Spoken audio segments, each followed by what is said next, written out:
Welcome to this collection of 12 haunting tales for autumn nights. Each story drifts into the next without interruption. No music, no mid-roll ads. Just a quiet black screen and the voices of shadows, spirits, and ghostly happenings. Settle in, let the world fade away, and let these haunting voices carry you beyond the veil. The Black Cat by Edgar Allan Poe. For the most wild, yet most homely narrative which I am about to pen, I neither expect nor solicit belief. Mad indeed would I be to expect it, in a case where my very senses reject their own evidence. Yet mad I am not, and very surely do I not dream, but tomorrow I die, and today I would unburden my soul. My immediate purpose is to place before the world, plainly, succinctly, and without comment, a series of mere household events. In their consequences, these events have terrified, have tortured, have destroyed me. Yet I will not attempt to expound them. To me they have presented little but horror. To many they will seem less terrible than barocks. Hereafter, perhaps, some intellect may be found which will reduce my phantasm to the commonplace, some intellect more calm, more logical, and far less excitable than my own, which will perceive in the circumstances I detail with awe nothing more than an ordinary succession of very natural causes and effects. From my infancy, I was noted for the docility and humanity of my disposition. My tenderness of heart was even so conspicuous as to make me the jest of my companions. I was especially fond of animals, and was indulged by my parents with a great variety of pets. With these I spent most of my time, and never was so happy as when feeding and caressing them. This peculiarity of character grew with my growth, and in my manhood I derived from it one of my principal sources of pleasure. To those who have cherished an affection for a faithful and sagacious dog, I need hardly be at the trouble of explaining the nature or the intensity of the gratification thus derivable. There is something in the unselfish and self-sacrificing love of a brute which goes directly to the heart of him who has had frequent occasion to test the paltry friendship and gossamer fidelity of mere man. I married early, and was happy to find in my wife a disposition not uncongenial with my own. Observing my partiality for domestic pets, she lost no opportunity of procuring those of the most agreeable kind. We had birds, goldfish, a fine dog, rabbits, a small monkey, and a cat. This latter was a remarkably large and beautiful animal, entirely black and sagacious to an astonishing degree. In speaking of his intelligence, my wife, who at heart was not a little tinctured with superstition, made frequent allusion to the ancient popular notion which regarded all black cats as witches in disguise. Not that she was ever serious upon this point, and I mention the matter at all for no better reason than it happens, just now, to be remembered. Pluto, this was the cat's name, was my favourite pet and playmate. I alone fed him, and he attended me wherever I went about the house. It was even with difficulty that I could prevent him from following me through the streets. Our friendship lasted in this manner for several years, during which my general temperament and character, through the instrumentality of the fiend intemperance, had, I blush to confess it, experienced a radical alteration for the worse. I grew day by day more moody, more irritable, more regardless of the feelings of others. I suffered myself to use intemperate language to my wife. At length, I even offered her personal violence. My pets, of course, were made to feel the change in my disposition. I not only neglected, but ill-used them. For Pluto, however, I still retained sufficient regard to restrain me from maltreating him, as I made no scruple of maltreating the rabbits, the monkey, or even the dog, when by accident or through affection they came in my way. But my disease grew upon me, for what disease is like alcohol? And at length, even Pluto, who was now becoming old and consequently somewhat peevish, even Pluto began to experience the effects of my ill temper. One night, returning home much intoxicated from one of my haunts about town, I fancied that the cat avoided my presence. I seized him, when in his fright at my violence he inflicted a slight wound upon my hand with his teeth. The fury of a demon instantly possessed me. I knew myself no longer. My original soul seemed at once to take its flight from my body, and a more than fiendish malevolence, gin-nurtured, thrilled every fibre of my frame. I took from my waistcoat pocket a penknife, opened it, grasped the poor beast by the throat, and deliberately cut one of its eyes from the socket. I blush, I burn, I shudder when I pen the damnable atrocity. When reason returned with the morning, when I had slept off the fumes of the night's debauch, I experienced a sentiment half of horror, half of remorse for the crime of which I had been guilty, but it was at best a feeble and equivocal feeling, and the soul remained untouched.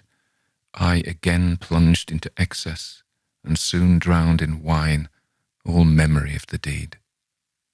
In the meantime, the cat slowly recovered. The socket of the lost eye presented, it is true, a frightful appearance, but he no longer appeared to suffer any pain. He went about the house as usual, but, as might be expected, fled in extreme terror at my approach. I had so much of my old heart left as to be at first grieved by this evident dislike on the part of a creature which had once so loved me. But this feeling soon gave place to irritation, and then came, as if to my final and irrevocable overthrow, the spirit of perverseness. Of this spirit, philosophy takes no account. Yet I am not more sure that my soul lives than I am that perverseness is one of the primitive impulses of the human heart, one of the indivisible primary faculties or sentiments which give direction to the character of man. Who has not 100 times found himself committing a vile or a silly action for no other reason than because he knows he should not? Have we not a perpetual inclination in the teeth of our best judgment to violate that which is law merely because we understand it to be such? This spirit of perverseness, I say, came to my final overthrow. It was this unfathomable longing of the soul to vex itself, to offer violence to its own nature, to do wrong for the wrong's sake only, that urged me to continue and finally to consummate the injury I had inflicted upon the unoffending brute. One morning, in cool blood, I slipped a noose about its neck and hung it to the limb of a tree. Hung it with the tears streaming from my eyes and with the bitterest remorse at my heart. Hung it because I knew that it had loved me, and because I felt it had given me no reason of offence. Hung it because I knew that in so doing I was committing a sin, a deadly sin, that would so jeopardize my immortal soul as to place it, if such a thing were possible, even beyond the reach of the infinite mercy of the most merciful and the most terrible God. On the night of the day on which this cruel deed was done, I was aroused from sleep by the cry of fire. The curtains of my bed were in flames, the whole house was blazing. It was with great difficulty that my wife, a servant, and myself made our escape from the conflagration. The destruction was complete. My entire worldly wealth was swallowed up, and I resigned myself thenceforward to despair. I am above the weakness of seeking to establish a sequence of cause and effect between the disaster and the atrocity, but I am detailing a chain of facts, and wish not to leave even a possible link imperfect. On the day succeeding the fire, I visited the ruins. The walls, with one exception, had fallen in. This exception was found in a compartment wall, not very thick, which stood about the middle of the house, and against which had rested the head of my bed. The plastering had here in great measure resisted the action of the fire, a fact which I attributed to its having been recently spread. About this wall, a dense crowd were collected, and many persons seemed to be examining a particular portion of it with every minute and eager attention. The words strange, singular, and other similar expressions excited my curiosity. I approached and saw, as if graven in bas-relief upon the white surface, the figure of a gigantic cat. The impression was given with an accuracy truly marvellous. There was a rope around the animal's neck. When I first beheld this apparition, for I could scarcely regard it as less, my wonder and my terror were extreme. But at length reflection came to my aid. The cat, I remembered, had been hung in the garden adjacent to the house. Upon the alarm of fire, this garden had been immediately filled by the crowd, by someone of whom the animal must have been cut from the tree and thrown through an open window into my chamber. This had probably been done with the view of arousing me from sleep. The falling of other walls had compressed the victim of my cruelty into the substance of the freshly spread plaster, the lime of which, with the flames and the ammonia from the carcass, had then accomplished the portraiture as I saw it. Although I thus readily accounted to my reason, if not altogether to my conscience, for the startling fact just detailed, it did not the less fail to make a deep impression upon my fancy. For months I could not rid myself of the phantasm of the cat, and during this period there came back into my spirit a half-sentiment that seemed, but was not, remorse. I went so far as to regret the loss of the animal, and to look about me among the vile haunts which I now habitually frequented for another pet of the same species and of somewhat similar appearance with which to supply its place. One night, as I sat, half stupefied in the den of more than infamy, my attention was suddenly drawn to some black object, reposing upon the head of one of the immense hogsheads of gin or of rum, which constituted the chief furniture of the apartment. I had been looking steadily at the top of this hogshead for some minutes, and what now caused me surprise was the fact that I had not sooner perceived the object thereupon. I approached it and touched it with my hand. It was a black cat, a very large one, fully as large as Pluto, and closely resembling him in every aspect but one. Pluto had not a white hair upon any portion of his body, but this cat had a large, although indefinite, splotch of white covering nearly the whole region of the breast. Upon my touching him, he immediately rose, purred loudly, rubbed against my hand, and appeared delighted with my notice. This, then, was the very creature of which I was in search. I at once offered to purchase it of the landlord, but this person made no claim to it, knew nothing of it, had never seen it before. I continued my caresses, and when I prepared to go home, the animal evinced a disposition to accompany me. I permitted it to do so, occasionally stooping and patting it as I proceeded. When it reached the house, it domesticated itself at once, and became immediately a great favourite with my wife. For my own part, I soon found a dislike to it arising within me. This was just the reverse of what I had anticipated, but I know not how or why it was. Its evident fondness for myself rather disgusted and annoyed me. By slow degrees, these feelings of disgust and annoyance rose into the bitterness of hatred. I avoided the creature, a certain sense of shame and the remembrance of my former deed of cruelty preventing me from physically abusing it. I did not for some weeks strike or otherwise violently ill-use it, but gradually, very gradually, I came to look upon it with unutterable loathing and to flee silently from its odious presence as from the breath of a pestilence. What added no doubt to my hatred of the beast was a discovery on the morning after I brought it home that, like Pluto, it also had been deprived of one of its eyes. This circumstance, however, only endeared it to my wife, who, as I have already said, possessed in a high degree that humanity of feeling which had once been my distinguishing trait, and the source of many of my simplest and purest pleasures. With my aversion to this cat, however, its partiality for myself seemed to increase. It followed at my footsteps with a pertinacity which it would be difficult to make the reader comprehend. Whenever I sat, it would crouch beneath my chair or spring up upon my knees, covering me with its loathsome caresses. If I rose to walk, it would get between my feet and thus nearly throw me down, or fastening its long and sharp claws on my dress, clamber in this manner to my breast. At such times, although I longed to destroy it with a blow, I was yet withheld from so doing, partly by a memory of my former crime, but chiefly, let me confess it at once, by absolute dread of the beast. This dread was not exactly a dread of physical evil, and yet I should be at a loss how otherwise to define it. I'm almost ashamed to own, yes, even in this felon's cell, I'm almost ashamed to own that the terror and the horror with which the animal inspired me had been heightened by one of the merest chimeras it would be possible to conceive. My wife had called my attention more than once to the character of the mark of white hair of which I have spoken, and which constituted the sole visible difference between the strange beast and the one I had destroyed. The reader will remember that this mark, although large, had been originally very indefinite, but by slow degrees nearly imperceptible, and which for a long time my reason struggled to reject as fanciful, it had at length assumed a rigorous distinctness of outline.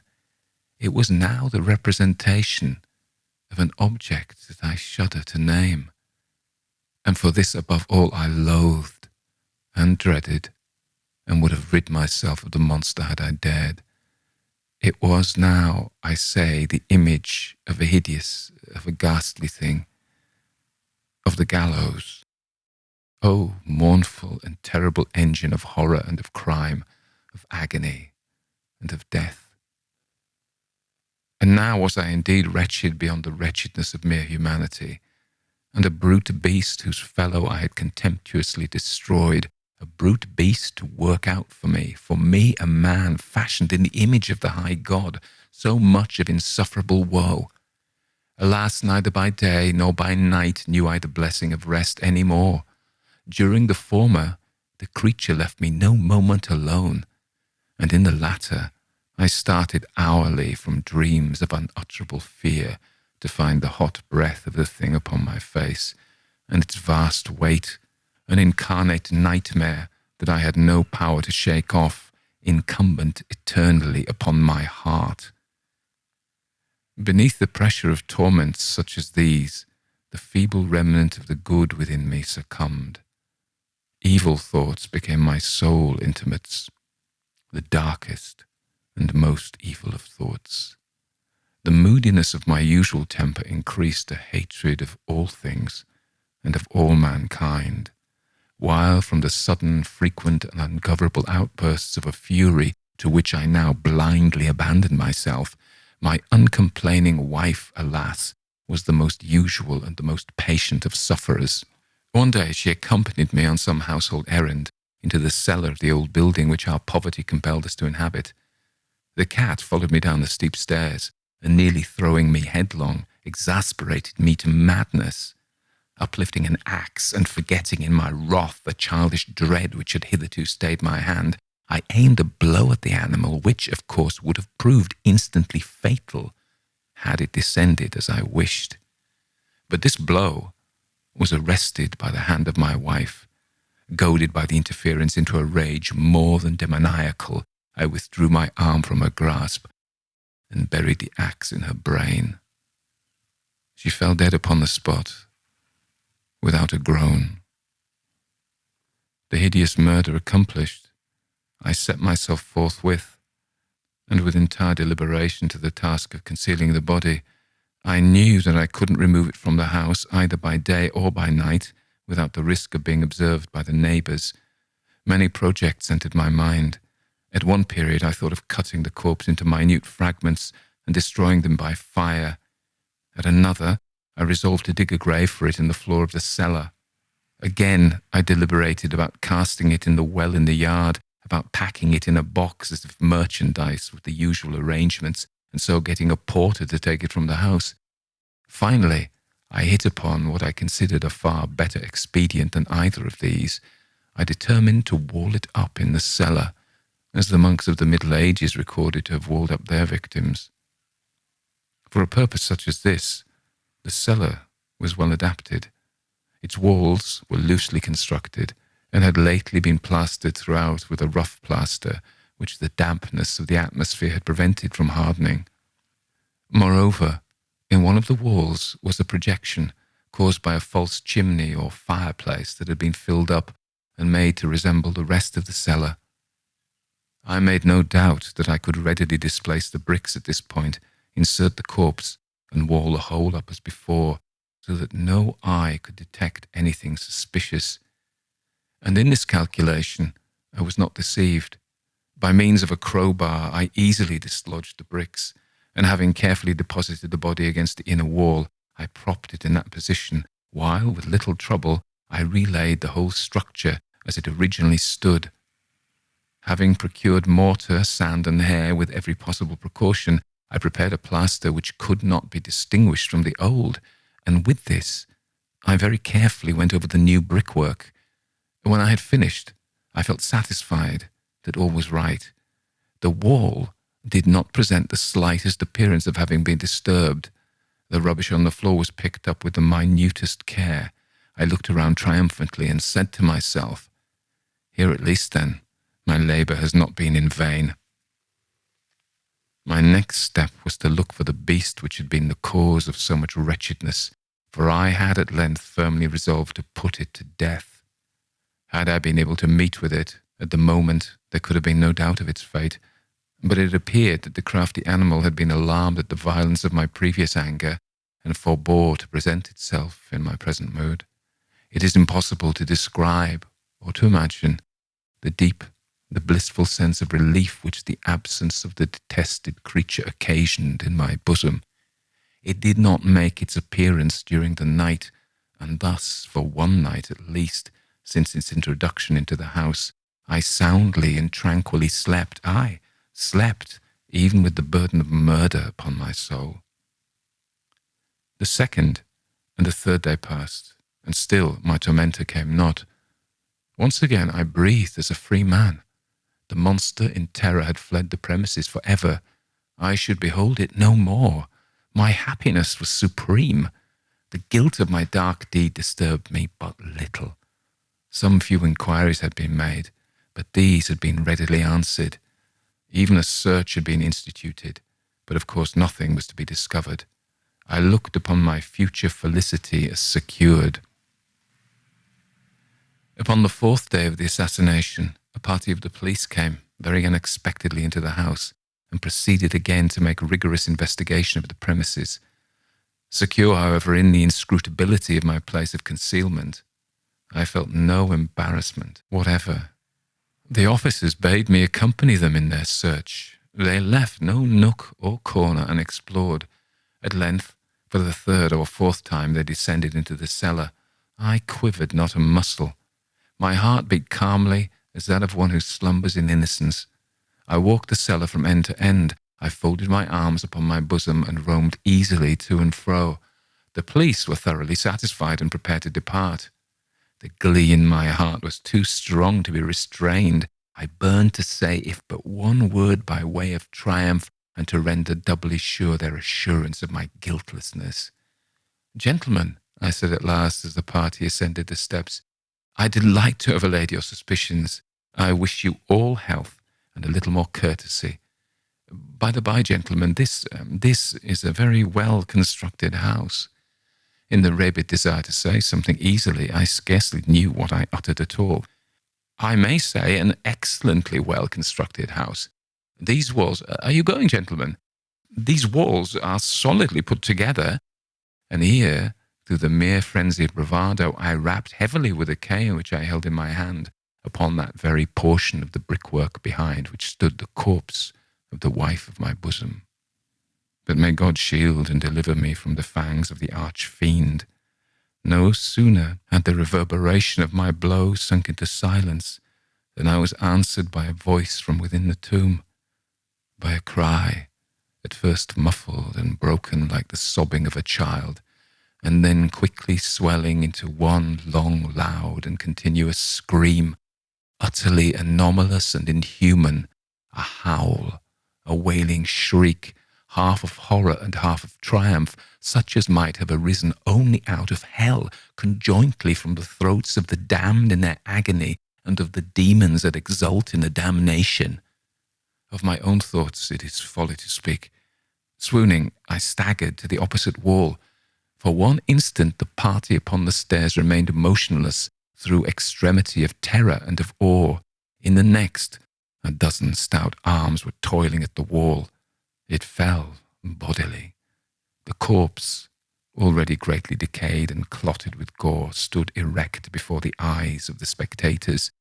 Upon its head, with red extended mouth and solitary eye of fire, sat the hideous beast whose craft had seduced me into murder, and whose informing voice had consigned me to the hangman. I had walled the monster up within the tomb. The Horla by Guy de Maupassant. Translated by Charlotte Mandel.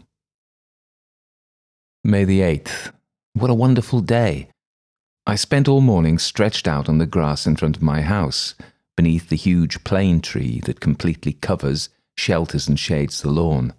I love the country here, and I love living here because this is where I have my roots, those profound and delicate roots that attach a man to the land where his ancestors were born and died, and that attach him to what one should think and what one should eat, to customs as well as to foods, to local idioms and peasant intonations, to the smells of the earth, of the villages, of the air itself. I love my house. I grew up in it.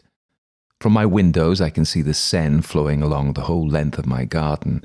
Behind the road, almost in my backyard, the great wide Seine, which goes from Rouen to Le Havre, covered with boats passing by.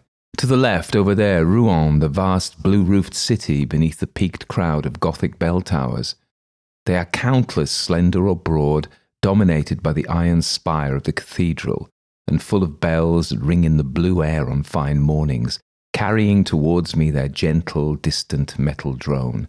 Their bronze song the breeze carries to me, now stronger, now weaker, depending on whether the wind is awakening or growing drowsy.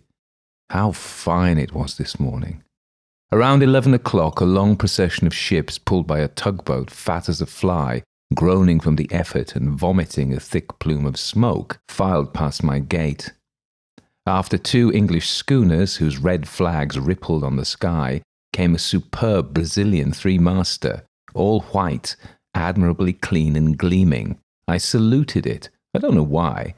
It made me so happy to see this ship. May the 11th. I've been a little feverish for a few days now. I feel unwell. Or rather, I feel sad. Where do these mysterious influences come from that change our happiness into despondency and our confidence into distress? You might say that the air, the invisible air, is full of unknowable powers from whose mysterious closeness we suffer. I wake up full of joy with songs welling up in my throat. Why? I go down to the water and suddenly, after a short walk, I come back disheartened, as if some misfortune were awaiting me at home. Why? Is it a shiver of cold that brushing against my skin has affected my nerves and darkened my soul? Or is it the shape of the clouds or the colour of the daylight, the colour of things, so changeable that in passing in front of my eyes has disturbed my thoughts? How can we know? Everything that surrounds us, everything we see without looking at it, everything we brush against without recognizing it, everything we touch without feeling it, everything we encounter without discerning it, everything has on us, on our organs, and through them, on our ideas, on our heart itself, swift, surprising, and inexplicable effects. How profound this mystery of the invisible is. We cannot fathom it with our wretched senses, with our eyes that don't know how to perceive either the too small or the too big, the too close or the too far, the inhabitants of a star or the inhabitants of a drop of water. With our ears that deceive us, for they transmit to us the vibrations of the air as ringing tones. They are fairies that perform the miracle of changing this movement into a sound, and by this metamorphosis give birth to music, which makes the mute agitation of nature into a song. With our sense of smell weaker than a dog's, with our sense of taste, which can scarcely tell the age of a wine, If only we had other organs that could work other miracles for us, how many things we would then discover around us. May 16th. I'm sick, no doubt about it. And I was feeling so healthy last month. I have a fever, a terrible fever, or rather a feverish nervous exhaustion, which makes my soul as sick as my body. I keep having this terrifying feeling of some danger threatening, this apprehension of a misfortune on the way, or of death approaching. This premonition that must be the onset of a sickness still unknown, germinating in the blood and the flesh. May the 18th. I've just gone to consult my doctor since I could no longer sleep. He found my pulse was rapid, my eyes dilated, my nerves vibrating, but without any alarming symptom. I must submit to taking showers and drinking potassium bromide. May 25th. No change. Really, I'm in a strange condition. As evening approaches, an incomprehensible anxiety invades me, as if night hid a terrible threat for me.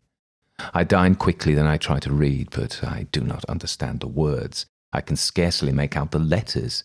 Then I walk back and forth in my living room, under the oppression of a confused and irresistible fear, the fear of sleep and fear of my bed. Around 10 o'clock, I climb up to my bedroom. As soon as I'm inside, I turn the key twice and bolt the locks. I am afraid. Of what? I never feared anything till now. I open my wardrobes, look under the bed, listen. For what? Is it strange that a simple illness, a circulatory disorder perhaps, an irritated nerve ending, a little congestion, a tiny perturbation in the all too imperfect and delicate functioning of our living mechanism can turn the happiest of men into a melancholic and the bravest into a coward? Then I go to bed and I wait for sleep like someone waiting for the executioner. I wait for it with terror at its arrival, and my heart beats, my legs tremble, and my whole body trembles in the warmth of the bedclothes till the moment I suddenly fall into repose, the way one drowns oneself, dropping into an abyss of stagnant water. I don't feel it coming as I used to, this treacherous sleep, hidden beside me, that lies in wait for me, that is about to seize me by the head, close my eyes, annihilate me. I sleep for a long time, 2 or 3 hours, then a dream, no, a nightmare grips me. I'm fully aware that I'm lying down and sleeping. I feel it and I know it, and I also feel that someone is approaching me, looking at me, feeling me. He's climbing into my bed, kneeling on my chest, taking my neck in his hands and squeezing with all his strength to strangle me. And I struggle with myself, bound by the atrocious powerlessness that paralyzes us in dreams. I want to cry out. I cannot. I want to move. I cannot. I try, with terrible efforts, gasping for breath, to turn over, to throw off this being that is crushing me and suffocating me. I can't. And all of a sudden I wake up panic-stricken, covered with sweat. I light a candle. I am alone. After this crisis, which is renewed every night, I finally sleep calmly until dawn. June 2nd. My condition has become even worse. What do I have? The bromide does nothing for it. The showers do nothing. This afternoon, in order to tire out my body, which was weary to begin with, I went to the forest of Roumare for a walk. First I thought that the fresh air, gentle and sweet, full of the fragrance of grass and leaves, would imbue my veins with a new blood, my heart with a new energy. I took a broad avenue we used for hunting, then turned towards La Bouille by a narrow path between 2 armies of unusually tall trees that set a thick, green, almost black roof between the sky and me. Suddenly, I was seized by a shiver, but not of cold, a strange shiver of anxiety. I quickened my step, uneasy at being alone in this wood, frightened for no reason, stupid, because of the profound solitude. All of a sudden it seemed to me I was being followed, that someone was walking just behind me, very close, close enough to touch me. I turned around suddenly. I was alone. Behind me I saw only the straight, wide lane, empty, high, terribly empty. and in the other direction it also stretched away out of sight, exactly the same. Terrifying. I closed my eyes. Why? And I began to spin on one heel very quickly like a top. I almost fell. I opened my eyes again. The trees were dancing. The earth was floating. I had to sit down, and then I no longer knew how I'd gotten there. Strange idea. Strange idea. I didn't know any more. I left by the path that was at my right, and I returned to the avenue that had brought me to the middle of the forest. June the 3rd. The night was horrible. I'm going to go away for a few weeks. A little journey will surely set me to rights. July the 2nd. I have returned. I am cured. And I've had a delightful excursion too. I visited Mont Saint-Michel, which I'd never seen before. What a vision when you arrive, as I did, in Avranches towards the end of the day. The city is on a hill, and I was led into the public garden on the edge of the city. I let out a cry of astonishment. A vast bay stretched out in front of me as far as the eye could see, between two coasts far apart from each other, disappearing in the distance into the mist. And in the middle of this immense yellow bay, beneath a luminous golden sky, there rose up, dark and sharp-pointed, a strange mountain in the middle of the sands. The sun had just disappeared, and on the still blazing horizon the outline of this fantastic rock stood out, bearing on its summit a fantastic monument. At dawn I went towards it. The sea was low, as it had been the night before, and I watched the surprising abbey rise before me as I approached it. After several hours of walking, I reached the massive hill of stones that supports this little city dominated by the great church.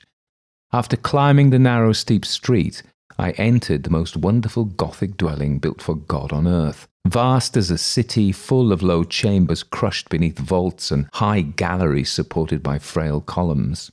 I entered this giant granite jewel, light as lace, covered with towers and slim pinnacles in which winding staircases rise up and which hurl into the blue sky of the day and the dark sky of night, their strange heads bristling with chimeras, devils, fantastic animals, monstrous flowers, and which are linked to each other by slender, finely carved arches. When I was at the summit, I said to the monk who was with me, "Father, how happy you must be to be here." He answered, "It is very windy, monsieur," and we set to talking as we watched the sea rise as it came running onto the sand and covering it with a breastplate of steel. And the monk told me stories, all the old stories of this place, legends, always more legends. One of them particularly struck me. The local people, the ones who live on the hill, claim they hear voices at night in the sands. They say they hear two goats bleating, one with a strong voice, the other with a feeble voice. Scoffers assert they're the cries of seabirds, which sometimes resemble bleating, and sometimes human moans. But late-night fishermen swear they've seen, roaming about on the dunes between the two tides around a little town cast so far from the world, an old shepherd whose head, covered with his cloak, could never be seen, and who led, walking in front of them, a billy goat with a man's face, and a nanny goat with a woman's face, both with long white hair, talking ceaselessly, arguing with each other in an unknown language, then suddenly stopping to bleat with all their might. I said to the monk, "Do you believe this?" He murmured, "I don't know." I said, "If other beings beside us exist on earth, why didn't we meet them a long time ago? Why haven't you yourself seen them? Why haven't I seen them myself?" He replied, "Do we see the 100,000th part of what exists? Look, here is the wind, which is the strongest force in nature, which knocks men down, destroys buildings, uproots trees, whips up the sea into mountains of water, destroys cliffs and throws great ships onto the shoals. Here is the wind that kills, whistles, groans, howls. Have you ever seen it? And can you see it? Yet it exists." I fell silent before this simple reasoning. This man was a wise man, or perhaps an idiot. I wasn't able rightly to tell, but I fell silent. What he said then, I had often thought. July the 3rd, I slept badly. There must indeed be a feverish influence here, for my coachman suffers from the same illness as I do. When I returned yesterday, I noticed his unusual pallor. I asked him, "What's wrong with you, Jean?" I can no longer rest, monsieur. My nights are eating up my days since monsieur left. That's what's been sticking to me like a curse. The other servants are doing well, though, but I'm very afraid of a relapse. July the 4th.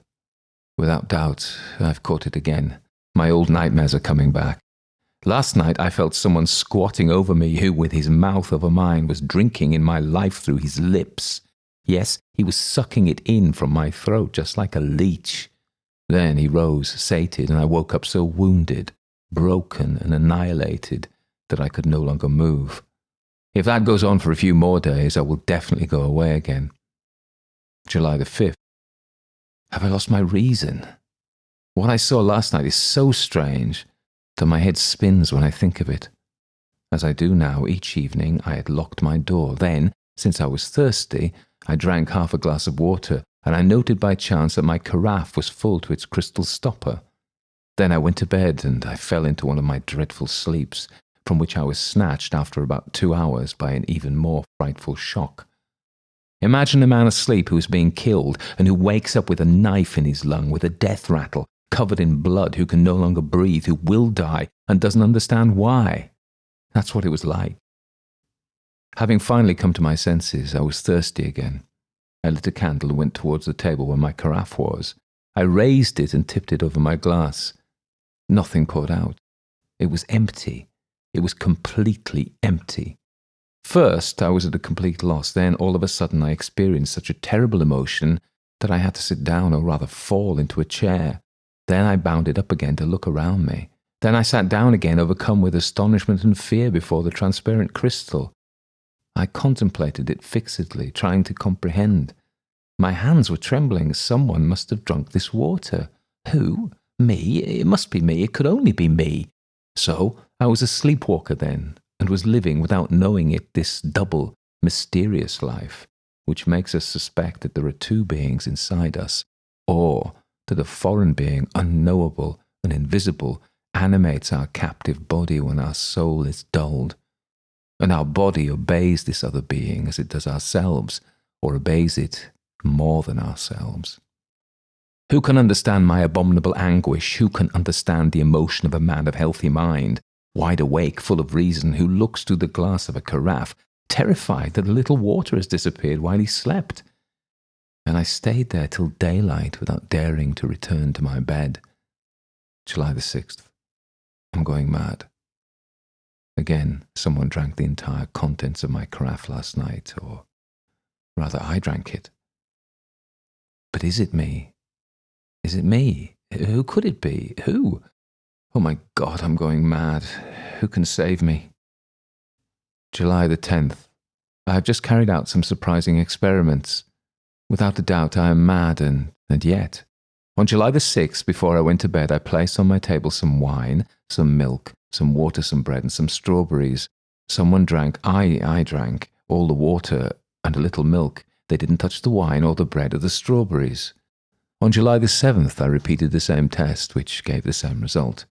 On July the 8th, I didn't include the water and the milk. They touched nothing. Finally, on July the 9th, I put on my table just the water and the milk, taking care to wrap the carafes in pieces of white muslin and to tie down the stoppers. Then I rubbed my lips, beard and hands with graphite, and I went to bed.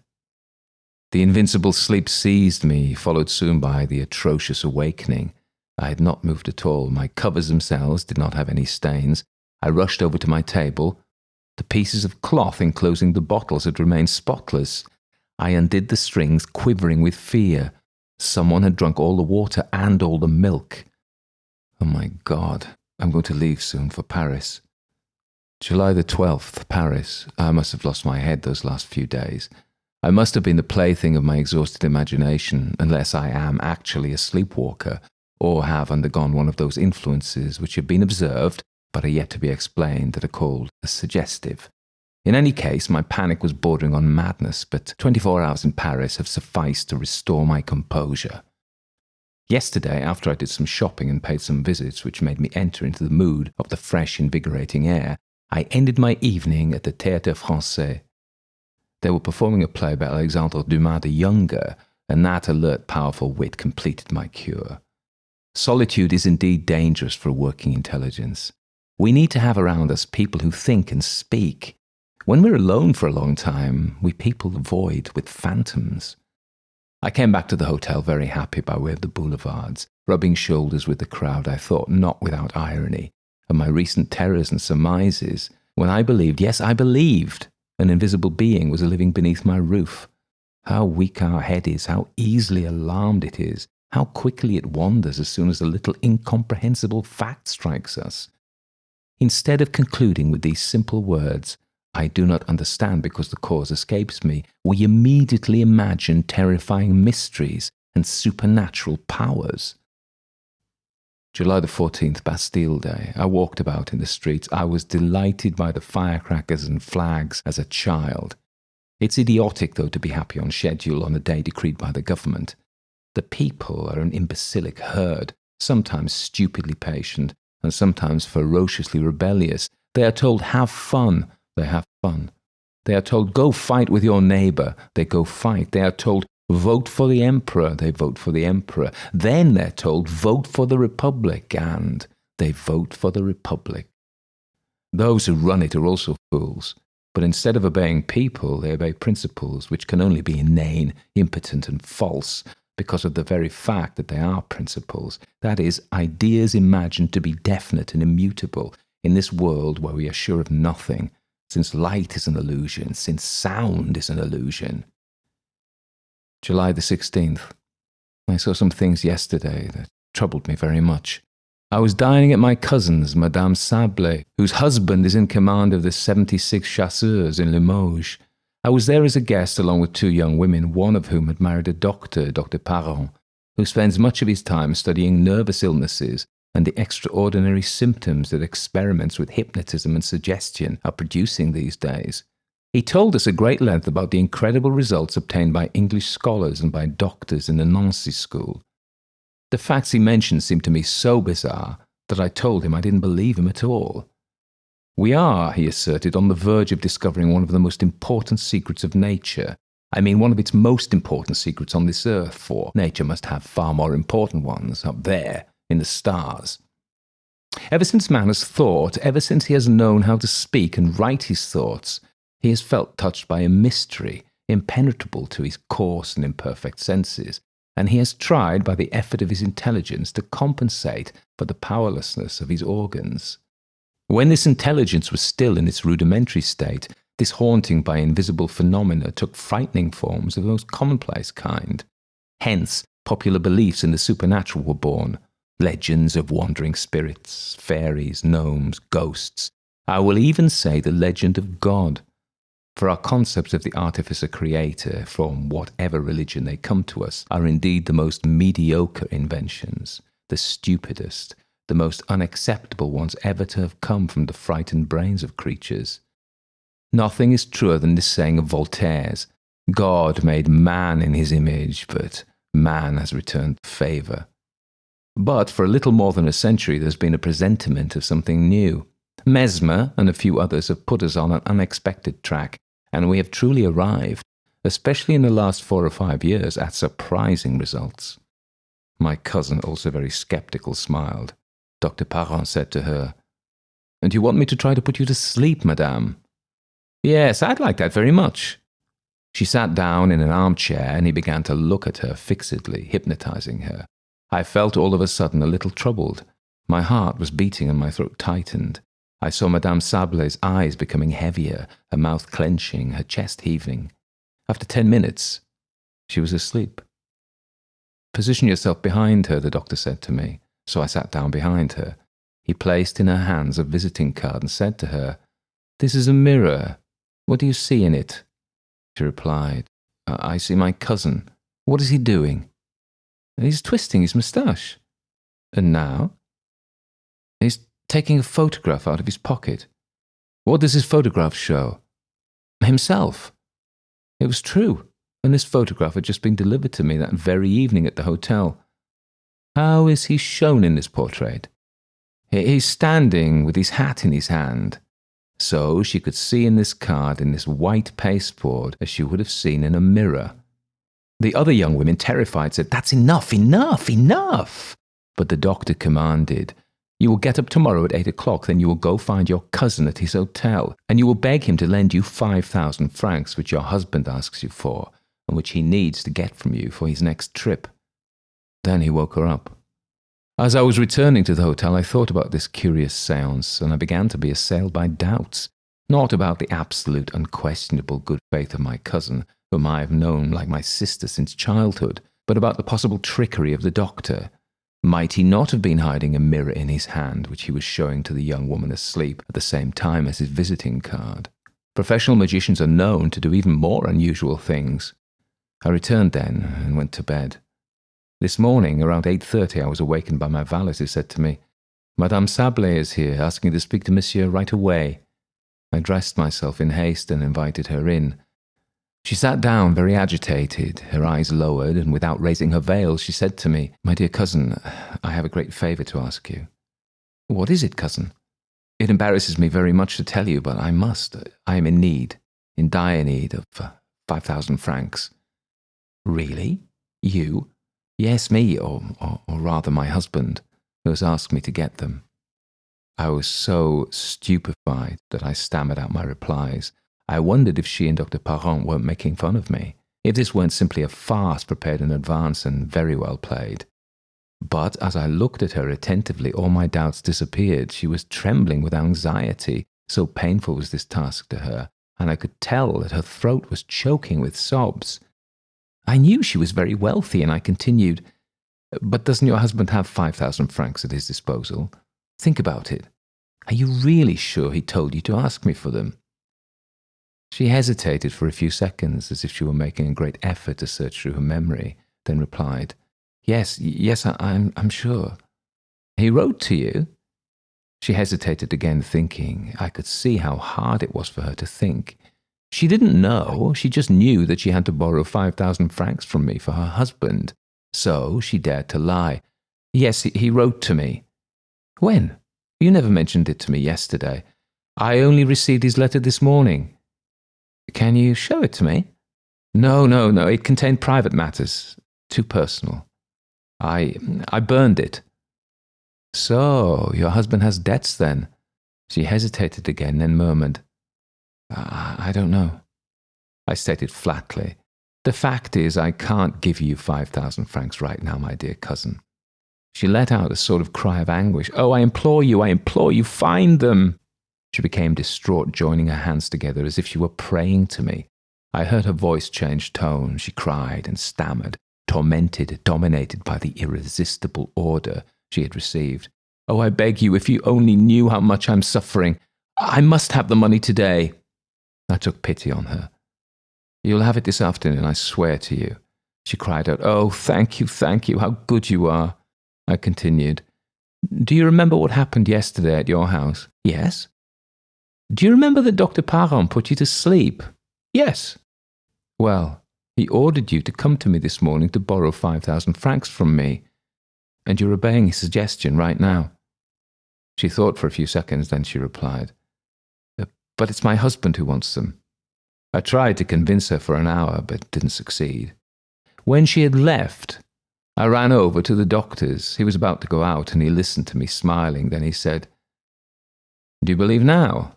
"Yes, I'm compelled to. Let's go to your cousin's."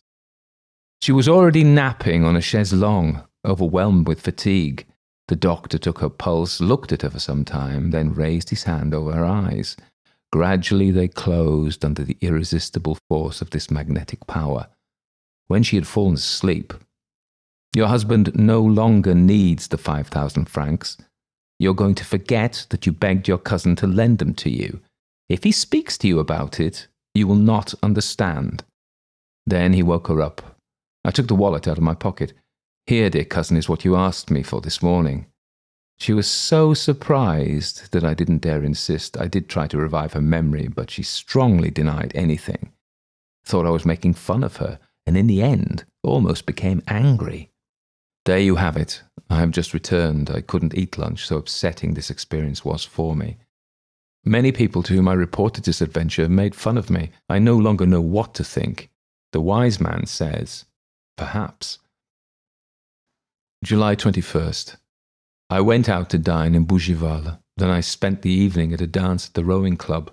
Decidedly, everything depends on places and environments. To believe in the supernatural on the Île de la Grenouillère would be the height of folly, but on top of Mont Saint-Michel, or in India, we are appallingly subject to the influence of our surroundings. I will return to my house next week. July the 30th. I've been back home since yesterday. Everything is fine. August the 2nd. Nothing new. The weather is superb. I spend my days watching the Seine flow by. August the 4th. Quarrels among the servants. They claim someone is breaking the glasses at night in the china closets. The valet blames the cook, who blames the laundress, who blames the other two. Who is guilty? Who can say in the end? August the 6th. This time, I'm not mad. I saw. I can no longer doubt. I saw. I am still cold down to my fingertips. I am still afraid to the marrow of my bones. I saw. I was taking a walk at 2:00 in the full sunlight in my rose garden, in the lane of autumn roses which are beginning to flower. As I was pausing to look at a géant de bâté which bore 3 magnificent flowers, I saw, very distinctly, quite close to me, the stem of one of these roses bend itself, as if an invisible hand were twisting it, then break off, as if this hand had plucked it. Then the flower rose up, following the curve an arm would have described when carrying it toward a mouth, and it remained suspended in the transparent air, all alone, immobile, a terrifying red shape 3 feet from my eyes. Agitated, I threw myself on it to seize it. I found nothing. It had disappeared. Then I was overcome with a furious rage at myself, for a reasonable, serious man may not permit himself such hallucinations. But was this truly a hallucination? I turned back to look for the stem, and I found it immediately on the shrub, freshly broken, between the 2 other roses that remained on the branch. Then I returned to my house, my soul in turmoil, for I am certain now, certain as I am of the alternation of day and night, that there exists close to me an invisible being who feeds on milk and water, who can touch things, hold them, and make them change places. He is gifted, consequently, with a material nature, though it is imperceptible to our senses, and he is living as I am, beneath my roof. August the 7th. I slept calmly. It drank the water from my carafe, but did not trouble my sleep at all. I wonder if I'm crazy. As I was walking just now in the full sunshine along the river, doubts about my reason came to me, not vague doubts as I've had till now, but precise, absolute doubts. I have seen madmen, I have known some, who remained intelligent, lucid, even perceptive about all matters of life except on one point. They speak of everything with clarity, agility, and profundity, and suddenly, as their thoughts turn to the stumbling block of their madness, their thought processes shatter, scatter, and sink into that terrifying and furious ocean full of leaping waves, fogs, and squalls which we call dementia. Surely I would think myself crazy, absolutely crazy, if I weren't aware of my condition, and if I weren't completely familiar with it, if I didn't probe it by means of the most complete and lucid analysis. So I am in fact just a rational person suffering from hallucinations. An unknown distress has been produced in my brain, one of those distresses that the physiologists of today try to observe and explain. This distress has established a profound divide in my mind, in the order and logic of my ideas. Similar phenomena occur in dreams, which parade us through the most implausible phantasmagoria without our being surprised, since the verifying apparatus, the sense of control, is asleep, while the imaginative faculty is awake and at work. Isn't it possible that one of those imperceptible keys on the cerebral keyboard has become paralyzed in me? After an accident, people can lose their memory of proper names or verbs or numbers or just dates. The localizations of all those fragments of thought have now been proven. So what is so surprising about the fact that my faculty of controlling the unreality of certain hallucinations has been numbed in me for the moment? I was thinking about all of that as I followed the water's edge.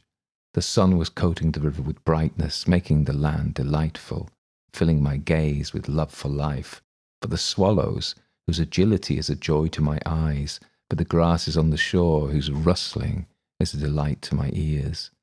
Little by little, however, an inexplicable uneasiness penetrated me. A force, it seemed to me, an occult force, was making me go numb, stopping me, preventing me from going further, was calling me back. I felt that painful need to return that oppresses you when you have left an ailing loved one at home and you suddenly feel a premonition that the sickness has grown worse. So I returned despite myself, certain that I was going to find in my house some piece of bad news, a letter or a telegram. There was nothing there, yet I was more surprised and anxious than if it had been another fantastic vision. August the 8th. I had a frightful evening yesterday.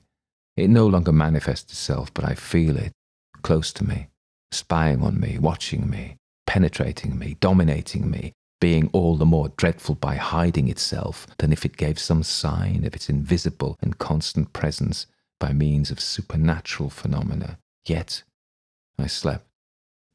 August the 9th. Nothing. But I am afraid.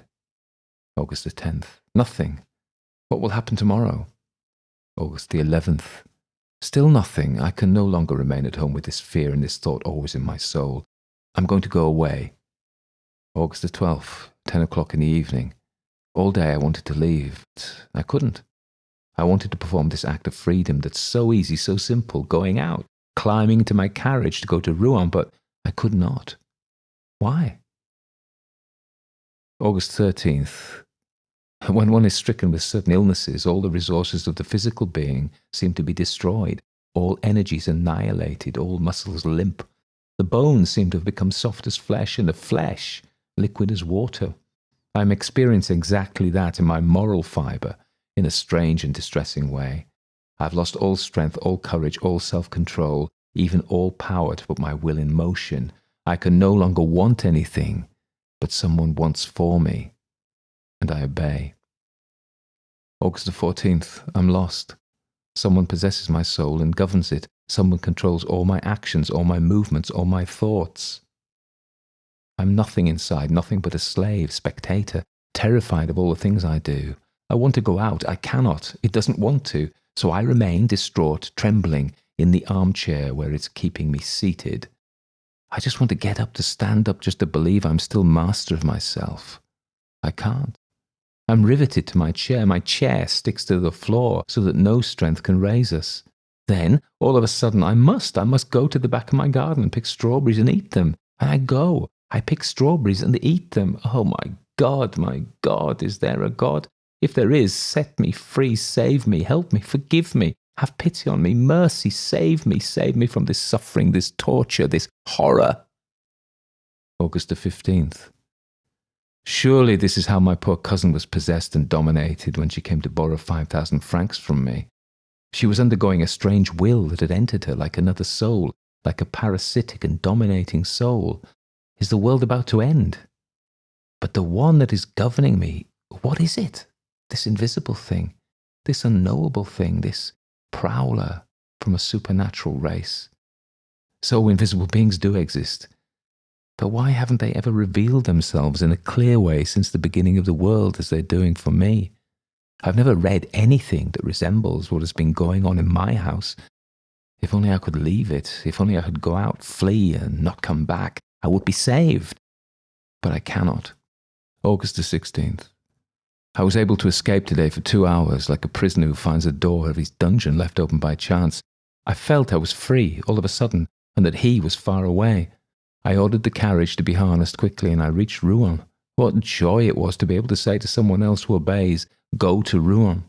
I had him stop in front of the library, and I asked him to lend me the great treatise by Dr. Hermann Herestauss on the unknown inhabitants of the ancient and modern world. Then, as I was climbing back into my carriage, I wanted to say, to the train station, but I shouted, not said, but shouted in such a loud voice that a passer-by turned round, home! And I fell, stricken with anguish, onto the cushion of my car. He had found me and recaptured me. August the 17th, what a night, what a night. And yet it feels as if I should rejoice. Until 1 a.m. I read. Hermann Herestauss, the doctor of philosophy and theogony, has written about the history and manifestations of all the invisible beings that prowl around mankind, or that we dream of. He describes their origins, their dwelling places, their powers. But not one of them resembles the one that's haunting me. We might reason that ever since man began to think, he has had a premonition and a dread of some new being stronger than he, his successor in this world. And that, feeling him nearby, yet being unable to foresee the nature of this master, he has created in his terror the entire fantastic population of occult beings, vague phantoms born from fear. After reading till 1 a.m, I went to sit down near my open window in order to cool my forehead and my thoughts in the calm night breeze. It was fine and warm out. How I would have loved this night once upon a time. No moon. The stars in the depths of the black sky twinkled quaveringly. Who lives in those worlds? What forms, what living beings, what animals, what plants are there? What do the sentient beings in those distant universes know more than we do? What more are they capable of doing than we? What do they see that we have not the least knowledge of? Some day or other won't one of them crossing space appear on our earth to conquer it, just as long ago the Normans crossed the sea to subjugate people who were weaker? We are so infirm, so helpless, so ignorant, so small, we others on this spinning grain of mud mixed with a drop of water. I dozed off musing like that in the cool evening wind. After sleeping for about 40 minutes, though, I reopened my eyes without making a movement, awakened by some confused, strange emotion. At first I saw nothing, then, all of a sudden, it seemed to me that a page of the book that I had left open on my table had just turned, all by itself. No breath of air had entered through my window. I was surprised, and I waited. After about 4 minutes, I saw with my own eyes another page rise up and fall back on the one before, as if a finger had turned it. My armchair was empty, seemed empty, but I understood that he was there, seated in my place, and that he was reading. With a furious leap, the leap of a rebellious animal who is about to disembowel his tamer, I crossed my room to seize and strangle him, kill him. But before I could reach it, my chair was knocked over, as if someone were fleeing before me. My table rocked back and forth, my lamp fell and went out, and my window slammed, as if a surprised thief had rushed out into the night, grabbing the shutters. So he had run away, he had been afraid, afraid of me. Then tomorrow, or the day after, or someday, I'll be able to hold him in my fists and crush him to the ground. Don't dogs sometimes bite and choke their masters? August the 18th, I've been thinking all day. Oh yes, I will obey him, follow his impulses, accomplish all his wishes, make myself humble, submissive, cowardly. He is the stronger one, but a time will come. August the 19th, I know everything. I've just read this in the Revue du Monde Scientifique. A rather curious piece of news has reached us from Rio de Janeiro. A madness, an epidemic of madness, like the contagious dementias that attacked the population of Europe in the Middle Ages, is raging now in the province of Sao Paulo. The inhabitants, distraught, are leaving their houses, deserting their villages, abandoning their crops, claiming they are pursued, possessed, ruled like human livestock by invisible but tangible beings, sorts of vampires, which feed on their life while they sleep, and which drink water and milk without seeming to touch any other food. Professor Dom Pedro Enriquez, accompanied by several learned doctors, has left for the province of São Paulo in order to study on site the origins and manifestations of this surprising madness, and to suggest to the emperor the measures he thinks best suited to restore these delirious populations to reason. And now I remember it. I remember the fine Brazilian three-master that passed by my windows as it went up the Seine, last May the 8th, and I thought it was so pretty, so white, so cheerful. The being was on it, coming from down there where his race was born, and he saw me. He saw my white house too, and he jumped from the ship onto the shore. Oh my God! Now I know, I have guessed. The reign of mankind is over. He has come. The one the primal terrors of primitive tribes dreaded, the one anxious priests exorcised, the one magicians summoned on dark nights without ever seeing him appear, the one to whom the premonitions of adepts wandering through the world attributed all the monstrous or gracious forms of gnomes, spirits, genies, fairies, elves. After the coarse imaginings of primitive horror, More perspicacious men had a clearer presentiment of him. Mesmer guessed his existence, and for 10 years now, doctors have discovered in an accurate way the nature of his power before he himself ever exercised it. They have played with this weapon of the new Lord, the domination of a mysterious will over a human soul which turns into a slave. They called it magnetism, hypnotism, suggestion. What do I know? I've seen them amuse themselves like foolish children with this terrible power. We are cursed. Mankind is cursed. He has come. What's his name? He seems to be shouting out his name to me, and I cannot hear it. Yes, he's shouting it. I'm trying to hear. I can't. Again, the Horla. I heard the Horla. It is he, the Horla. He has come. Now, the vulture has eaten the dove, the wolf has eaten the lamb, the lion has devoured the sharp-horned buffalo. The man has killed the lion with the arrow, with the sword, with powder. But the Horla will make man into what we made the horse and the steer, his thing, his servant, and his food.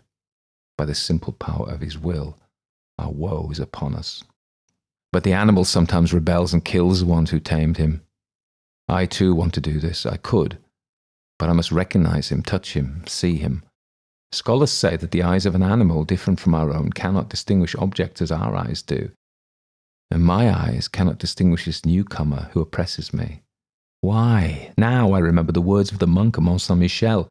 Do we see the 100,000th part of what exists? Look, here is the wind, which is the strongest force in nature, which knocks men down, destroys buildings, uproots trees, whips the sea into mountains of water, destroys cliffs, and throws great ships onto the shoals. Here is the wind that kills, whistles, groans, howls. Have you ever seen it? And can you see it? Yet it exists. And I thought further. My eye is so weak, so imperfect, that I cannot even make out solid objects if they are transparent as glass. If a two-way mirror bars my way, it knocks me down, just as a bird who has flown into a room breaks his neck on the window panes.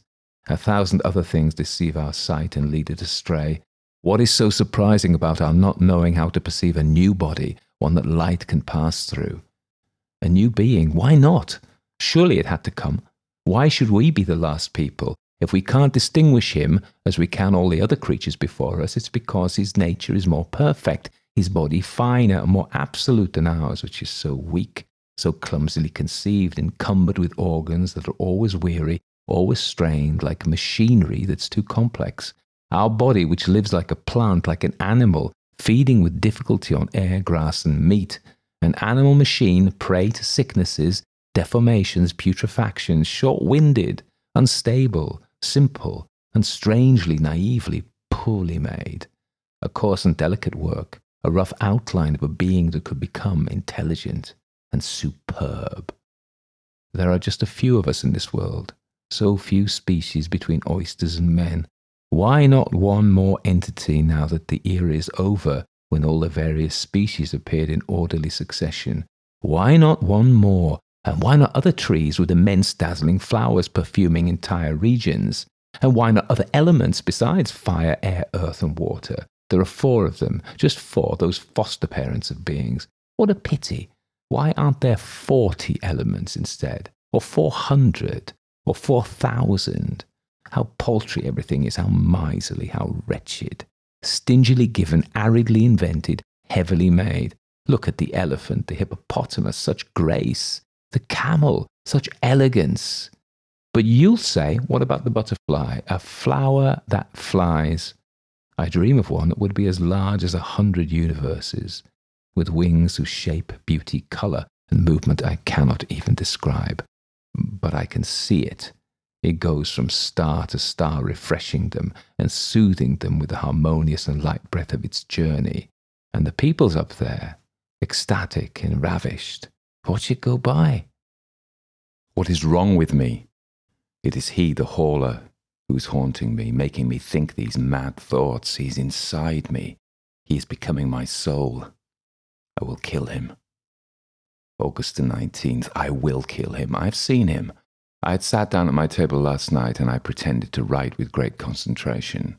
I was well aware that he would come prowl around me, quite close, so close that I might perhaps be able to touch him, to seize him, and then I would have the strength of the desperate.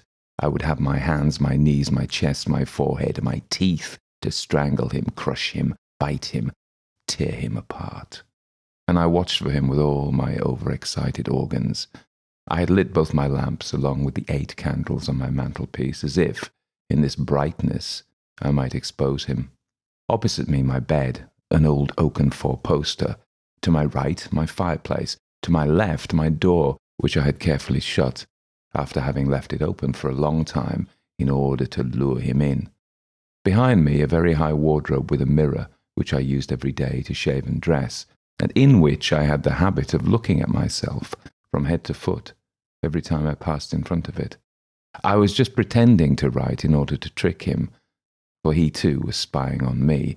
Suddenly I felt I was sure that he was reading over my shoulder, that he was there grazing my ear. I stood up with my hands outstretched, turning round so quickly that I almost fell down, and everything there was as clear as in full daylight, but I could not see myself in my mirror. It was empty, clear, profound, full of light. My image was not inside it, yet I myself was facing it. I could see the large clear glass from top to bottom. I looked at it with terrified eyes, but dared not move forward. I did not dare to make any movement, fully aware that he was there, but that he would escape me again, he whose imperceptible body had devoured my reflection. I was terrified, then suddenly I began to see myself in a mist in the depths of the mirror, in a mist as if through a sheet of water. It seemed to me that this water shimmered from left to right, slowly making my image more precise from second to second. It was like the end of an eclipse. Whatever was obscuring me seemed not to possess any clearly defined outlines, but just a sort of opaque transparency, little by little becoming clearer. Finally, I could distinguish myself completely, just as I do every day when I look at myself. I had seen him. The terror of it has remained with me and makes me tremble still. August the 20th. How can I kill him if I can't touch him? Poison? But he would see me mixing it in the water, and besides, will our poisons even have any effect on an imperceptible body? No, they cannot. What then? August the 21st. I have had a locksmith come from Rouen and ordered iron shutters in my bedroom, the kind certain mansions have in Paris on the ground floor because of fear of thieves. He will also make me a door of the same material. I let him think me a coward, but I don't care. September the 10th, Rouen, Hotel Continental. It is done, but is he dead? My soul is in turmoil over what I have seen. Yesterday, after the locksmith had installed my iron shutters and door, I left everything open until midnight, although it was beginning to turn cold. All of a sudden I felt that he was there, and a mad joy seized me. I rose up slowly and paced back and forth for a long time, so that he wouldn't guess anything was amiss. Then I took off my shoes and nonchalantly put on my slippers. Then I closed the iron shutters and, quietly walking to the door, closed it too with a double turn of the lock. Then I came back to the window, locked it with the padlock, and put the key in my pocket. All of a sudden I knew that he was getting agitated near me, that it was his turn to be afraid, that he was commanding me to open the window. I almost gave in. I did not give in. Instead, leaning back against the door, I half opened it, just enough to let me slip through backwards. Since I'm very tall, my head touched the lintel. I was certain he had been unable to escape, and I shut him in, all alone. At last I had him.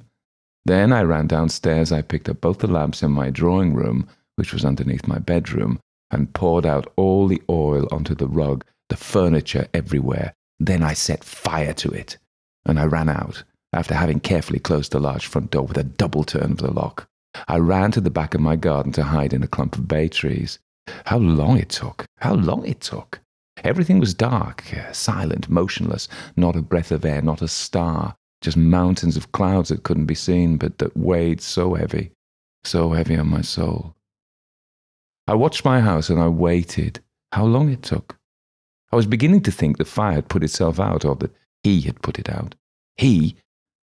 When one of the windows on the ground floor caved in under the pressure from the fire. and the flame, a huge red and yellow flame, tall, soft, caressing, soared up along the white wall and kissed it all the way up to the roof. A glow ran through the trees, the branches, the leaves, and a shiver of fear too. The birds woke up, a dog began to bark. It looked as if dawn were breaking. Immediately 2 other windows shattered, and I saw that the entire ground floor of my house was nothing more than a terrifying inferno. But a scream, a horrible, high-pitched, penetrating scream, a woman's scream, rent the night, and 2 garret windows opened. I had forgotten my servants. I saw their terrified faces and their waving arms. Then, beside myself with horror, I began to run towards the village, shouting, "Help, help, fire, fire!" I met some people who were already on the way, and I went back with them to see. The house now was nothing more than a terrible and magnificent pyre, a monstrous pyre, illuminating all the land around, a pyre where people were burning and where he was burning too. He my prisoner, the new being, the new master, the Horla. Suddenly, the entire roof caved in between the walls, and a volcano of flame shot up to the sky. Through all the windows opening onto the furnace, I could see the pit of fire, and I thought about him in there, in his oven, dead. Dead. Maybe not. What about his body? It wasn't his body which daylight could go right through, indestructible by all the methods that kill our own bodies. What if he wasn't dead? Maybe only time holds sway over that invisible and dreadful being. Why should this body that is transparent, this unknowable body, this spirit body, have to fear illnesses, wounds, infirmities, and premature destruction? Premature destruction. All the horrors of humanity stem from that alone. After mankind, the Horla. After our race that can die any day, at any hour, at any minute, from any number of accidents, has come that one, who will only die on his day, at his hour, at his minute, when he has reached the term of his existence. No, of course not. Of course he's not dead. So then, it's me. It's me that I have to kill. May 1887.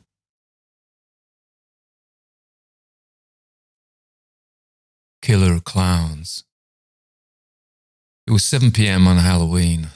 Jacob had his coat on and hovered by the door. His grandmother was watching TV and his dad was out, but his mom was in the kitchen. "Where are you going?" asked his mom, lifting her head from making pumpkin pie. "I'm going to a Halloween party with Tyler." His grandmother perked up. She said, "Oh, you'll be careful on Halloween. Halloween's an Irish thing, you know, so I know what I'm talking about." His grandmother was from County Mayo in Ireland. She still talked real Irish too. It was embarrassing. "Sure, Grandma," he muttered. She continued, "And especially don't take any food or drink from any spirits you come across. That's their way of snaring you and dragging you into the underworld." "I don't believe in any of that stuff, Grandma." Grandma snorted. "You kids think it's all computers and motor cars, but old spirits still wander, even if they wear modern faces these days." His mom interrupted. "So, you're going with Tyler?" "That's what I said." She frowned. "I thought you didn't like Tyler." Jacob said, "He's okay." Now her suspicion was roused. "Where is the party anyway?" Jacob shrugged in his teenage way. "Not sure. Tyler knows." "Hey, Jake, wouldn't you rather stay home with your mom on Halloween and watch scary movies? I've got treats." He shook his head awkwardly and she ruffled his hair. "Only kidding. You go and have a good time. I'm pleased you're going out, rather than sitting at home with your Xbox like you normally do." Relieved at getting her permission, Jacob hurried out. At the door, he called back, "Don't wait up, Mom. I'm going to be late." "See that guy over there?" Tyler pointed. "The one standing by the side of the road." Jacob gasped. "He's got a clown mask on." He stepped back into the shadows so the clown couldn't see him. The clown stood in a light pool, though the street light was too dim to really see the figure. The lamp cast a glowing circle in the clinging dark that hung around the lonely road junction, and the freak stood in the middle of it like he was showing off. Time to go. An owl hooted from somewhere in the trees, and the air tasted of oncoming rain. "He's got the whole clown suit on," Tyler laughed and strolled off, cradling his beer keg to his round belly. His curly hair bobbed as he walked.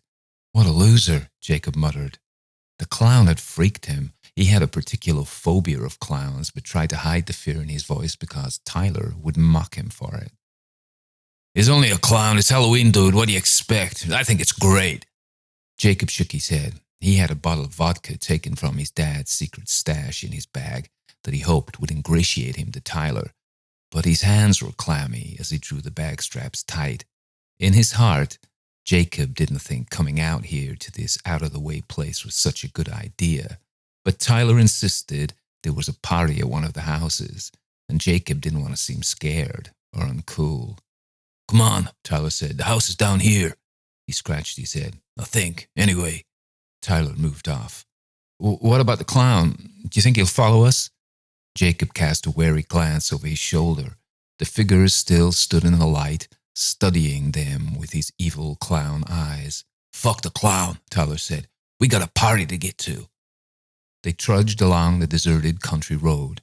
The town and their warm homes were behind them. As they'd passed along the main street, it had been crazy with all the partiers dressed up and drinking. Jacob had wanted to stay there, but Tyler always thought he knew best. He said he'd heard of the sickest party, and it was down here past the edge of town, in a house in the middle of the woods. Wasn't that cool? As they entered the first trees, Jacob asked, "Are you sure it's okay? I mean, these woods are huge. We could get lost." Tyler shook his head. "You're such a wuss. Of course it's okay. There's this girl. She's calling herself Elvira, and man, she is hot. Smoking." "You saw her?" No, not in actual life, but I mean from her pic. Like, she was wearing a revealing costume, you get me? Dude, she's offering it up." Tyler guffawed like a dirty old man. He jabbed his thumb towards his chest. "If she's offering it, I'm taking it." Jacob gave a half smile, then a broader one. He liked the sound of that. Jacob wasn't the most popular kid, but neither was Tyler. As a matter of fact, Tyler was more than a little annoying at school, but Jacob didn't have a massive choice of friends, so he tagged along. "Here." Tyler pointed down a dirt track that ran deeper into the woods. As they stopped to take stock of where they were, the tall pines on either side shushed and moved in the wind. Jacob paused. "You sure?" Tyler nodded. "Yeah." Jacob brushed his straight brown hair away from his forehead. His voice wavered. "Okay, if I use a flashlight, it's just kind of dark down here. The moon's behind the clouds tonight." Tyler grinned. "Sure, if it makes you feel braver, mommy's boy." Jacob flushed at the insult. He was close to his mother and his grandma, too. Mom still tucked him up in bed at night, not that he would be telling Tyler that. "Come on, I'm getting cold," Tyler said, holding his keg and walking off. Jacob flicked on the flashlight, and the beam caught the dirt road and the tree trunks. Tyler walked fast, and now he was a little way ahead. Jacob hurried and glanced into the gloomy forest that crowded in on both sides. He heard the moaning wind, and for a second he hesitated, worried about getting lost among these trees, but Tyler wasn't waiting, so he ran to catch up.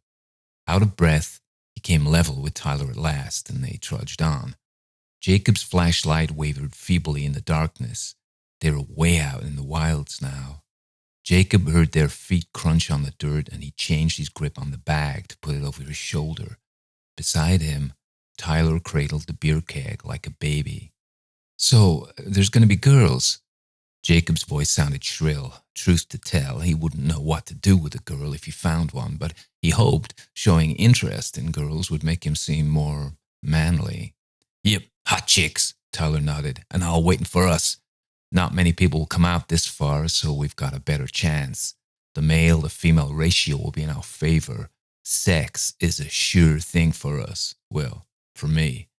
Jacob forced a laugh. "Cool." He turned. He thought he glimpsed a shadow to their right, just inside the forest edge. Seeing something move was so startling that he snapped the flashlight beam around as a jag of fear ripped through him. Tyler stopped. "What are you doing?" There's something in the forest." "Yeah, like a squirrel. Don't be a pussy." Tyler snorted, walking on. It wasn't a squirrel. It was way bigger than that. The flashlight beam couldn't unpick darkness from deeper darkness, but Jacob felt something was watching them. Spine prickling, he scurried to catch up with Tyler. Tyler might be a dick, but Jacob didn't like lagging behind on his own. "How far down the track is this party?" he said. "We're near now." "How do you know?" "Don't ask me how I know, I just know, okay?" Tyler said it without looking round. He walked purposefully, fixed on his goal. They came to a crossroads. There was no moon and no stars to light their way, just a dark crossroads in the wilderness. Dirt trails went 4 ways. The trees were tall and met above their heads. Jacob flashed his beam this way and that, but it all looked the same. Tyler paused. He put down the keg and thoughtfully considered each alternative. Jacob said, "You know where you're going, right? You did get directions?" "Sure, from the WhatsApp group. Elvira told me." "So, which way?" Tyler scratched his head. Jacob knew the way back was down the track about half a mile, and then he'd reach the highway. Then he shivered, worried about what lurked in the woods between him and home. "Okay." Tyler picked up the beer keg confidently and walked off to the right. "You sure this is correct?" "Of course I am," Tyler called back.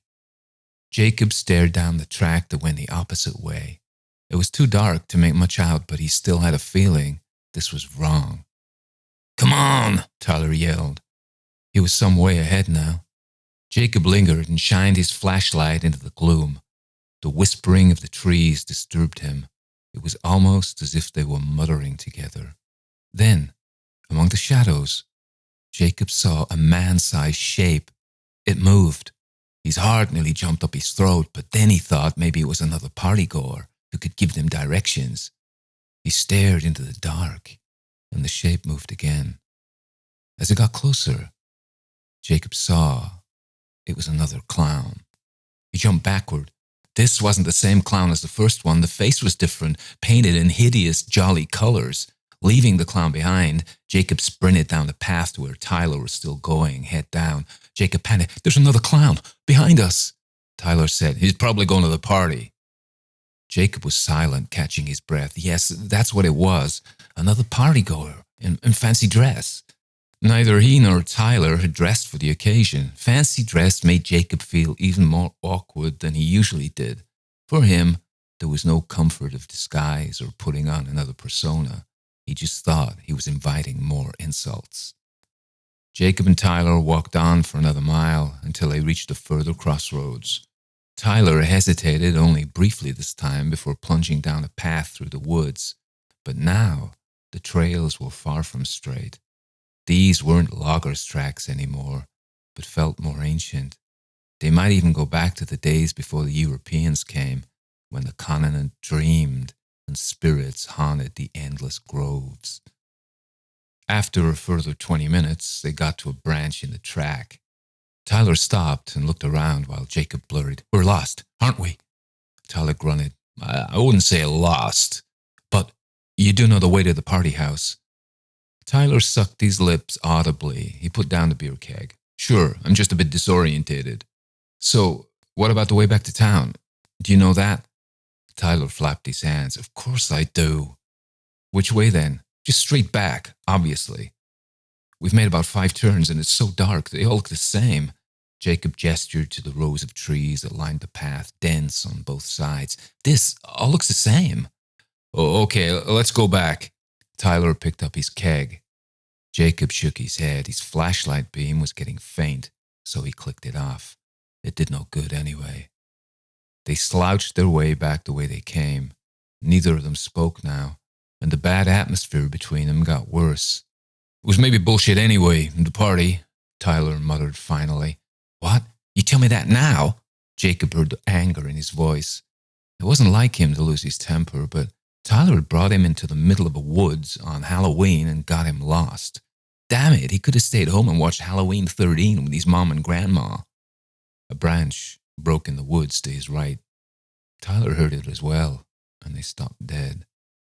Jacob scrabbled for his flashlight, but the weak beam only lit up the tree trunks and did nothing to illuminate the inky blackness behind them. "What's that?" Jacob hissed. "I don't know. A bear? Don't be stupid, there's no bears near here. A cougar? Jacob tried to calm his frazzled nerves. No, maybe a deer. It's more scared of us than we are of it. He didn't believe it. He exhaled, and Tyler rubbed his forehead, and they began to walk again. They heard another noise. Jacob thought there was definitely a creature of some kind in the forest to their right. They hurried, not speaking, heads down, until they were running. Ahead of them, they saw a shape, and stopped dead. Oh shit, Tyler whispered. It's a clown. Jacob's heart beat so hard he could almost feel it bouncing out of his chest. Ask him the way? Are you fucking kidding? Come on, hurry. The two of them broke into a jog. That clown was to their right, but Jacob turned to see another clown emerge from the woods behind them. He sprinted, almost weeping, until they got to a fork that looked like every other fork in the trail. He sobbed, Which way? That way. Tyler nodded his head to the left. You sure? Yes, come on. The two clowns still walked behind them on the track. Jacob heard Tyler gasp. There's another one ahead of us too. In the middle of the path. Two behind. Oh God. They stood, paralyzed, as the clown shapes shuffled towards them with a strange, dragging gait. Jacob and Tyler huddled together. Only the right path was clear, but that was definitely not the way they had come. Going down there only risked getting lost deeper in the woods. Almost miraculously, from that direction, Jacob saw the glow of car headlamps. Then he heard the engine. A car was coming down the track. He sighed in relief. We can hitch a ride, Tyler said eagerly. Get out of here. Jacob nodded. Sure, they must stop. They couldn't leave us. The car got closer, and the clowns huddled away into the shadows. When it arrived, they saw it was a beat-up Ford, and they stood in the middle of the track so the driver couldn't avoid seeing them. The vehicle braked heavily, and its wheels crunched in the grit. The bright lights blinded them, and Jacob shielded his eyes. Then the driver's window wound down, and someone stuck their head out. The face was in shadow because of the brilliant beams. Tyler stepped forward, and Jacob followed him, still hugging their alcohol. Jacob got close enough to see the driver and brought a hand to his mouth, staggering back. The driver looked just like a Cabbage Patch doll. The Cabbage Patch doll smiled. Great costume, dude, Tyler said. The driver grinned. Thanks. You must be Tyler and Jacob. You want to get in, and I'll give you a lift to the party. Tyler went straight to the car and opened the rear passenger door, but Jacob hung back. Something about the Cabbage Patch doll unnerved him. Tyler pushed the keg of beer onto the back seat and turned. Come on, man, get in. But Jacob hesitated. He gazed at the Cabbage Patch doll, staring at him out of the driver's seat window, its smile fixed on its face, its painted-on eyes bright blue. He couldn't read its expression. The doll saw him looking and said, Hi, Jacob. I'm Chubby. Jacob stepped back. How do you know my name? The doll said, I know you. You're Tyler's friend. You're coming to the party. Jacob held his bag like a shield in front of him. He said, No, I don't want to go to the party. Can you take me home? Maybe just to the road into town? Chubby continued to smile. He could actually do nothing else with his fixed cloth face. No, Jacob, I can only take you to the party. Hop in. Jacob heard the annoyance in Tyler's voice. Hurry up, let's go. Jacob sighed and got into the car, and Tyler shuffled over to make way for him. That's it, Chubby said. Close the door and we'll be off. Jacob didn't. Close the door, doofus, Tyler snapped. I'm not sure about this, Jacob said, but, browbeaten as usual, he pulled the door closed behind him anyway. The car moved, turning neatly in the crossroads until it faced the direction it had appeared from. Chubby hit the gas, and the vehicle sped off. On an impulse, Jacob turned and gazed back through the rear window. There, at the crossroads, where they'd been, stood three clowns. Tyler's shoulder pushed painfully into his as they bumped along the track. Chubby at the wheel said nothing. It was almost as if he had sunk back into being an unanimated, lifeless doll. Good costume, huh? Tyler said. Who? Chubby. Jacob said wearily. I'm not sure it's a costume. What? I wonder, maybe, if he's not a real person. Tyler laughed. What? What the hell have you been snacking on? The way he moves his head, it's not natural. Tyler snorted. What a freak. Then he added for clarification. You, not him. Despair pooled in Jacob's stomach. We're going deeper into the woods. I want to go home. Tyler shook his head. If you wanted to bail, you should have bailed back there. Now you're along for the ride. I don't know my way home on my own, and there were clowns there. I didn't want to be left with the clowns. Tyler snorted. What is fucking with you and these clowns? It's fucking Halloween. What do you expect? Of course there'll be clowns. Anyway, shut up. You're getting on my nerves, you whiner. Jacob lapsed into silence, and Chubby still said nothing while the atmosphere grew awkward. Trapped there, Jacob felt horror swallow him. He wanted to be away from there, but the car was carrying him deeper into the vast forest, and from any chance he could make his way home on his own. Finally, Jacob saw vague lights ahead. He could hardly make them out because the back of Chubby's headrest obscured the windshield. But then the car braked and pulled in to park. The wheels threw up a scrunch of grit, and Chubby's cheery, monotone voice said, Here we are, Jacob and Tyler. Here we are at the party. Time to get out. Tyler's head snapped up from where it had lolled in a half-sleep, now energized by the thought of the party and all the hot girls he imagined would be there. Come on, let me out, he said. Jacob sighed. He put his hand on the door handle but didn't pull it until Tyler jabbed him with his elbow. Come on, it's going to be freaking awesome. Having no other option, Jacob shoved open the door. He swung out and planted his feet on the rough grass at the edge of the forest road. He didn't forget his bag with its vodka.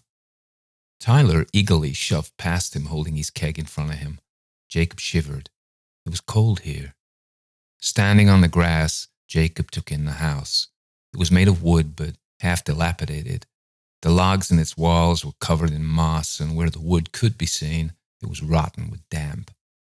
Pumpkin lanterns sat outside on the deck, their jagged mouths and eyes leering at them as the candles within flickered through their hollow heads.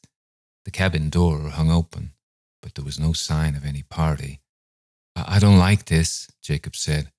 Yeah, we got that already. You're such a pissy little freak. Tyler pushed past him and lumbered towards the house.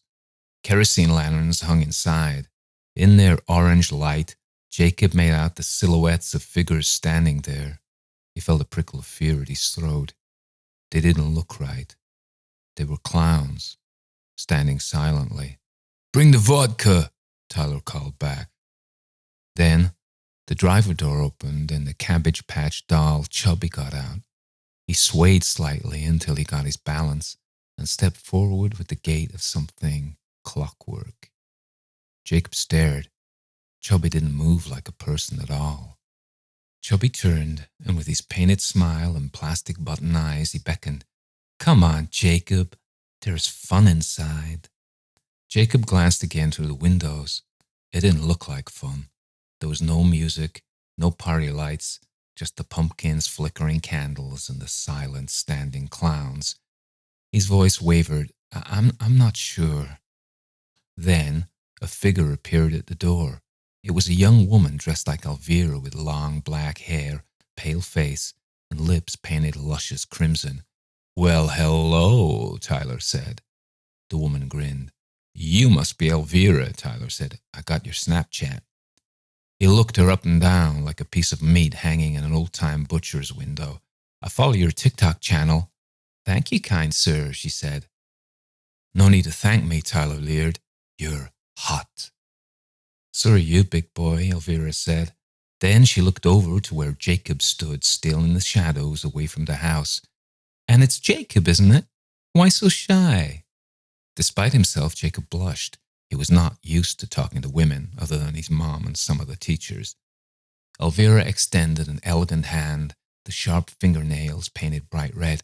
Come on, I'll show you inside. Jacob hung back, but he heard a shuffling noise behind him and spun round. Appearing from the darkness shuffled 3 figures, 3 more clowns with blank, shiny eyes, brightly painted smiles, and round red noses. They moved with a jerky gait, coming closer. Jacob gave 3 backward steps, then turned from staring at them to find the smiling face of Elvira right behind him. She grabbed his hand and pulled him toward the door. "I see you've met some of the other party-goers." "The clowns?" Elvira laughed. "Yeah, they're strong, silent types. But come on in and see the house." Tyler had already disappeared inside. Elvira yanked Jacob with her, and the boards creaked under Jacob's feet as Elvira's tight grip dragged him in. He smelled the damp and the rot of the house. He tried to hold back, but she yanked him with her. Once inside, Jacob stopped. The rows and rows of clowns stood silently with their painted smiles and button eyes. He pulled back, dragged his hand free, panic rising. He backed off to the door. Tyler spun round, seeing him try to leave, and said, "Where are you going, asshat?" Jacob yelled, "Can't you see all these fucking clowns? This isn't a fucking party. This is something else." Jacob cursed so infrequently that anyone who knew him would realize how scared he was. But Tyler shrugged and said, "Go if you want, loser. I'm staying here with the lady. Her sexy friends will be here soon." Jacob was too scared to leave on his own and walk back home through the gloomy woods, full of who knew what. So he sat on the old leather sofa. Tyler found himself a lazy boy recliner, which was pretty out of place in a cabin in the woods. The pumpkins watched him with shifting, evil eyes. Elvira brought Tyler a glass of a bubbling green drink that gave off smoke. "We call that zombie juice," Elvira said when she saw Jacob looking. Tyler grabbed the drink from Elvira. "Has it got alcohol in it?" he asked. "Sure," Elvira grinned. "This is a party." Jacob thought the drink looked disgusting, but Tyler knocked back his zombie juice, the green liquid running over his chin, then wiped his mouth with the back of his hand. "More," he grunted. "Your wish is my command," Elvira said in her husky voice, and went to fetch Tyler more zombie juice. Tyler turned his head. "You should try it," he said. "It's extreme. It'll lighten you up some because you really are a boring jerk." Jacob shook his head. He remembered what his grandmother said before he came out about how you shouldn't take food or drink from the spirits on Halloween, or they'd be able to keep you in their realm. You shouldn't be drinking that stuff," he muttered. "Pussy," Tyler said. Just then, Chubby appeared at Jacob's shoulder, making him start with fright. "You want a zombie juice?" he said, his voice hissing like a snake's. "No thanks, I want to leave." Chubby kept on. "Maybe a witch's brew. It's yellow." "It makes no difference what color it is. I don't want it." Chubby said. "Suit yourself, Mr. Tetchy." Jacob watched him. There was something not wholly human about these two. Chubby definitely not, but Elvira was also not what she seemed to be either, for all her taffeta miniskirt and black velvet basque. She came back with a tray of cookies in the shape of spiders. Tyler took one greedily. "When are the girls getting here?" he said, munching. "Soon, big boy," Elvira said. Elvira brought the plate of spider cookies. "Can I tempt you, Jacob? They're delicious." "No thanks." "You sure?" "Yes." "Did you see my TikTok channel, Jacob?" "No, I don't like TikTok." "Even with girls dancing, not wearing much?" "No." Tyler yelled, "Jacob's scared of girls." Jacob sat tight-lipped. "Really? You shouldn't be scared of me. I'm soft to the touch," Elvira said in her softest, sweetest voice. "Mind if I sit next to you on this couch?" Jacob said, I'd rather you didn't." She sat down anyway, and he budged over so he wasn't touching her. She whispered, "Hey, why don't I give you the password to my special Instagram account? You do have an Insta account, don't you?" "Yes." "Good, because, I've got some special pics on my account, just for fans." "Very special," Tyler said. Jacob glanced over to Tyler, who had finished his second glass of zombie juice and was looking for more. There was something really weird about him. Tyler's face had gone very pale, but his lips and eyes seemed bigger and brighter somehow. Chubby came from his left and thrust a plate with little fondant cookies in his face. They were shaped like black cats. "Eat a cookie," Chubby said. "I don't want one." "You gotta eat something, Jacob," Elvira wheedled, stroking his arm.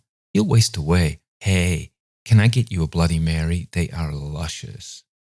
Elvira gazed into her eyes with her big blue peepers, but Jacob thought her eyes had an odd glint.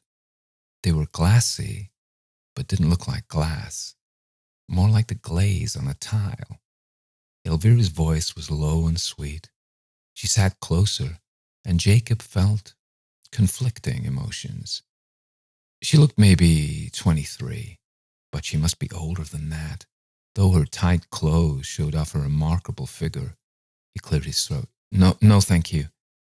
She pressed her shapely thigh against his, but her leg wasn't warm. It felt cold as old wood. Chubby appeared with a chunky glass of foaming yellow drink. Take a sip of Monster Mash, Jacob. You'll love it. Jacob looked over at Tyler. He was already drinking Monster Mash and, by the look of it, he was drunk. His head rolled forward and a string of drool hung from his lips.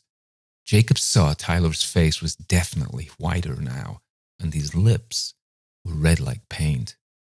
He had bright circles on his cheeks, and his nose was growing round like a button mushroom. Jacob jumped up. What's up, sport? Chubby said. Elvira tugged at his wrist, trying to pull him back down. Come on, Jacob. Sit next to Elvira. Then we can get real friendly. Jacob shouted, Tyler, wake up. They're turning you into a clown. He rushed over and yanked Tyler up, but the other boy was heavy and slumped back with a stupid smile. Tyler waved Jacob away. Nah, I'm good. Then in a thick voice he said, Hey, Chubby, fetch me some more zombie juice, will ya? Sure thing, Tyler, Chubby said. Anything for my little buddy. Tyler lifted his head. His face was now entirely made up like a clown. He even wore long banana shoes and suspenders holding his pants up. He said, Elvira, baby, what about that private show you promised? Elvira got up from the sofa, walked past Jacob to where Tyler sat. She put her shiny, high-heeled shoe up on the lazy boy, so her skirt rolled up to reveal she was wearing nylon stockings and a garter belt. Tyler, come on, this isn't safe, Jacob yelled. Chubby stood at his shoulder. Hey, Jacob, you need to relax. You know, where we're from, the birds sing a pretty song. Elvira smiled a sweet smile. Yeah, Jacob, if you come with us, you can have that gum you like. The gum your mama won't let you have. Jacob felt dizzy with panic. He backed away to the door. Tyler, please come with me. Elvira just watched him, a curious but unfriendly look on her face. Chubby stood in his way, his cabbage patch head tilted quizzically. Can you give me a ride home? Jacob blurted. Chubby said, No, Jacob. The trip is only one way. Jacob looked back at Tyler. He was almost totally a clown now, almost totally asleep, almost totally gone. Tyler, he yelled. It's too late for Tyler, Elvira said. We can only take the ones so deep in their lusts that they were doomed even before we met them. You're too innocent, Chubby said. Too innocent, Elvira said, almost sadly. But we've got Tyler. Yeah, we've got Tyler, Chubby said. And we can't have you. No, Elvira said. We can't take you with us, and that's a pity because we live in such a pretty place. Yeah, Chubby said. We've got birds and bees and cigarette trees and lemonade springs where the bluebird sings. You must have heard of it. Yes, Elvira said. It's called hell. An evil cackle broke from her lips. Jacob went for the door. Chubby stood between him and the exit, but Jacob barged past and got out. Chubby called after him. We can't take you to hell, but we sure can't kill you here. Elvira yelled, Clowns, get him. Jacob burst out of the cabin and onto the grass outside. He yelled back, Tyler, come on! He was breathing heavily now. He was miles from home and didn't know the way through the forest in the dark. And then he saw the shadows. Hundreds of clowns emerged from the dark woods and started moving toward him. Jacob was a weedy kid, but he could run, and he ran with all his might, sprinting into the night along the forest track, not looking back, heading into the dark. His heart hammered and his breath came in ragged sobs as his feet pounded the earth, taking him away from that house. The clowns followed, but they were slower than him. After 100 yards, his breath came in sobs, but he forced himself on, the muscles in his calves burning like fire. After another 100 yards, he had to stop. He stood, hand on a tree trunk, gasping for breath. He looked back at the log cabin. He could still see the ring of pumpkin lanterns, small and faint now. He shouted with all his might, "Tyler!" The clowns shuffled along the forest trail toward him. He saw their painted, funny faces, huge, startled eyes, and their big, laughing mouths, and Tyler was among them. He didn't recognize him at first, but then he knew the pot belly and the curly brown hair that escaped from behind his pork pie hat. It was Tyler, all right. "Tyler, it's not too late," he yelled again. But Tyler didn't answer. Turns out it was too late for Tyler. There was nothing he could do now. Tyler had wanted drink, and he wanted girls, but instead he got Halloween cookies and zombie juice and a one-way ticket to the haunted house of horror. Jacob's grandma had been right. Don't take the spirits' food and drink, because if you do, they'll drag you down to hell with them. The clown shuffled closer, so Jacob turned and ran. He ran until he had to stop for breath. Standing in the middle of the forest trail, he looked back. He saw no clowns, but he knew they were coming. He had to run again. Eventually, he was exhausted. His sprint became a jog and then a walk. It was way after midnight. The clouds cleared and a half moon burned like pale fire. After many further desperate wrong turns and retracings of his steps, Jacob finally exited the forest. But it was dawn before he reached the road that led to town. There had been no clowns for a long time now. He trudged along the highway, and an early morning driver, a friend of his dad's, stopped to give him a lift. When he got home, he had to knock until his dad woke up. He made sure his dad locked the door and bolted it behind him. "What's got into you, Jacob? Halloween's supposed to be fun." Tyler disappeared. No one at school knew what had happened to him. Jacob tried to explain, but no one believed him. Then, about a month later, Jacob Googled killer clowns and found an article from a German newspaper with Chubby and Elvira's pictures.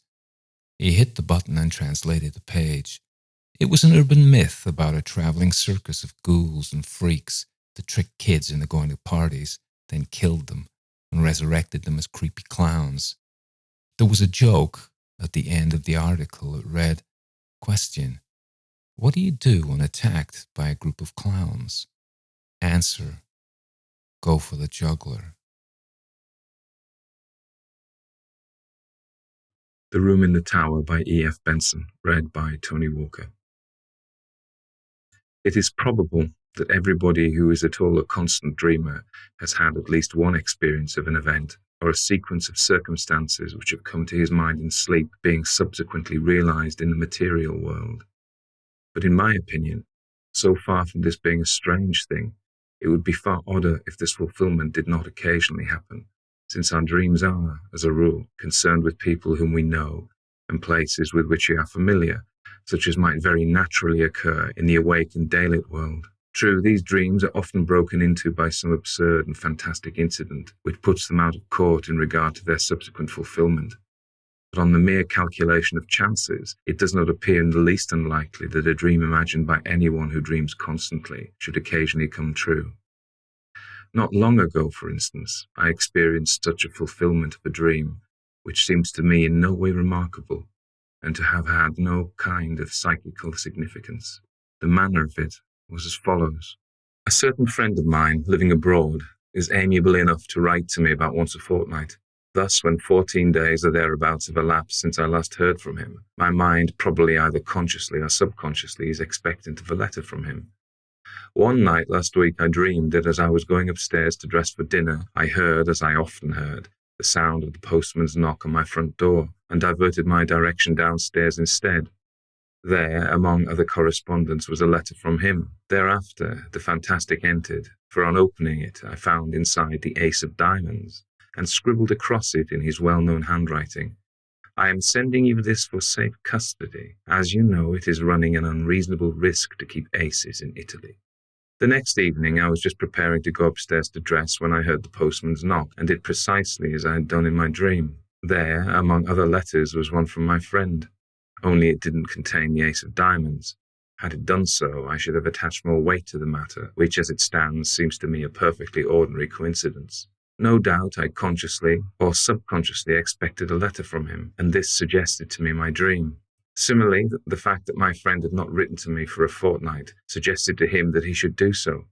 But occasionally it is not so easy to find such an explanation. And for the following story, I can find no explanation at all. It came out of the dark, and into the dark it has gone again. All my life I have been a habitual dreamer. The nights are few, that is to say, when I do not find on awaking in the morning that some mental experience has been mine, and sometimes all night long apparently a series of the most dazzling adventures befall me. Almost without exception these adventures are pleasant, though often merely trivial. It is of an exception that I am going to speak. It was when I was about 16 that a certain dream first came to me, and this is how it befell. It opened with my being set down at the door of a big red brick house where I understood I was going to stay. The servant who opened the door told me that tea was being served in the garden, and led me through a low, dark-panelled hall with a large open fireplace, on to a cheerful green lawn set around with flower beds. There were grouped about the tea table a small party of people, but they were all strangers to me except one, who was a schoolfellow called Jack Stone, clearly the son of the house, and he introduced me to his mother and father and a couple of sisters. I remember, somewhat astonished to find myself here, for the boy in question was scarcely known to me, and I rather disliked what I knew of him. Moreover, he had left school nearly a year before. The afternoon was very hot, and an intolerable oppression reigned. On the far side of the lawn ran a red brick wall with an iron gate in its centre, outside which stood a walnut tree. We sat in the shadow of the house opposite a row of long windows, inside which I could see a table with cloth laid, glimmering with glass and silver. This garden in front of the house was very long, and at one end of it stood a tower of 3 stories, which looked to me much older than the rest of the building. Before long, Mrs. Stone, who like the rest of the party had sat in absolute silence, said to me, "Jack will show you to your room. I have given you the room in the tower." Quite inexplicably, my heart sank at her words. I felt as if I'd known that I should have the room in the tower, and that it contained something dreadful and significant. Jack instantly got up, and I understood that I had to follow him. In silence we passed through the hall and mounted a great oak staircase with many corners, and arrived at a small landing with 2 doors set in it. He pushed one of these open for me to enter, and without coming in himself closed it after me. Then I knew that my conjecture had been right. There was something awful in the room, and with the terror of nightmare growing swiftly and enveloping me, I woke in a spasm of terror. Now that dream, or variations of it, occurred to me intermittently for 15 years. Most often it came in exactly this form: the arrival, the tea laid out on the lawn, the deadly silence succeeded by that one deadly sentence, the mounting with Jack Stone up to the room in the tower where horror dwelt. It always came to a close in the nightmare of terror at that which was in the room, though I never saw what it was. At other times I experienced variations on this same theme. Occasionally, for instance, we would be sitting at dinner in the dining room, into the windows of which I had looked on the first night when the dream of this house visited me. But wherever we were, there was the same silence, the same sense of dreadful oppression and foreboding, and the silence, I knew, would always be broken by Mrs. Stone saying to me, "Jack will show you to your room. I have given you the room in the tower," upon which, this was invariable, I had to follow him up the oak staircase with many corners, and enter the place that I dreaded more and more each time that I visited it in sleep. Or again, I would find myself playing cards, still in silence, in a drawing-room lit with immense chandeliers that gave a blinding illumination. What the game was, I have no idea. What I remember with a sense of miserable anticipation was that soon Mrs. Stone would get up and say to me, "Jack will show you to your room. I have given you the room in the tower." This drawing-room where we played cards was next to the dining-room, and, as I've said, was always brilliantly illuminated, whereas the rest of the house was full of dusk and shadows. And yet, how often, in spite of those bouquets of lights, have I not pored over the cards that were dealt me, scarcely able for some reason to see them? Their designs, too, were strange. There were no red suits, but all were black, and among them there were certain cards which were black all over. I hated and dreaded those. As this dream continued to recur, I got to know the greater part of the house. There was a smoking room beyond the drawing room at the end of a passage with a green baize door. It was always very dark there, and as often as I went there I passed somebody whom I could not see in the doorway coming out. Curious developments too took place in the characters that peopled the dream, as might happen to living persons. Mrs. Stone, for instance, who when I first saw her had been black-haired, became grey, and instead of rising briskly as she had done at first, when she said, "Jack will show you your room. I have given you the room in the tower," got up very feebly, as if the strength was leaving her limbs. Jack also grew up, and became a rather ill-looking young man with a brown moustache, while one of the sisters ceased to appear, and I understood she was married. Then it so happened that I was not visited by this dream for 6 months or more, and I began to hope, in such inexplicable dread did I hold it, that it had passed away for good. But one night after this interval, I again found myself being shown out onto the lawn for tea, and Mrs. Stone was not there, while the others were all dressed in black. At once I guessed the reason, and my heart leaped at the thought that perhaps this time I should not have to sleep in the room in the tower. And though we usually all sat in silence, on this occasion the sense of relief made me talk and laugh as I had never yet done. But even then matters were not altogether comfortable, for no one else spoke, but they all looked secretly at each other, and soon the foolish stream of my talk ran dry, and gradually an apprehension worse than anything I had previously known gained on me as the light slowly faded. Suddenly a voice which I knew well broke the stillness, the voice of Mrs. Stone saying, "Jack will show you to your room. I have given you the room in the tower." It seemed to come from near the gate in the red brick wall that bounded the lawn, and looking up, I saw that the grass outside was sown thick with gravestones. A curious greyish light shone from them, and I could read the lettering on the grave nearest me, and it was, "In evil memory of Julia Stone." And as usual, Jack got up, and again I followed him through the hall and up the staircase with many corners. On this occasion it was darker than usual, and when I passed into the room in the tower I could only just see the furniture, the position of which was already familiar to me. Also, there was a dreadful odour of decay in the room, and I woke screaming. The dream, with such variations and developments as I have mentioned, went on at intervals for 15 years. Sometimes I would dream it 2 or 3 nights in succession. Once, as I've said, there was an intermission of 6 months, but taking a reasonable average, I should say that I dreamed it quite as often as once in a month. It had, as is plain, something of nightmare about it, since it always ended in the same appalling terror, which, so far from getting less, seemed to me to gather fresh fear every time that I experienced it. There was, too, a strange and dreadful consistency about it. The characters in it, as I've mentioned, got regularly older. Death and marriage visited this silent family, and I never in the dream, after Mrs. Stone had died, set eyes on her again. But it was always her voice that told me that the room in the tower was prepared for me, and whether we had tea out on the lawn, or the scene was laid in one of the rooms overlooking it, I could always see her gravestone standing just outside the iron gate. It was the same, too, with the married daughter. Usually she wasn't present, but once or twice she returned again in company with a man whom I took to be her husband. He, too, like the rest of them, was always silent, but owing to the constant repetition of the dream, I had ceased to attach in my waking hours any significance to it. I never met Jack Stone again during all those years, nor did I ever see a house that resembled this dark house of my dream. And then something happened. I had been in London in this year up until the end of July, and during the first week in August went down to stay with a friend in a house he had taken for the summer months in the Ashdown Forest district of Sussex. I left London early, for John Clinton was to meet me at Forest Row Station, and we were going to spend the day golfing and go and see his house in the evening. He had his motor with him, and we set off about 5 in the afternoon, after a thoroughly delightful day, for the drive, the distance being some 10 miles. As it was still so early, we did not have tea at the clubhouse, but waited till we should get home.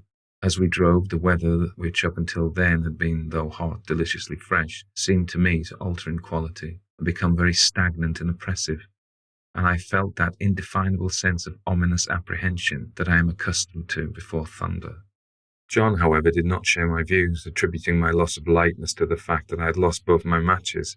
Events proved, however, that I was right, though I do not think that the thunderstorm that broke that night was the sole cause of my depression. Our way lay through deep, high-banked lanes, and before we had gone very far I fell asleep, and was only awakened by the stopping of the motor. and with a sudden thrill, partly of fear but chiefly of curiosity, I found myself standing in the doorway of my house of dream. We went, I half wondering whether or not I was dreaming still, through a low oak-panelled hall and out onto the lawn where tea was laid in the shadow of the house. It was set in flower beds. A red brick wall with a gate in it bounded one side, and out beyond that was a space of rough grass with a walnut tree. The facade of the house was very long, and at one end stood a 3-storied tower, markedly older than the rest. Here for a moment all resemblance to the repeated dream ceased. There was no silent and somehow terrible family, but a large assembly of exceedingly cheerful persons, all of whom were known to me. And in spite of the horror with which the dream itself had always filled me, I felt nothing of it now that the scene of it was thus reproduced before me.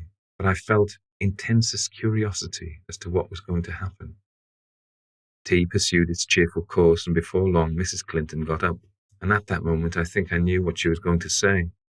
She spoke to me, and what she said was, "Jack will show you to your room. I have given you the room in the tower." At that, for half a second, the horror of the dream took hold of me again. But it quickly passed, and again I felt nothing more than the most intense curiosity. It was not very long before it was amply satisfied. John turned to me. "Right up at the top of the house," he said, "but I think you'll be comfortable. We're absolutely full up. Would you like to go and see it now? By Jove, I believe that you're right, and that we are going to have a thunderstorm. How dark it has become." I got up and followed him. We passed through the hall and up the perfectly familiar staircase. Then he opened the door and I went in, and at that moment sheer unreasoning terror again possessed me. I did not know what I feared. I simply feared. Then, like a sudden recollection when one remembers a name which has long escaped the memory, I knew what I feared. I feared Mrs. Stone, whose grave with the sinister inscription, "In evil memory," I had so often seen in my dream, just beyond the lawn which lay below my window. And then, once more, the fear passed so completely that I wondered what there was to fear. And I found myself sober and quiet and sane in the room in the tower, the name of which I had so often heard in my dream, and the scene of which was so familiar. I looked around it with a certain sense of proprietorship, and found that nothing had been changed from the dreaming night in which I knew it so well. Just to the left of the door was the bed, lengthways along the wall with the head of it in the angle. In a line with it was the fireplace and a small bookcase. Opposite the door, the outer wall was pierced by 2 lattice-paned windows, between which stood the dressing table, while ranged along the fourth wall was the washing stand and a big cupboard. My luggage had already been unpacked, for the furniture of dressing and undressing lay orderly on the washstand and toilet table, while my dinner clothes were spread out on the coverlet of the bed. And then, with a sudden start of unexplained dismay, I saw that there were 2 rather conspicuous objects which I had not seen before in my dreams. One, a life-sized oil painting of Mrs. Stone, and the other a black and white sketch of Jack Stone, representing him as he had appeared to me only a week before, in the last of the series of these repeated dreams, a rather secret and evil-looking man of about 30. His picture hung between the windows, looking straight across the room to the other portrait, which hung at the side of the bed, and that I looked next. And as I looked, I felt once more the horror of a nightmare seize me. It represented Mrs. Stone as I had seen her last in my dreams, old and withered and white-haired, but in spite of the evident feebleness of the body, a dreadful exuberance and vitality shone through the envelope of flesh, an exuberance wholly malign, a vitality that foamed and frothed with unimaginable evil. Evil beamed from the narrow, leering eyes. It laughed in the demon-like mouth. The whole face was instinct with some secret and appalling mirth. The hands clasped together on the knees seemed shaking with suppressed and nameless glee. Then I saw also that it was signed in the left-hand bottom corner, and wondering who the artist could be, I looked more closely and read the inscription, "Julia Stone, by Julia Stone." There came a tap at the door and John Clinton entered. "Got everything you want?" he asked. "Rather more than I want," I said, pointing to the picture. He laughed. "Hard-featured old lady," he said. "By herself too, I remember. Anyway, she can't have flattered herself much." "But don't you see," said I, "it's scarcely a human face at all. It's the face of some witch, of some devil." He looked at it more closely. "Yes, it isn't very pleasant," he said. "Scarcely a bedside manner, eh?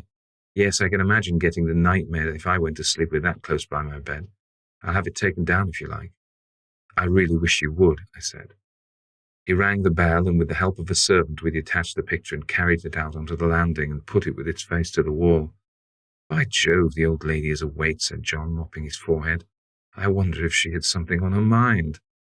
The extraordinary weight of the picture had struck me too. I was about to reply when I caught sight of my own hand. There was blood on it, in considerable quantities, covering the whole palm. I've cut myself somehow, said I. John gave a little startled exclamation. Why, I have too, he said. Simultaneously, the footman took out his handkerchief and wiped his hand with it. I saw that there was blood also on his handkerchief.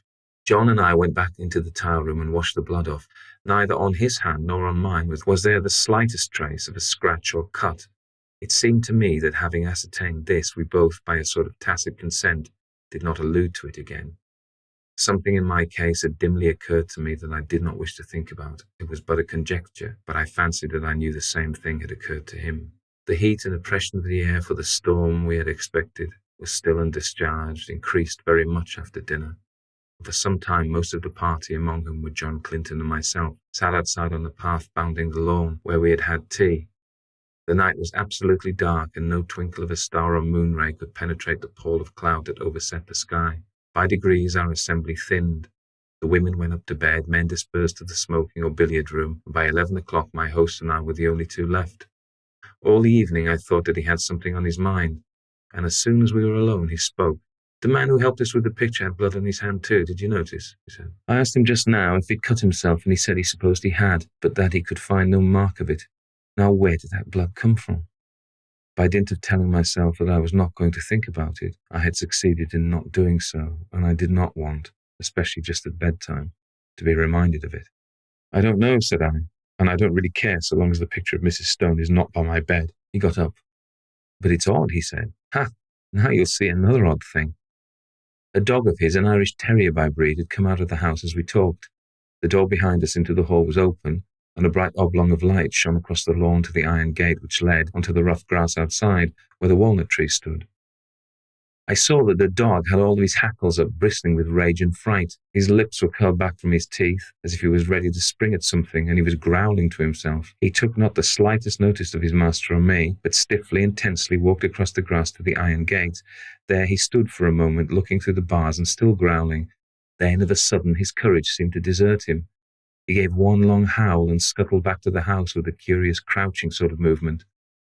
He does that half a dozen times a day, said John. He sees something which he both hates and fears. I walked to the gate and looked over it. Something was moving on the grass outside, and soon a sound which I could not instantly identify came to my ears. Then I remembered what it was. It was the purring of a cat. I lit a match and saw the purrer, a big blue Persian, walking round and round in a little circle just outside the gate, stepping high and ecstatically with tail carried aloft like a banner. Its eyes were bright and shining, and every now and then it put its head down and sniffed at the grass. I laughed. The end of that mystery, I'm afraid, I said. Here's a large cat having Walpurgis night all alone. Yes, that's Darius, said John. He spends half the day and all night there. But that's not the end of the dog mystery. For Toby and he are the best of friends. But the beginning of the cat mystery. What's the cat doing there? And why is Darius pleased while Toby is terror-stricken? At that moment I remembered the rather horrible detail of my dreams when I saw through the gate, just where the cat was now, the white tombstone with the sinister inscription. Before I could answer, the rain began, as suddenly and heavily as if a tap had been turned on, and simultaneously the big cat squeezed through the bars of the gate and came leaping across the lawn to the house for shelter. Then it sat in the doorway, looking out eagerly into the dark. It spat and struck at John with its paw as he pushed it in order to close the door. Somehow, with the portrait of Julius Stone in the passage outside, the room in the tower had absolutely no alarm for me. And as I went to bed, feeling very sleepy and heavy, I had nothing more than an interest for the curious incident about our bleeding hands and the conduct of the cat and dog. The last thing I looked at before I put out my light was a square empty space by my bed where the portrait had been. Here the paper was its original full tint of dark red. Over the rest of the walls it had faded. Then I blew out my candle and fell instantly asleep. My awakening was equally instantaneous, and I sat bolt upright in my bed under the impression that some bright light had been flashed in my face, though it was now absolutely pitch dark. I knew exactly where I was, in the room which I had dreaded in dreams. but no horror that I had ever felt when asleep approached the fear that now invaded and froze my brain. Immediately after, a peal of thunder crackled just above the house, but the probability that it was only a flash of lightning which awoke me gave me no reassurance to my galloping heart. Something, I knew, was in the room with me, and instinctively I put out my right hand, which was nearest the wall, to keep it away, and my hand touched the edge of a picture frame hanging close to me. I sprang out of bed, upsetting the small table that stood by it, and I heard my watch, candle, and matches clatter onto the floor. But for the moment there was no need of light, for a blinding flash leaped out of the clouds and showed me that by my bed again hung the picture of Mrs. Stone, and instantly the room went into blackness again. But in that flash I saw another thing also, namely a figure that leaned over the edge of my bed watching me. It was dressed in some close, clinging white garment, spotted and stained with mould, and the face was that of the portrait. Overhead the thunder cracked and roared, and when it ceased, and the deathly stillness succeeded, I heard the rustle of movement coming nearer me, and more horrible yet, perceived the odour of corruption and decay. And then a hand was laid on the side of my neck, and close beside my ear I heard quick-taken, eager breathing. Yet I knew that this thing, though it could be perceived by touch, by smell, by eye, and by ear, was still not of this earth, but something that had passed out of the body and had power to make itself manifest. Then a voice, already familiar to me, spoke. "I knew you would come to the room in the tower," it said. "I have been long waiting for you. At last you have come. Tonight I shall feast. Before long we will feast together." And the quick breathing came closer to me. I could feel it on my neck. At that, the terror which I think had paralyzed me for the moment gave way to the wild instinct of self-preservation. I hit wildly with both arms, kicking out at the same moment, and heard a little animal squeal, and something soft dropped with a thud beside me. I took a couple of steps forward, nearly tripping up over whatever it was that lay there, and by the merest good luck found the handle of the door. In another second I ran out onto the landing and had banged the door behind me. Almost at the same moment I heard the door open somewhere below, and John Clinton, candle in hand, came running upstairs. "What is it?" he said. "I sleep just below you, and heard a noise as if, good heavens, there's blood on your shoulder." I stood there, so he told me afterwards, swaying from side to side, white as a sheet, with a mark on my shoulder as if a hand covered with blood had been laid there. "It's in there," I said, pointing. The portrait is in there too, hanging up on the place we took it from." At that he laughed. "My dear fellow, this is mere nightmare," he said. He pushed by me and opened the door, I standing there simply inert with terror, unable to stop him, unable to move. "Gee, what an awful smell," he said. Then there was silence. He had passed out of my sight behind the open door. Next moment he came out again, as white as myself, and instantly shut it. "Yes, the portrait's there," he said. "And on the floor is a thing spotted with earth, like what they bury people in. Come away, quick, come away." How I got downstairs I hardly know. An awful shuddering and nausea of the spirit rather than of the flesh had seized me, and more than once he had to place my feet upon the steps, while every now and then he cast glances of terror and apprehension up the stairs. But in time we came to his dressing room on the floor below, and there I told him what I have here described. The sequel can be made short. Indeed, some of my readers have perhaps already guessed what it was, if they remember that inexplicable affair of the churchyard at West Fawley some 8 years ago, where an attempt was made 3 times to bury the body of a certain woman who had committed suicide. On each occasion the coffin was found in the course of a few days, again protruding from the ground. After the 3rd attempt, in order that the thing should not be talked about, the body was buried elsewhere in unconsecrated ground. Where it was buried was just outside the iron gate of the garden belonging to the house where this woman had lived. She had committed suicide in a room at the top of the tower in that house. Her name was Julia Stone. Subsequently, the body was again secretly dug up, and the coffin was found to be full of blood. Edgar Allan Poe, The Telltale Heart. True, nervous. Very, very dreadfully nervous I had been and am. But why will you say that I am mad? The disease has sharpened my senses, not destroyed, not dulled them. Above all was the sense of hearing acute. I heard all things in the heaven and in the earth. I heard many things in hell. How then am I mad? Hearken and observe how healthily, how calmly I can tell you the whole story. It is impossible to say how first the idea entered my brain, but once conceived, it haunted me day and night. Object, there was none. Passion, there was none. I loved the old man. He had never wronged me. He had never given me insult. For his gold I had no desire. I think it was his eye. Yes, it was this. He had the eye of a vulture, a pale blue eye with a film over it. Whenever it fell upon me, my blood ran cold, and so, by degrees, very gradually, I made up my mind to take the life of the old man and thus rid myself of the eye forever. Now, this is the point. You fancy me mad. Madmen know nothing, but you should have seen me.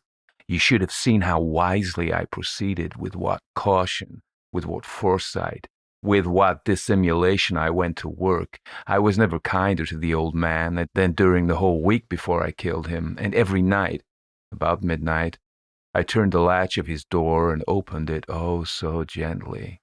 And then, when I had made an opening sufficient for my head, I put in a dark lantern, all closed, that no light shone out, and then I thrust in my head. Oh, you would have laughed to see how cunningly I thrust it in. I moved it slowly, very, very slowly, so that I might not disturb the old man's sleep. It took me an hour to place my whole head within the opening so far that I could see him as he lay upon his bed. Ah, would a madman have been so wise as this? And then, when my head was well in the room, I undid the lantern cautiously. Oh, so cautiously, for the hinges creaked. I undid it just so much that a single thin ray fell upon the vulture eye. And this I did for 7 long nights, every night, just at midnight. But I found the eye always closed, and so it was impossible to do the work, for it was not the old man who vexed me, but his evil eye. And every morning when the day broke, I went boldly into the chamber and spoke courageously to him, calling him by his name in a hearty tone, and inquiring how he had passed the night. So, you see, he would have been a very profound old man indeed, to suspect that every night, just at 12, I looked in upon him while he slept. Upon the 8th night, I was more than usually cautious in opening the door. A watch's minute hand moves more quickly than did mine. Never before that night had I felt the extent of my own powers, of my sagacity. I could scarcely contain my feelings of triumph. To think that there I was, opening the door little by little, and he not even to dream of my secret deeds or thoughts. I fairly chuckled at the idea, and perhaps he heard me, for he moved on the bed suddenly, as if startled.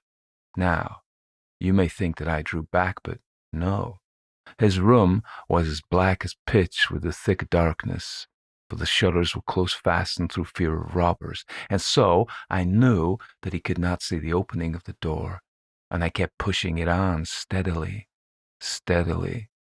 I had my head in and was about to open the lantern when my thumb slipped upon the tin fastening, and the old man sprang up in bed, crying out, "Who's there?"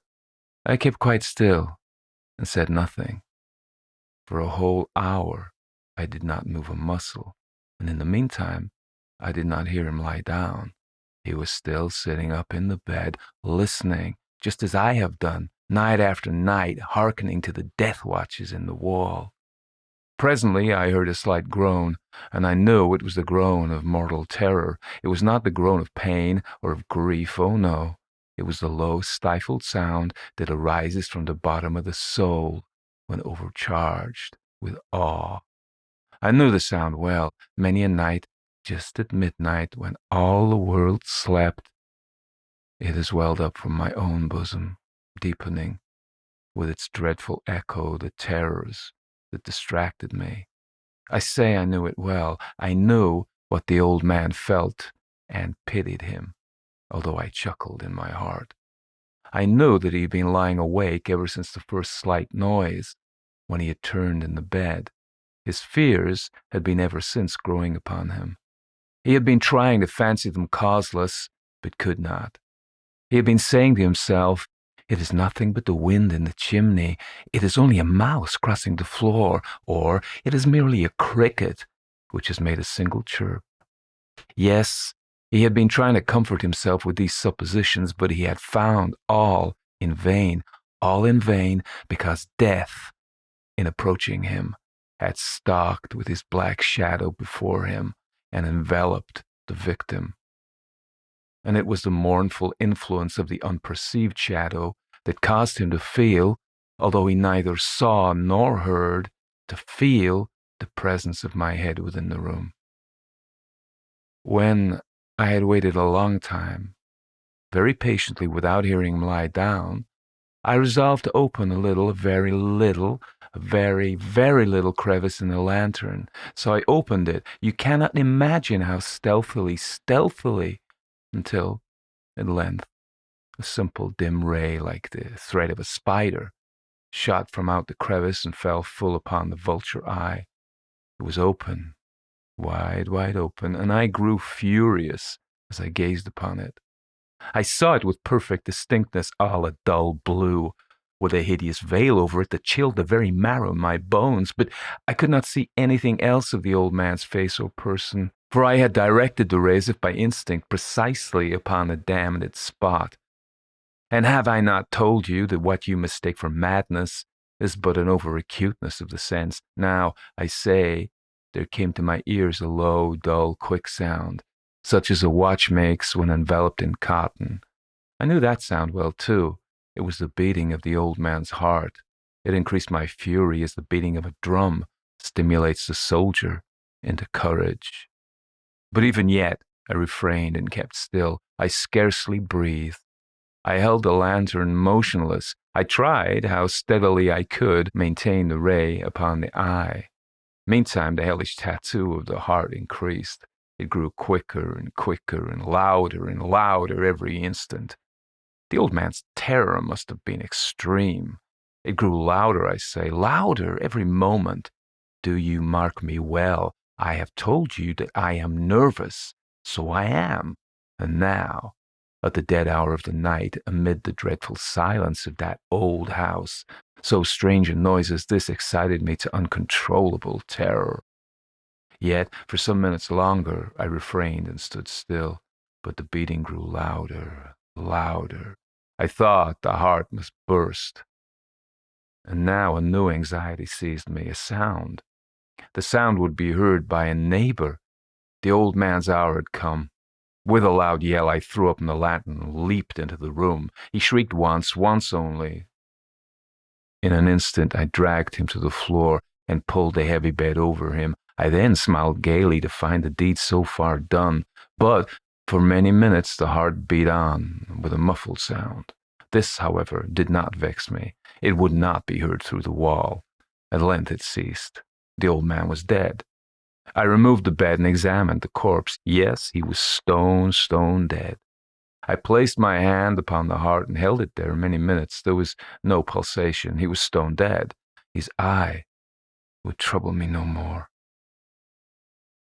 If you still think me mad, you will think so no longer when I describe the wise precautions I took for the concealment of that body. The night waned, and I worked hastily but in silence. First of all, I dismembered the corpse. I cut off the head and the arms and the legs. I then took up 3 planks from the flooring of the chamber and deposited all between the scantlings. I then replaced the boards so cleverly, so cunningly, that no human eye, not even his, could have detected anything wrong. There was nothing to wash out, no stain of any kind, no blood spot whatever. I had been too wary for that. A tub had caught all. When I had made an end of those labors, it was 4 o'clock, still dark as midnight. As the bells sounded the hour, there came a knocking at the street door. I went down to open it with a light heart, for what had I now to fear? There entered 3 men who introduced themselves with perfect suavity as officers of the police.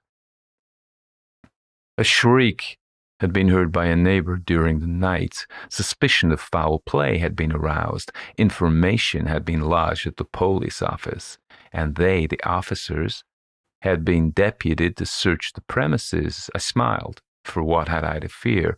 I bade the gentleman welcome. The shriek, I said, was my own in a dream. The old man I mentioned was absent in the country. I took my visitors all over the house. I bade them search well. I led them at length to his chamber. I showed them his treasures, secure, undisturbed.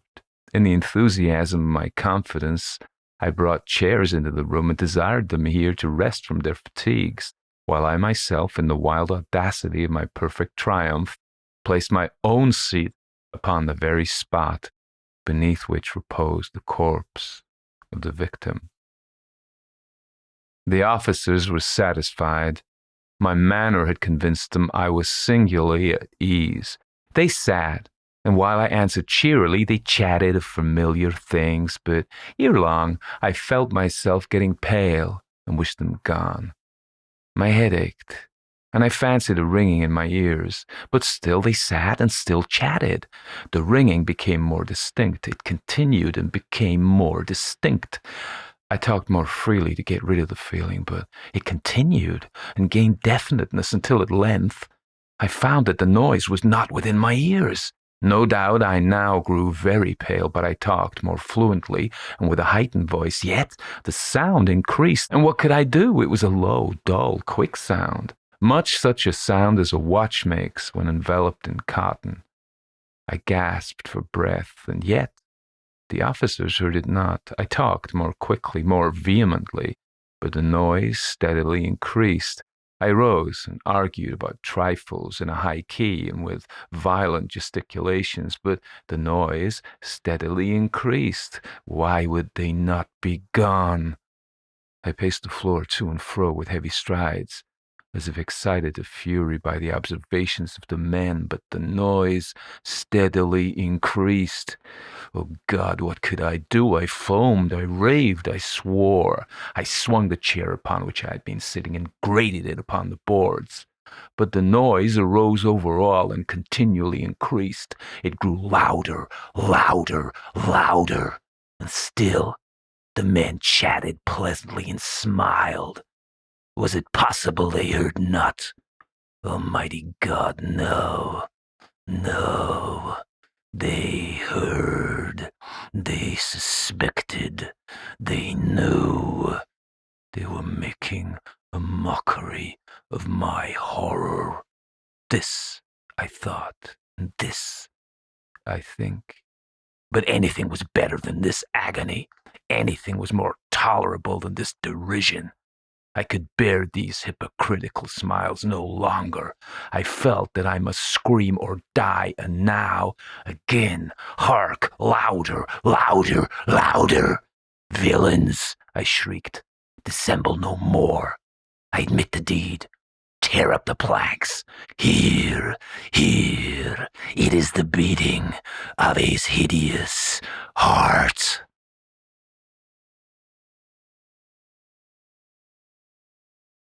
The Croglin Vampyre. To find Croglin Low Hall, go through Croglin and take the first left. When you come to the crossroads, turn left again.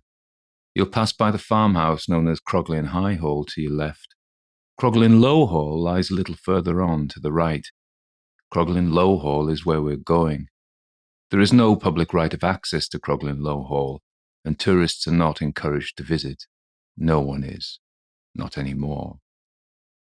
The area is wild now, but in the 17th century it was almost inaccessible. It's strange then that a family should come from the south of England to farm here when there were much more fertile farms to be had much closer to where they came from. They arrived in Croglin just after the English Civil War, when the country was devastated and hardly recovering from the ravages of conflict. The Fishers, whose family owned Croglin Low Hall, had moved out, for reasons of their own, quite a while before. The Fishers weren't the first inhabitants of Croglin Low Hall. The hall was originally owned by the Howards, who also owned Greystoke, Corby, and Naworth castles, and were Dukes of Norfolk and Earls of Carlisle at various times. The circumstances of why the Howards gave the hall up are obscure and lost in the mists of time. The Howards renovated the original medieval hall and built a chapel, but by the 17th century the chapel was tumbled down and disused. It is said there was a crypt in the chapel, but more of that later. Somehow the Fishers obtained Croglin from the Howards. Apparently they got it at a good price, but they only stayed a while there. They moved to a smaller farm some miles away at Cymru. The living was harder on the new farm because it took in more fell land, but still they wouldn't move back to Croglin. There was a story in the locality that the Fishers left Croglin because they were frightened. What they were frightened of nobody said, or, if folks said, they weren't believed, because the story sounded too outlandish. Whatever the truth of it, Croglin Low Hall remained empty for years. Old Augustus Fisher died and his son Joseph inherited, but he wouldn't move back either. It was a chance conversation with his solicitor in Carlisle about another matter entirely that led to the suggestion of renting out the empty Croglin Hall. They could get no local people to take the lease, and so Fisher took to advertising the lease further afield, and somehow it got to the attention of the Cranswell family. The Cranswells originated from Suffolk and were two brothers and a sister. They had been orphaned, though the circumstances of how that happened are no longer clear.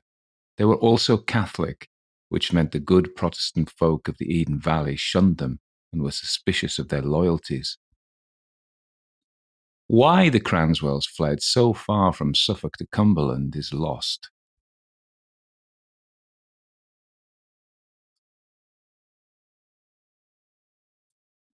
But there must have been some reason to travel so far over such poor roads. They travelled at the end of August by stagecoach, first from London to York, then from York to Carlisle, and then they came by horse to the wilds of Croglin.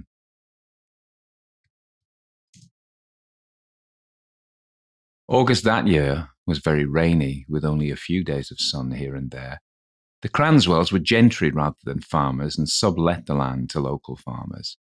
They had independent means and intended to spend the time in leisure, reading, writing, and walking the countryside.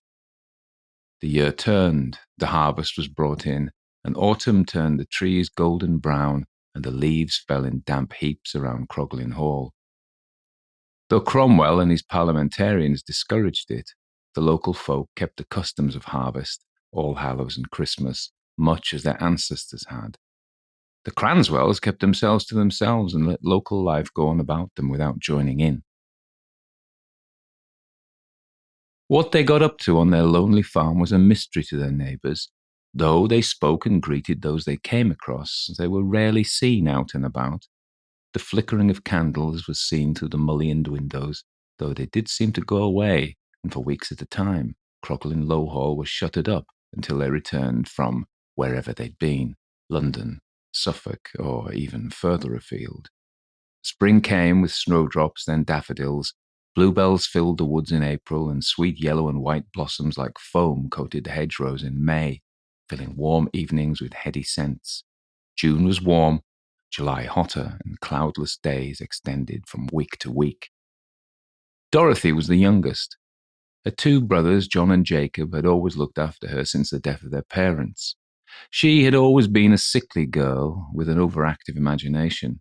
She spent her days at Croglin in embroidery and reading and conversation and looking out of the window, the shadows of clouds drifting along the high green fells to the east. One particular airless summer night at the beginning of August, John and Jacob sat with Dorothy, watching the moon rise. After a time, the candles burned low, and the white moths battering around the flames grew fewer. The temperature dropped a little, but not much. Dorothy stretched and said, "I think it's time to go to bed. I'm yawning my head off here." She retired, and her brothers remained in low conversation. Her bedroom was on the ground floor, along the corridor. She entered her familiar room and locked the door, as was her habit from sleeping in so many inns as they roamed around the countryside in England and abroad. Then she undressed, washed from the jug and ewer, and got into her bed, but she couldn't sleep. It was hot, almost unbearably so. Dorothy lay in her bed, the bedclothes cast off because of the heat. She'd closed a window to stop the moths getting in, but hadn't fastened the shutters. She gazed out of a window, propped up on her pillows, as the long summer day faded out and night took its place. A huge ivory moon rose, and she lay there, watching it through the diamond-cut window panes. An owl hooted in the darkness outside. A curlew called from far away, and Dorothy grew tired. Her head grew heavy, and her eyelids closed. She was almost asleep when some sixth sense shocked her awake. She sat up in bed and looked out of the unshuttered windows. There were lights outside where there should be none. 2 lights flashing red like the eyes of a fox caught in a lantern light. But she knew they were not the eyes of a fox because they were too high off the ground.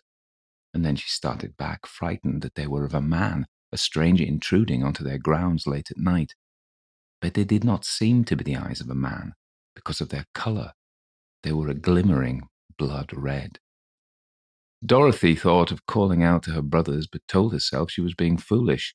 No man's eyes gleamed red like these, almost as if they had their own strange luminescence. And what would a man be doing here? They had no livestock to poach, and it was not on the way from anywhere to anywhere, so no one would use their grounds as a shortcut. It must be some animal. And there were no wolves or bears hereabouts, much less lions or tigers, so she told herself not to fret or vex herself about those eyes in the dark. But still, she watched, fascinated and frightened. It seemed the lights came from where she knew the ruined chapel was. It was a place she hardly ventured into. She had gone to it a number of times, thinking to look over the historical and romantic ruin, but had always hesitated because there was something about the old ruin that unsettled her. The lights, like eyes, moved outside her window. Dorothy lay in bed and followed them with horrified fascination. The cold moon cast a silver radiance over the lawn and path to the hall. At first, the lights stood in the inky shadow, but now they approached closer, and that meant they would soon cross into the moonlight, and she would truly see what manner of thing they were. As the shadows separated out from the deeper shadows surrounding it, Dorothy started as she made out the shape of a man. Those red lights were indeed his eyes. She couldn't understand how a natural man's eyes gleamed in such an eerie fashion. And then, with a flash of fear, she thought perhaps it was not a natural man at all.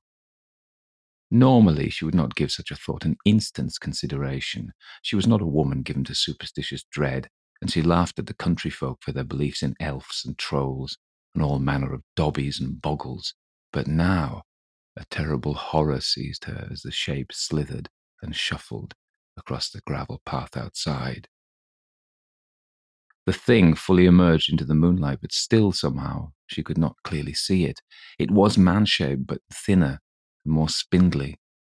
The lights were indeed its eyes, and below the eyes she got the sense of a mouth. It seemed that whatever it was coming to her window. Dorothy thought of getting up and running out of her room, but to go to the door would have meant she had to go right by the window. Besides, she had locked the door from the inside, and so would have to stand there and unlock it with her shaking hands, all the while visible in the spill of moonlight. She hoped it would pass by her window, so she lay still and shook with fear in her bed. Dorothy stared at the shape, but at the last minute, when she was certain it was coming to look in the window, it half turned and started to move around the house. Seizing her opportunity, Dorothy jumped up and ran towards the door. Her hands were trembling so much that she found it hard to turn the key, and then her heart nearly stopped. Behind her, she heard the scratching as if of long nails on the glass of the window. Whatever it was outside, just feet away. Dorothy stood petrified with fear, still not daring to turn her head and look round to see it. Her fear destroyed her concentration, and she fumbled the key in the lock and could not stop her hand shaking enough to turn it so she could escape. Then she heard it unpicking the lead which held the glass in place. She forced herself to look and saw that one pane of the mullioned glass had come away, and a long, bony hand stretched in and turned the window catch to let itself in. In a panic, she ran at the window, determined to pull closed the wooden shutters and stop it gaining entry. But she was not quick enough. She got to the window, got her hand on the shutters, but it was in, pulling itself into the room. Whatever it was, it came in through the window with a rush and grabbed her, its fingers in her hair, its mouth at her throat. It stunk of death and graves, and its wiry strength was inhuman. It thrust her back. She flailed at it with her arms, but to no avail. She felt it bite her neck as it forced her onto the ground. Blood ran from a wound on her neck, and she screamed and screamed. From along the corridor, Dorothy's brothers heard the noise and came and battered at the locked door. The creature looked up, and as the door was smashed open, it turned and fled out of the open window, leaving Dorothy lying on the floor, bleeding profusely from a wound at her neck. One brother, John, clambered out of the window and went after it. He ran into the darkness to where he thought it had gone, but it was fast, and before he could catch it, and perhaps it was lucky for him that he didn't, it disappeared into the pitch blackness around the ruined chapel. It was a great shock to Dorothy, to them all.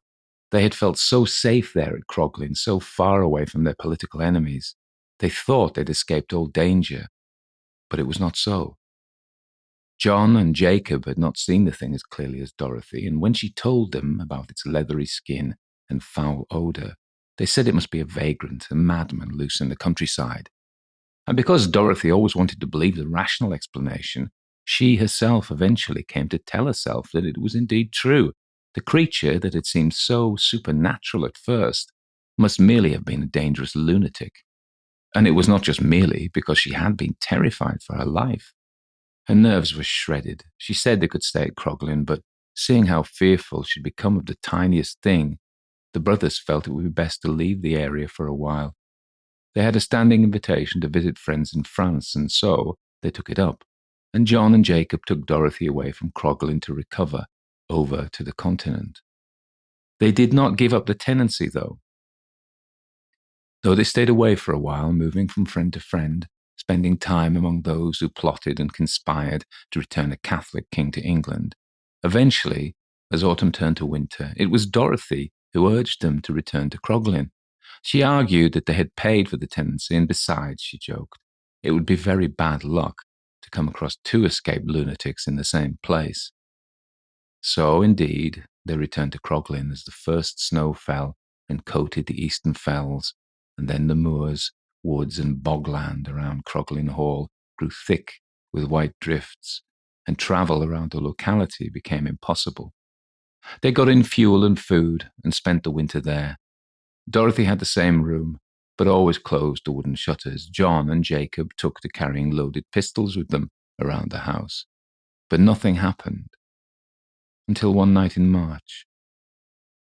Dorothy was lying in bed in a deep sleep when into her dreams intruded a terribly familiar scratching at the window. She struggled to get fully awake, gasping for breath as terror constricted her chest. With shaking hands, she scrabbled for a candle and a flint and steel to spark it with. When she got a flame cradled behind her trembling hand, she saw that the shutters were open. Staring in at her was a brown, shriveled face, and she saw its long, bony hands picking at the lead of the windows, its glowing eyes fixed on her, and it opened its dried mouth, showing receded gums and long, yellow teeth like those of a dog. This time she screamed immediately. Her brothers ran down the corridor with their pistols. The door was left unlocked now, and as they burst in, she pointed to the window, but the creature had gone. The brothers ran to the front door and round to the side where Dorothy's window was. "There!" John yelled. Jacob looked where his brother pointed and saw the thing moving across the lawn towards the ruined chapel. He fired his pistol, and he seemed to hit it in the leg. It stumbled but did not go down, and it scrambled away into the darkness, and they lost it. The next day, the brothers summoned their neighbours to the inn at Croglin. As they sat with their ale, John and Jacob explained what their sister had seen and what they had shot at. Dorothy was with the women in the next room, but the door was opened and there was much clucking and nodding through at her. John Penrice, the farmer at Croglin High Hall, said, "My youngest Nellie had bite wounds at the throat. We put it down to rats." Another neighbour, Adam Bell, said, "Aye, but that chapel has always been a place best avoided ever since the Howards left." There was much nodding and agreeing. "So will you come with us?" John Cranswell asked the men in the inn. "Are you feared to go yourselves?" William Graham, the man who spoke, was well known for his ill temper and pleasure at others' misfortunes. John and Jacob ignored him, and then John Penrice said, "I'll come with you." Adam Bell was the next to join. After that, all the men agreed to come until there was around 10 of them all told, lads and men, sons and brothers, and fathers of the village and surrounding farms. Fortified by ale, they walked from Croglin village. Adam Bell looked at the sky. "We were talking too long. We won't be long until it's dark. We should have set off sooner." John Penrice laughed. "Keep your courage, Adam. I've brought lanterns." And he nodded to his son Edward, who held up 2 brass lanterns. Another said, "Still, it would be best if we got there and did what we need to afore nightfall." "I reckon we have an hour, if that," Adam Bell said. He sounded less bold now than he had when he had a leather tankard of Croglin ale in his fist. "It'll be enough." "And what are we to do once we get there?" William Graham asked with his usual mischief. John Cranswell said sourly, "Put an end to the thing that hurt my sister." The sun had not set by the time the men got to Croglin Low Hall. Dorothy with the village women came along behind, but the mood of everyone grew sombre as the clouds gathered, darkening the day, and the ancient stone walls of the chapel stood there, the dark red sandstone tumbled in places, but still standing high enough to hide whatever was lurking below. They stood in front of the chapel, and John Penrice said, "Are we ready then?" John Cranswell nodded. "There's nothing much above the ground, just a ruined chapel with the roof in and the walls fallen. I'm guessing whatever it is lies downstairs in the crypt." Jacob Cranswell, by way of explanation, said, "We've never ventured down there, at least I haven't." John nodded. "Nor me. Why would we? I had no wish to disturb the dead in their vault." John Penrice said, "I will. It's time to disturb them now, or perhaps disturb those which have never died." A humorless laugh rippled around the gathered men. Adam Bell, showing courage for the first time, went to the ruin. "The stairs down?" "Yes," John Cranswell said, "that's down to the crypt." Adam Bell said, "We'll need lanterns. The steps down are dark, and in the shadow of the walls and trees." He looked up over his shoulder. "I reckon we have 10 minutes till the sun's down." "Best get lit," John Penrice said. Some of the other men, including William Graham, produced torches and used flints and steels and shavings of kindling from their tinderbox to light them until they burned, fluttering in the breeze. Still they hesitated. "Come on, you Jessies, time to man up." John Penrice proved the bravest, and with him at their head, the small knot of men advanced to the top of the stairs and stood there. Then John and Jacob Cranswell forced their way down from where they had been talking to their sister. The local men parted for them. It was the brothers' task to avenge their sister's injury and fear. They held up lanterns and descended. Jacob looked to John. "This door has been newly opened." He pointed to a scrape in the dirt that showed the door had been pushed open recently. "Yes, but it's locked now," said John, trying the handle. "What manner of deed man locks door after him?" said Adam Bell, his voice shaking. There was silence then. John Cranswell knocked the locked old door with his heavy boot. The damp, rotten smell of the crypt assailed their nostrils. The odour was a mix of moulded wood, old rain, beetles, but something sourer too. Shelves lined the walls of the crypt, and on them decayed coffins, some completely in, yellowed bones showing through the broken panels and the lights of the lanterns. But the lanterns cast shadows as much as they did light, and the shifting shade gave the impression of things moving in the crypt. The men crowded the door, the ones behind braver than the ones in front. "What's there? What you see?" called the ones behind. "Just coffins, old coffins," called back John Penrice. "And what's in 'em?" yelled the voice of William Graham, who made sure he was the hindmost. "Old bones, just old bones," said John Cranswell, his voice low and fixed, as he looked among the ruined coffins. His brother stepped forward to get a better view, the shadows flickering and shifting over his shoulders. He shook his head. "They're of different ages." Jacob pointed. "That one. It's least decayed." And it was true.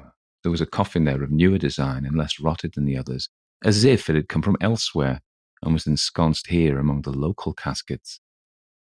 "There's no name on it," said Jacob. "Here, help me with the lid." His brother came, and others, and they soon removed the lid. "It wasn't nailed," Jacob said. They shifted the full coffin and beheld the manner of thing that occupied it.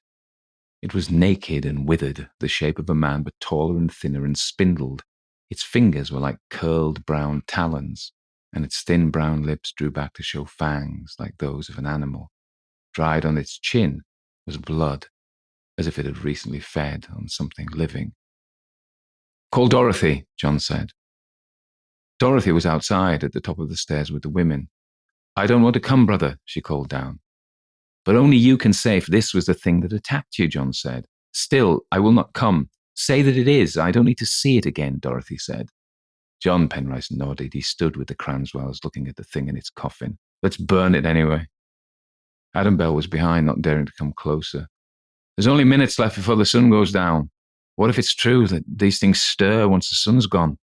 Jacob pointed at the thing's leg. "A pistol ball, look." And there in the dried flesh of the dead thing was the ball of a pistol such as that fired by the Cranswell brothers, such as the shot they hit it with as it stumbled back to its foul lair after attacking their sister. "That's good enough for me," Jacob Cranswell said. "Bring tallow and shavings and we'll set this vile thing afire." Tallow and candles were produced. They packed them in the coffin alongside the monster, along with the driest of wood that they found inside or outside the crypt. Then, as they stood back at the door, Jacob Cranswell set light to the coffin with the thing inside and watched it burn. The coffin burned well with clouds of foul-smelling smoke, and the crowd fell back, choking and coughing, retreating into the night outside, while smoke poured from the crypt. They stood there, gaining courage from their numbers, until the smoke ceased. Jacob Cranswell went down and confirmed there was only ashes and cinders left. After that, the people drifted away in dribs and drabs, going to their own farms and cottages across the wild winter countryside around Croglin, some from as far as Cymru or Renwick. The Cranswells didn't stay in Croglin. They went back to France or Suffolk or London. No one knew. And the Fishers never returned either, selling Croglin Lowhall eventually to strangers. Nearly a year later, Adam Bell sat drinking with John Penrice in the alehouse in Croglin. He drained his tankard and looked to John to get him another. "So that was that," he said. "The thing was burned and all trouble ended." John Penrice was quiet, and then he spoke. "Except it didn't. I hear there's been trouble up at Scaramanic. Some such stories we had round here. Rats biting the necks of children while asleep. Women on the way back from Penrith waylaid and gone missing. Strange shadows haunting the roadsides and graveyards." Adam Bell shook his head. "But how can that be, John? We burned the thing. I saw the blaze good and proper with my own eyes." John Penrice shrugged and said quietly, "Aye, Adam, we did see it burn. But what if there was more than one of them?" The Monkey's Paw by W. W. Jacobs. 1. Without, the night was cold and wet, but in the small parlour of Laburnum Villa, the blinds were drawn and the fire burned brightly. Father and son were at chess, the former, who possessed ideas about the game involving radical changes, putting his king into such sharp and unnecessary perils that it even provoked comment from the white-haired old lady, knitting placidly by the fire. "Hark at the wind," said Mr. White, who, having seen a fatal mistake after it was too late, was amiably desirous of preventing his son from seeing it. "I'm listening," said the latter, grimly surveying the board as he stretched out his hand. "Check. I should hardly think that he'd come tonight," said his father, with his hand poised over the board. "Mate," replied the son. "That's the worst of living so far out," bawled Mr. White with sudden and unlooked-for violence. "Of all the beastly, slushy, out-of-the-way places to live in, this is the worst. Pathway's a bog, and the road's a torrent. I don't know what people are thinking about. I suppose because only 2 houses in the road are let, they think it doesn't matter." "Never mind, dear," said his wife soothingly. "Perhaps you'll win the next one." Mr. White looked up sharply just in time to intercept a knowing glance between mother and son. The words died away on his lips, and he hid a guilty grin in his thin grey beard.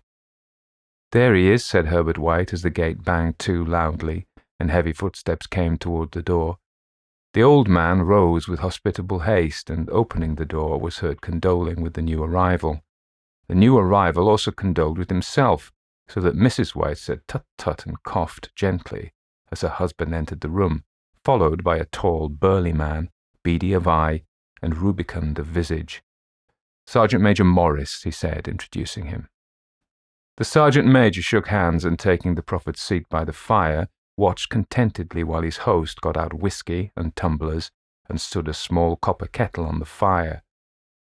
At the third glass his eyes got brighter, and he began to talk, the little family circle regarding with eager interest his visitor from distant parts, as he squared his broad shoulders in the chair and spoke of wild scenes and doughty deeds, of wars and plagues and strange peoples. 21 years of it, said Mr. White, nodding at his wife and son. When he went away, he was a slip of a youth in the warehouse. Now look at him. He don't look to have taken much harm, said Mrs. White politely. I'd like to go to India myself, said the old man, just to look around a bit, you know. Better where you are, said the sergeant major, shaking his head. He put down the empty glass and, sighing softly, shook it again. I should like to see those old temples and fakirs and jugglers, said the old man.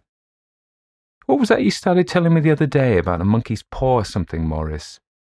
Nothing, said the soldier hastily. Leastways, nothing worth hearing. Monkey's paw, said Mrs. White curiously. Well, it's just a bit of what you might call magic, perhaps, said the sergeant major, offhandedly. His three listeners leaned forward eagerly. The visitor absent-mindedly put his empty glass to his lips, and then set it down again. His host filled it for him. To look at, said the sergeant major, fumbling in his pocket, it's just an ordinary little paw, dried to a mummy. He took something out of his pocket and proffered it. Mrs. White drew back with a grimace, but her son, taking it, examined it curiously. And what is there special about it? Inquired Mr. White as he took it from his son, and having examined it, placed it upon the table. It had a spell put on it by an old fakir, said the sergeant major, a very holy man. He wanted to show that fate ruled people's lives, and that those who interfered with it did so to their sorrow. He put a spell on it so that 3 separate men could each have 3 wishes from it. His manner was so impressive that his hearers were conscious that their light laughter jarred somewhat. Well, why don't you have 3, sir? Said Herbert White cleverly. The soldier regarded him in the way that middle age is wont to regard presumptuous youth. I have, he said quietly, and his blotchy face whitened. And did you really have the 3 wishes granted? Asked Mrs. White. I did, said the sergeant major, and his glass tapped against his strong teeth. And has anybody else wished? Persisted the old lady. The first man had his 3 wishes, yes, was the reply. I don't know what the first 2 were, but the third was for death. That's how I got the paw. His tones were so grave that a hush fell upon the group. If you had your 3 wishes, it's no good to you now then, Morris, said the old man at last. What'd you keep it for? The soldier shook his head. Fancy, I suppose, he said slowly. I did have some idea of selling it, but I don't think I will. It's caused enough mischief already. Besides, people won't buy. They think it's a fairy tale, some of them, and those who do think anything of it want to try it first and pay me afterward. If you could have another 3 wishes, said the old man, eyeing him keenly, would you have them? I don't know, said the other. I don't know. He took the paw and, dangling it between his forefinger and thumb, suddenly threw it upon the fire. White, with a slight cry, stooped down and snatched it off. Better let it burn, said the soldier solemnly. If you don't want it, Morris, said the other, give it to me. I won't, said his friend doggedly. I threw it on the fire. If you keep it, don't blame me for what happens. Pitch it on the fire again like a sensible man. The other shook his head and examined his new possession closely. How do you do it? He inquired. Hold it up in your right hand and wish aloud, said the sergeant major, but I warn you of the consequences. Sounds like the Arabian Nights, said Mrs. White, as she rose and began to set the supper. Don't you think you might wish for 4 pairs of hands for me? Her husband drew the talisman from pocket, and then all three burst into laughter as the sergeant major, with a look of alarm on his face, caught him by the arm. "If you must wish," he said gruffly, "wish for something sensible." Mr. White dropped it back into his pocket and, placing chairs, motioned his friend to the table. In the business of supper, the talisman was partly forgotten, and afterward the three sat listening in an enthralled fashion to a second instalment of the soldier's adventures in India. "If the tale about the monkey's paw is not more truthful than those he's been telling us," said Herbert, as the door closed behind their guest, just in time for him to catch the last train, "we shan't make much out of it." "Did you give him anything for it, father?" inquired Mrs. White, regarding her husband closely. "A trifle," said he, colouring slightly. "He didn't want it, but I made him take it, and he pressed me again to throw it away." "Likely," said Herbert with pretended horror. "Why, we're going to be rich and famous and happy. Wish to be an emperor, father, to begin with. Then you can't be henpecked." He darted round the table, pursued by the maligned Mrs. White, armed with an antimacassar. Mr. White took the paw from his pocket and eyed it dubiously. "I don't know what to wish for, and that's a fact," he said slowly. "It seems to me I've got all I want." "If you only cleared the house, you'd be quite happy, wouldn't you?" said Herbert, with his hand on his shoulder. "Well, wish for £200 then. That'll just do it." His father, smiling shamefacedly at his own credulity, held up the talisman as his son, with a solemn face somewhat marred by a wink at his mother, sat down at the piano and struck a few impressive chords. "I wish for £200, said the old man distinctly. A fine crash from the piano greeted the words, interrupted by a shuddering cry from the old man. His wife and son ran towards him. "It moved," he cried with a glance of disgust at the object as it lay on the floor. "As I wished, it twisted in my hand like a snake." "Well, I don't see the money," said his son as he picked it up and placed it on the table, "and I bet I never shall." "It must have been your fancy, father," said his wife, regarding him anxiously. He shook his head. "Never mind, though, there's no harm done, but it gave me a shock all the same." They sat down by the fire again while the two men finished their pipes.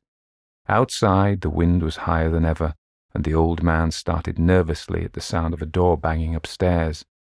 A silence unusual and depressing settled upon all three, which lasted until the old couple rose to retire for the night.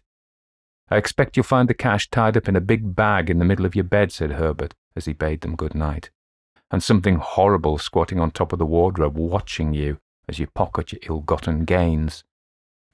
He sat alone in the darkness, gazing at the dying fire and seeing faces in it. The last face was so horrible and so simian that he gazed at it in amazement. It got so vivid that with a little uneasy laugh he felt on the table for a glass containing a little water to throw over it. His hand grasped the monkey's paw, and with a little shiver he wiped his hand on his coat and went up to bed. 2. In the brightness of the wintry sun next morning, as it streamed over the breakfast table, he laughed at his fears. There was an air of prosaic wholesomeness about the room, which it had lacked on the previous night, and the dirty, shriveled little paw was pitched up on the sideboard with a carelessness which betokened no great belief in its virtues. "I suppose all old soldiers are the same," said Mrs. White. "The idea of our listening to such nonsense. How could wishes be granted in these days? And if they could, how could £200 hurt you, father?" "Might drop on his head from the sky," said the frivolous Herbert. "Morris said the things happen so naturally," said his father, "that you might, if you so wished, attribute it to coincidence." "Well, don't break into the money before I come back," said Herbert as he rose from the table. "I'm afraid it'll turn you into a mean, avaricious man, and we shall have to disown you." His mother laughed and, following him to the door, watched him down the road, and returning to the breakfast table was very happy at the expense of her husband's credulity. All of which did not prevent her from scurrying to the door at the postman's knock, nor prevent her from referring somewhat shortly to retired sergeant majors of bibulous habits, when she found that the post brought a tailor's bill. "Herbert will have some more of his funny remarks, I expect, when he comes home," she said as they sat at dinner. "I dare say," said Mr. White, pouring himself out some beer. "But for all that, the thing moved in my hand, that I'll swear to." "You thought it did," said the old lady soothingly. "I say it did," replied the other. "There was no thought about it. I just— What's the matter?" His wife made no reply. She was watching the mysterious movements of a man outside, who, peering in an undecided fashion at the house, appeared to be trying to make up his mind to enter. In mental connection with the £200, she noticed that the stranger was well dressed, and wore a silk hat of glossy newness. 3 times he paused at the gate and then walked on again. The 4th time he stood with his hand upon it, and then with sudden resolution flung it open and walked up the path. Mrs. White at the same moment placed her hands behind her, and hurriedly unfastening the strings of her apron, put that useful article of apparel beneath the cushion of her chair. She brought the stranger, who seemed ill at ease, into the room. He gazed at her furtively and listened in a preoccupied fashion as the old lady apologized for the appearance of the room and her husband's coat, a garment which he usually reserved for the garden. She then waited as patiently as her sex would permit for him to broach his business, but he was at first strangely silent. "I was asked to call," he said at last, and stooped and picked a piece of cotton from his trousers. "I come from Morn Meggins." The old lady started. "Is anything the matter?" she asked breathlessly. "Has anything happened to Herbert? What is it? What is it?" Her husband interposed. There, mother," he said hastily. "Sit down, and don't jump to conclusions. You've not brought bad news, I'm sure, sir," and he eyed the other wistfully. "I'm sorry," began the visitor. "Is he hurt?" demanded the mother wildly. The visitor bowed in assent. "Badly hurt," he said quietly, "but he's not in any pain." "Oh, thank God," said the old woman, clasping her hands. "Thank God for that, thank—" She broke off suddenly as the sinister meaning of the assurance dawned upon her, and she saw the awful confirmation of her fears in the other's perverted face. She caught her breath, and turning to her slower-witted husband, laid her trembling old hand upon his. There was a long silence. "He was caught in the machinery," said the visitor at length, in a low voice. "Caught in the machinery?" repeated Mr. White in a dazed fashion. "Yes." He sat staring blankly out at the window, and taking his wife's hand between his own, pressed it, as he had been wont to do in their old courting days, nearly 40 years before. "He was the only one left to us," he said, turning gently to the visitor. "It is hard," the other coughed, and rising, walked slowly to the window. "The firm wished me to convey their sincere sympathy with you in your great loss," he said without looking round. "I beg that you will understand I am only their servant and merely obeying orders." There was no reply. The old woman's face was white, her eyes staring, and her breath inaudible. On the husband's face was a look such as his friend the sergeant may have carried into his first action. "I was to say that Morn Meggins disclaim all responsibility," continued the other. "They admit no liability at all, but in consideration of your son's services, they wish to present you with a certain sum as compensation." Mr. White dropped his wife's hand, and rising to his feet gazed with a look of horror at his visitor. His dry lips shaped the words, "How much?" £200 was the answer, and conscious of his wife's shriek, the old man smiled faintly, put out his hands like a sightless man, and dropped, a senseless heap, to the floor. 3. In the huge new cemetery some 2 miles distant, the old people buried their dead and came back to a house steeped in shadow and silence. It was all over so quickly that at first they could hardly realize it, and remained in a state of expectation as though of something else to happen, something else which was to lighten this load, too heavy for old hearts to bear. But the days passed, and expectation gave place to resignation, the hopeless resignation of the old, sometimes miscalled apathy. Sometimes they hardly exchanged a word, for now they had nothing to talk about, and their days were long to weariness. It was about a week after that, the old man, waking suddenly in the night, stretched out his hand and found himself alone. The room was in darkness, and the sound of subdued weeping came from the window. He raised himself in bed and listened. "Come back," he said tenderly. "You'll be cold." "It's colder for my son," said the old woman, and wept afresh. The sound of her sobs died away on his ears. The bed was warm, and his eyes heavy with sleep. He dozed fitfully and then slept until a sudden wild cry from his wife awoke him with a start. "The paw!" she cried wildly. "The monkey's paw!" He started up in alarm. Where is it? What's the matter?" She came stumbling across the room towards him. "I want it," she said quietly. "You've not destroyed it?" "It's in the parlour on the bracket," he replied, marvelling. "Why?" She cried and laughed together and bending over kissed his cheek. "I only just thought of it," she said hysterically. "Why didn't I think of it before? Why didn't you think of it?" "Think of what?" he questioned. "The other 2 wishes," she replied rapidly. "We've only had one." "Was that not enough?" he demanded fiercely. "No," she cried triumphantly. "We'll have one more. Go down and get it quickly and wish our boy alive again." The man sat up in bed and flung the bedclothes from his quaking limbs. "Good God, you're mad," he cried aghast. "Get it," she panted. "Get it quickly and wish, oh, my boy, my boy." Her husband struck a match and lit the candle. "Get back to bed," he said unsteadily. "You don't know what you're saying." "We had the first wish granted," said the old woman feverishly. "Why not the second?" "A coincidence," stammered the old man. "Go and get it and wish," cried his wife, quivering with excitement. The old man turned and regarded her, and his voice shook. "He's been dead 10 days. And besides, I would not tell you else, but I could only recognize him by his clothing. If he was too terrible for you to see then, how now?" "Bring him back," cried the old woman and dragged him toward the door. "Do you think I fear the child I've nursed?" He went down in the darkness and felt his way to the parlour and then to the mantelpiece. The talisman was in its place, and the horrible fear that the unspoken wish might bring his mutilated son before him ere he could escape from the room seized upon him, and he caught his breath as he found that he had lost the direction of the door.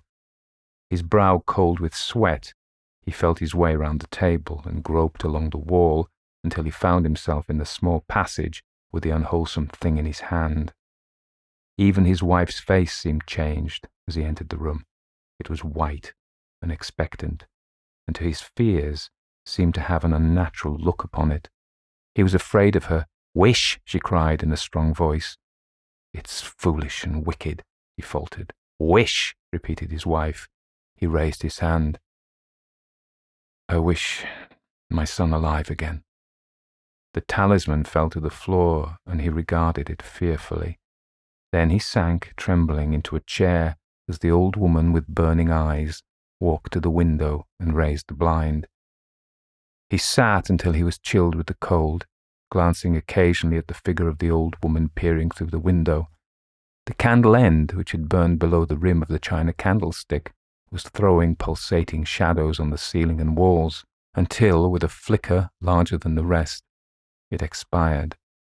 The old man, with an unspeakable sense of relief at the failure of the talisman, crept back to his bed, and a minute or two afterward the old woman came silently and apathetically beside him. Neither spoke, but lay silently listening to the ticking of the clock. A stair creaked, and a squeaky mouse scurried noisily through the wall. The darkness was oppressive, and after lying for some time screwing up his courage, he took the box of matches and, striking one, went downstairs for a candle. At the foot of the stairs the match went out, and he paused to strike another, and at the same moment a knock, so quiet and stealthy as to be scarcely audible, sounded on the front door. The matches fell from his hand and spilled in the passage. He stood motionless, his breath suspended until the knock was repeated. Then he turned and fled swiftly back to his room and closed the door behind him. A third knock sounded through the house. "What's that?" cried the old woman, starting up. "A rat," said the old man in shaking tones. "A rat. It passed me on the stairs." His wife sat up in bed listening. A loud knock resounded through the house. "It's Herbert," she screamed. "It's Herbert." She ran to the door, but her husband was before her, and catching her by the arm, held her tightly.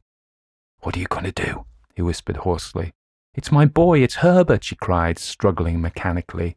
"I forgot it was 2 miles away. What are you holding me for? Let go, I must open the door." "For God's sake, don't let it in," cried the old man, trembling. "You're afraid of your own son," she cried, struggling. "Let me go. I'm coming, Herbert, I'm coming." There was another knock, and another. The old woman with a sudden wrench broke free and ran from the room. Her husband followed to the landing and called after her appealingly as she hurried downstairs. He heard the chain rattle back, and the bottom bolt drawn slowly and stiffly from the socket. Then, the old woman's voice strained and panting. "The bolt," she cried loudly. "Come down, I can't reach it." But her husband was on his hands and knees groping wildly on the floor in search of the paw. If he could only find it before the thing outside got in. A perfect fusillade of knocks reverberated through the house, and he heard the scraping of a chair as his wife put it down in the passage against the door. He heard the creaking of the bolt as it came slowly back, and at the same moment he found the monkey's paw and frantically breathed his third and last wish. The knocking ceased suddenly, although the echoes of it were still in the house. He heard the chair drawn back, and the door opened. A cold wind rushed up the staircase, and a long, loud wail of disappointment and misery from his wife gave him the courage to run down to her side, and then to the gate beyond. The street lamp flickering opposite shone on a quiet and deserted road. The Upper Berth by F. Marion Crawford. Somebody asked for the cigars. We had talked long, and the conversation was beginning to languish. The tobacco smoke had got into the heavy curtains. The wine had got into those brains which were liable to become heavy, and it was already perfectly evident that unless somebody did something to rouse our oppressed spirits, the meeting would soon come to its natural conclusion, and we, the guests, would speedily go home to bed, and most certainly to sleep. No one had said anything very remarkable. It may be that no one had anything very remarkable to say. Jones had given us every particular of his last hunting adventures in Yorkshire. Mr. Tompkins of Boston had explained at elaborate length those working principles by the due and careful maintenance of which the Atchison, Topeka, and Santa Fe Railroad not only extended its territory, increased its departmental influence, and transported livestock without starving them to death before the day of actual delivery, but also had for years succeeded in deceiving those passengers who bought its tickets into the fallacious belief that the corporation aforesaid was really able to transport human life without destroying it. Signor Tombola had endeavored to persuade us, by arguments which we took no trouble to oppose, that the unity of his country in no way resembled the average modern torpedo, carefully planned, constructed with all the skill of the greatest European arsenals, but when constructed, destined to be directed by feeble hands into a region where it must undoubtedly explode, unseen, unfeared, and unheard, into the illimitable wastes of political chaos. It is unnecessary to go into further details. The conversation had assumed proportions which would have bored Prometheus on his rock, which would have driven Tantalus to distraction, and which would have impelled Ixion to seek relaxation in the simple but instructive dialogues of Herr Ollendorf, rather than submit to the greater evil of listening to our talk. We had sat at table for hours. We were bored, we were tired, and nobody showed signs of moving. Somebody called for cigars. We all instinctively looked towards the speaker. Brisbane was a man of 35 years of age, and remarkable for those gifts which chiefly attract the attention of men. He was a strong man. The external proportions of his figure presented nothing extraordinary to the common eye, though his size was above the average. He was a little over 6 feet in height and moderately broad in the shoulder. He did not appear to be stout, but on the other hand, he was certainly not thin. His small head was supported by a strong and sinewy neck. His broad, muscular hands appeared to possess a peculiar skill in breaking walnuts without the assistance of the ordinary cracker, and seeing him in profile, one could not help remarking the extraordinary breadth of his sleeves and the unusual thickness of his chest. He was one of those men who are commonly spoken of among men as deceptive. That is to say, that though he looked exceedingly strong, he was in reality very much stronger than he looked. Of his features I need say little. His head is small, his hair is thin, his eyes are blue, his nose is large, he has a small moustache and a square jaw. Everybody knows Brisbane, and when he asked for a cigar, everybody looked at him. "It's a very singular thing," said Brisbane. Everybody stopped talking. Brisbane's voice was not loud, but possessed a peculiar quality of penetrating general conversation and cutting it like a knife. Everybody listened. Brisbane, perceiving that he had attracted their general attention, lit his cigar with great equanimity. "It is very singular," he continued, "that thing about ghosts. People are always asking whether anybody has seen a ghost." "I have." "Bosh, what, you? You don't mean to say so, Brisbane? Well, for a man of his intelligence." A chorus of exclamations greeted Brisbane's remarkable statement. Everybody called for cigars, and Stubbs the butler suddenly appeared from the depths of nowhere with a fresh bottle of dry champagne. The situation was saved. Brisbane was going to tell a story. "I'm an old sailor," said Brisbane, "and as I have to cross the Atlantic pretty often, I have my favourites. Most men have their favourites. I have seen a man wait in a Broadway bar for 3/4 of an hour for a particular car which he liked. I believe the barkeeper made at least 1/3 of his living by that man's preference. I have a habit of waiting for certain ships when I am obliged to cross that duck pond. It may be a prejudice, but I was never cheated out of a good passage but once in my life.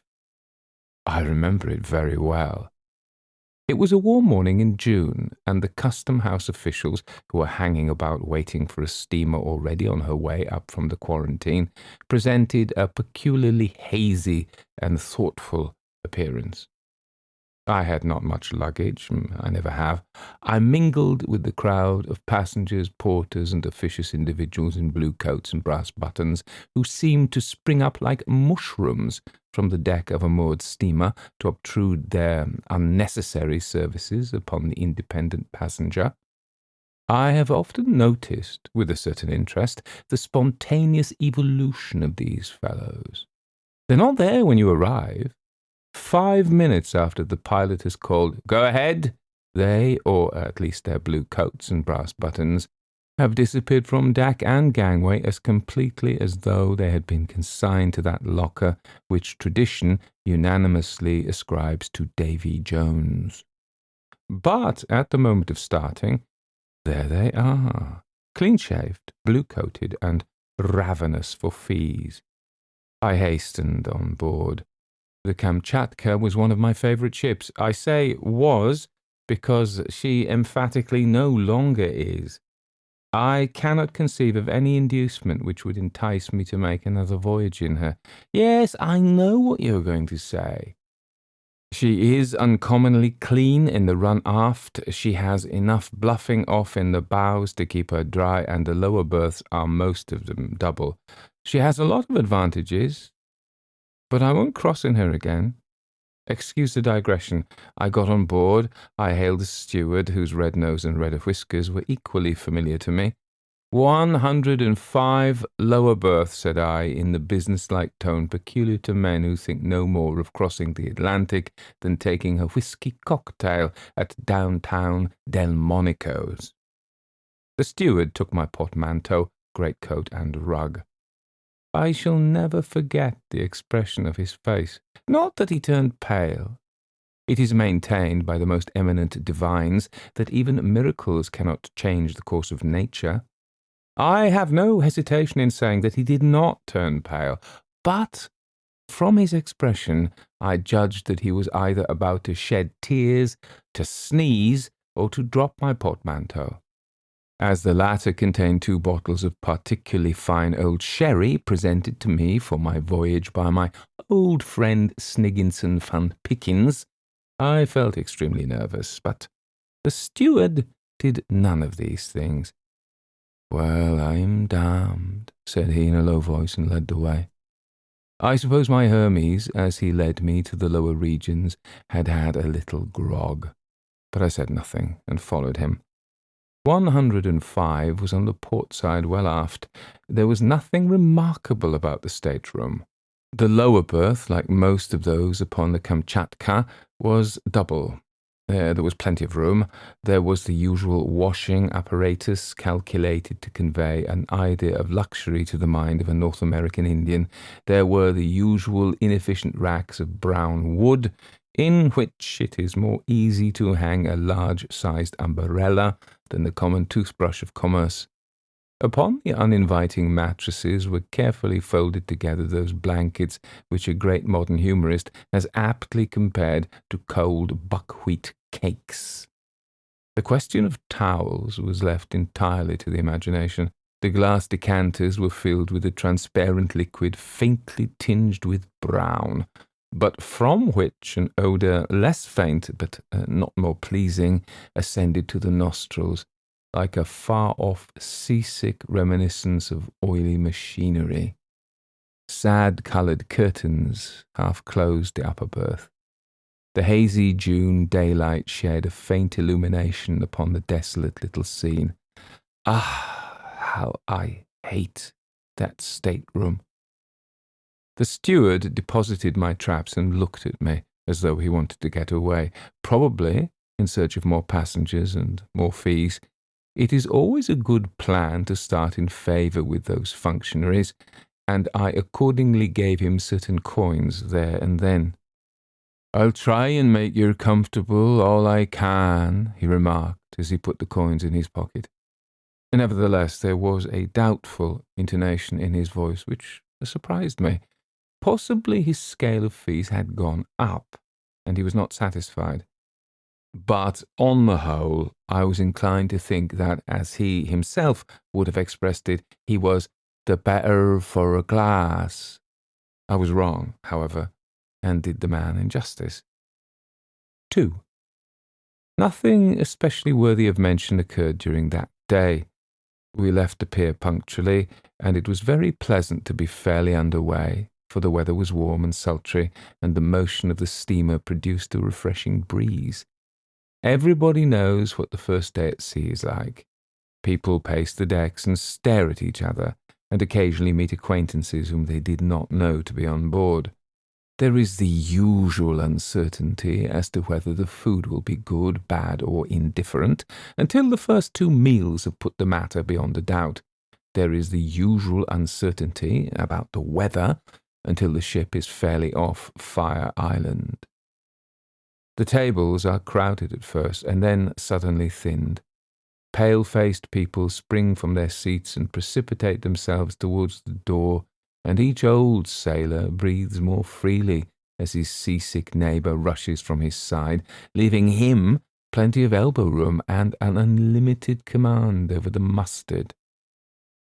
One passage across the Atlantic is very much like another, and we who cross very often do not make the voyage for the sake of novelty. Whales and icebergs are indeed always objects of interest, but after all, one whale is very much like another whale, and one rarely sees an iceberg at close quarters. To the majority of us, the most delightful moment of the day on board an ocean steamer is when we have taken our last turn on deck, have smoked our last cigar, and having succeeded in tiring ourselves, feel at liberty to turn in with a clear conscience. On that first night of the voyage, I felt particularly lazy and went to bed in 105 rather earlier than I usually do. As I turned in, I was amazed to see that I was to have a companion. A portmanteau, very like my own, lay in the opposite corner, and in the upper berth had been deposited a neatly folded rug with a stick and umbrella. I had hoped to be alone, and I was disappointed, but I wondered who my roommate was to be, and I determined to have a look at him. Before I had been long in bed, he entered. He was, as far as I could see, a very tall man, very thin, very pale, with sandy hair and whiskers and colourless grey eyes. He had about him, I thought, an air of rather dubious fashion, the sort of man you might see in Wall Street, without being able precisely to say what he was doing there, the sort of man who frequents the Café Anglais, who always seems to be alone, and to drink champagne.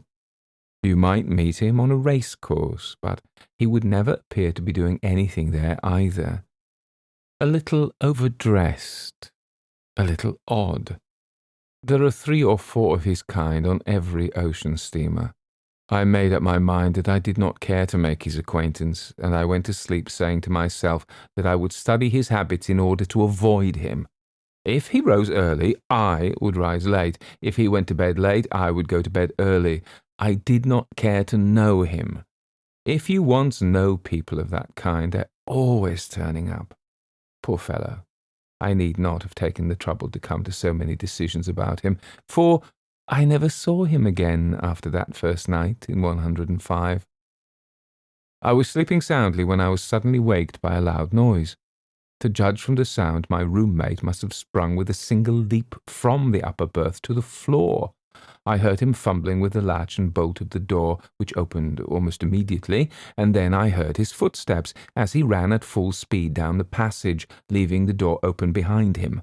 The ship was rolling a little, and I expected to hear him stumble or fall, but he ran as though he were running for his life. The door swung on its hinges with the motion of the vessel, and the sound annoyed me. I got up and shut it, and groped my way back to my berth in the darkness. I went to sleep again, but I have no idea how long I slept. When I awoke, it was still quite dark, but I felt a disagreeable sensation of cold, and it seemed to me that the air was damp. You know the peculiar smell of a cabin which has been wet with seawater.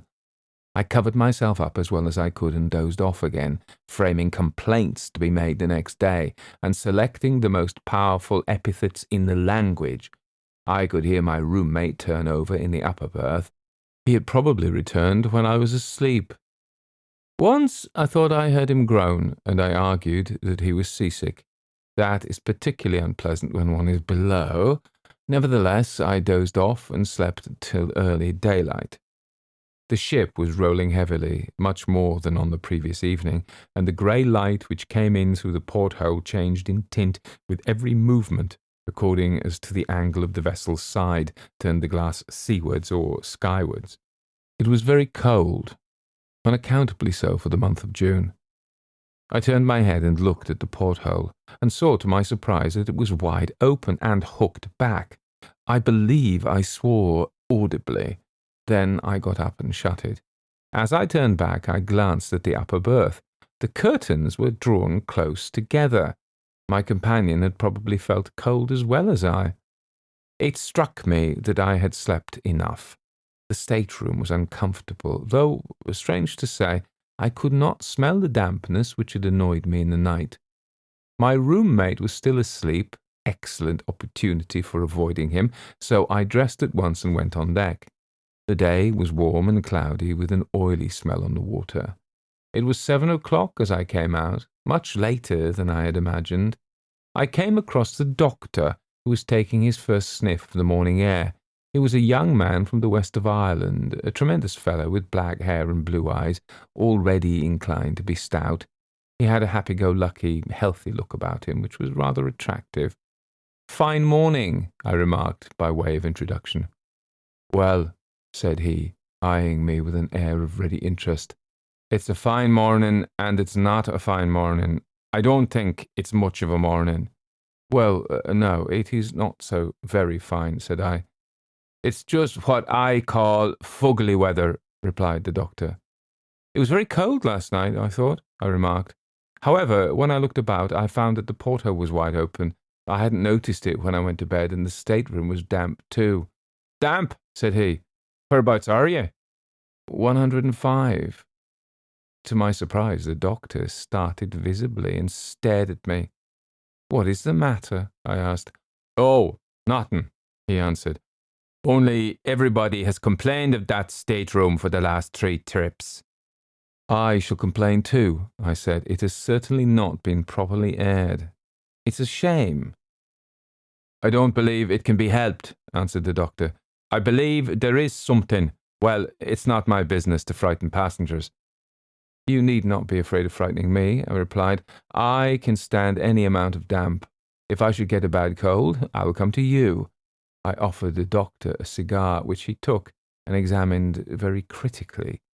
It is not so much the damp, he remarked. However, I dare say you'll get on very well. Have you a roommate? Yes, a deuce of a fellow who bolts out in the middle of the night and leaves the door open. Again, the doctor glanced curiously at me. Then he lit the cigar and looked grave. Did he come back? He asked presently. Yes, I was asleep, but I waked up and heard him moving. Then I felt the cold and went to sleep again. This morning I found the porthole open. Look here, said the doctor quietly. I don't care much for this ship. I don't care a rap for her reputation. I tell you what I'll do. I have a good-sized place up here. I'll share it with you, though I don't know you from Adam. I was very much surprised at the proposition. I could not imagine why he should take such a sudden interest in my welfare. However, his manner as he spoke of the ship was peculiar. You are very good, Doctor, I said, but really I believe even now that the cabin could be aired or cleaned out or something. Why do you not care for the ship? We are not superstitious in our profession, sir, replied the doctor, but the sea makes people so. I don't want to prejudice you, and I don't want to frighten you, but if you take my advice, you will move in here. I would as soon see you overboard, he added, as know that you or any other man was to sleep in 105. Good gracious, why? I asked. Just because on the last 3 trips the people who have slept there actually have gone overboard, he answered gravely. The intelligence was startling and exceedingly unpleasant, I confess. I looked hard at the doctor to see whether he was making game of me, but he looked perfectly serious. I thanked him warmly for his offer, but told him I intended to be the exception to the rule by which everyone who slept in that particular stateroom went overboard. He didn't say much, but looked as grave as ever, and hinted that before we got across I should probably reconsider his proposal. In the course of time we went to breakfast, at which only an inconsiderable number of passengers assembled. I noticed that 1 or 2 of the officers who breakfasted with us looked grave. After breakfast, I went into my stateroom in order to get a book. The curtains of the upper berth were still closely drawn. Not a word was to be heard. My roommate was probably still asleep. As I came out, I met the steward whose business it was to look after me. He whispered that the captain wanted to see me, and then scuttled away down the passage as if very anxious to avoid any questions. I went towards the captain's cabin and found him waiting for me. Sir, said he, I want to ask a favour of you. I answered that I would do anything to oblige him. Your roommate has disappeared, he said. He is known to have turned in early last night. Did you notice anything extraordinary in his manner?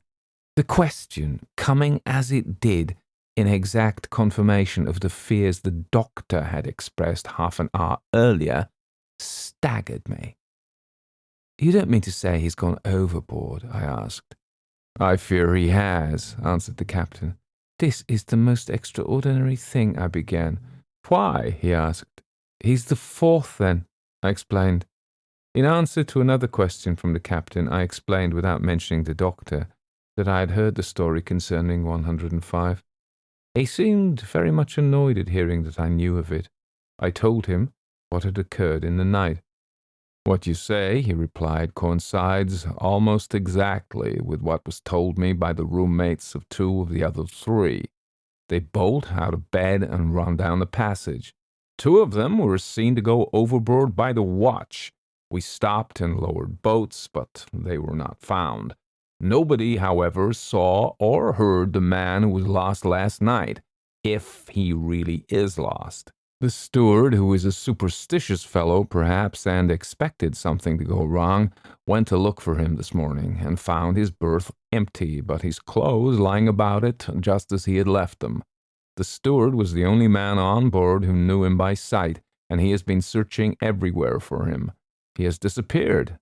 Now, sir, I want to beg you not to mention the circumstance to any of the other passengers. I don't want the ship to get a bad name, and nothing hangs about an ocean-goer like stories of suicides. You shall have your choice of any one of the officers' cabins you like, including my own, for the rest of the passage. Is that a fair bargain?" "Very," said I, "and I am much obliged to you. But since I am alone and have the stateroom to myself, I'd rather not move. If the steward will take out that unfortunate man's things, I would as lieve stay where I am. I will not say anything about the matter, and I think I can promise you that I will not follow my roommate."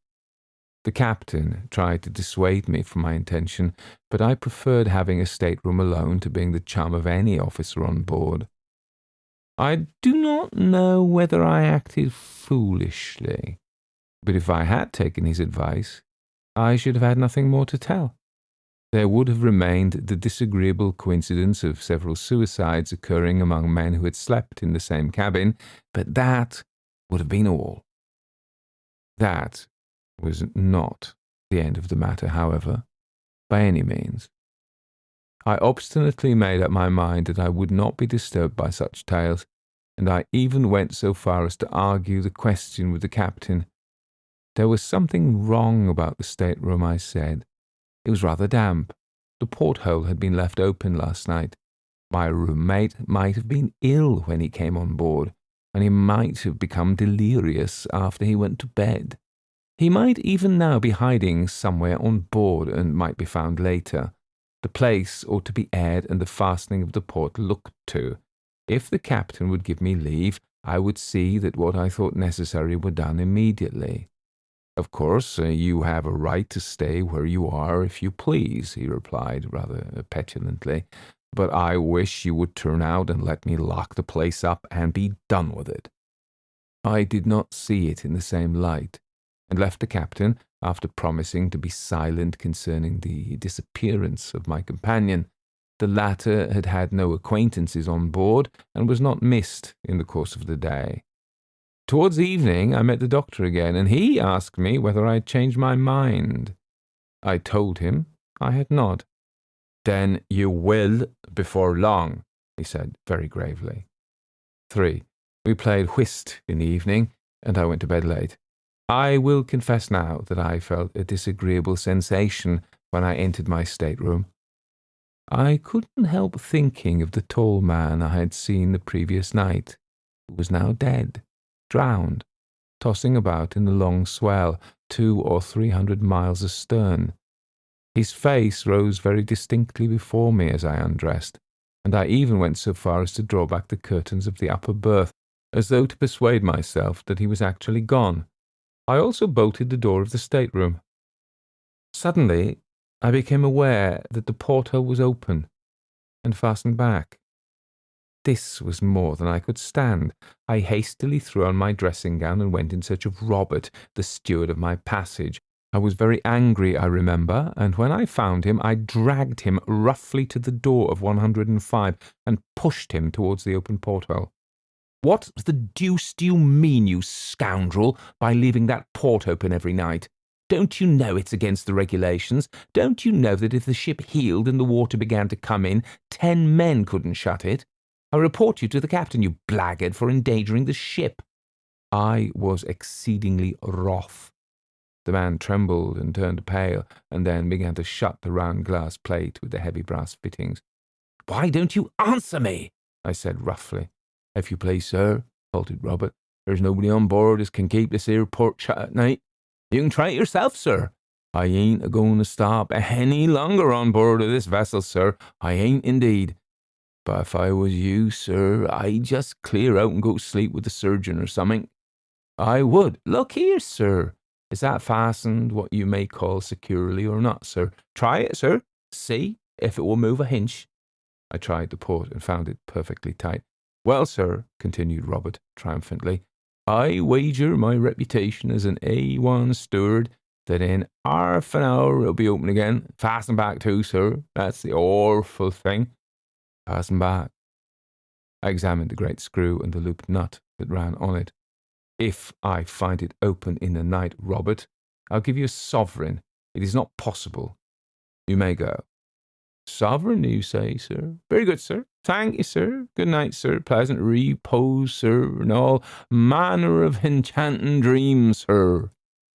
Robert scuttled away, delighted at being released. Of course, I thought he was trying to account for his negligence by a silly story intended to frighten me, and I disbelieved him.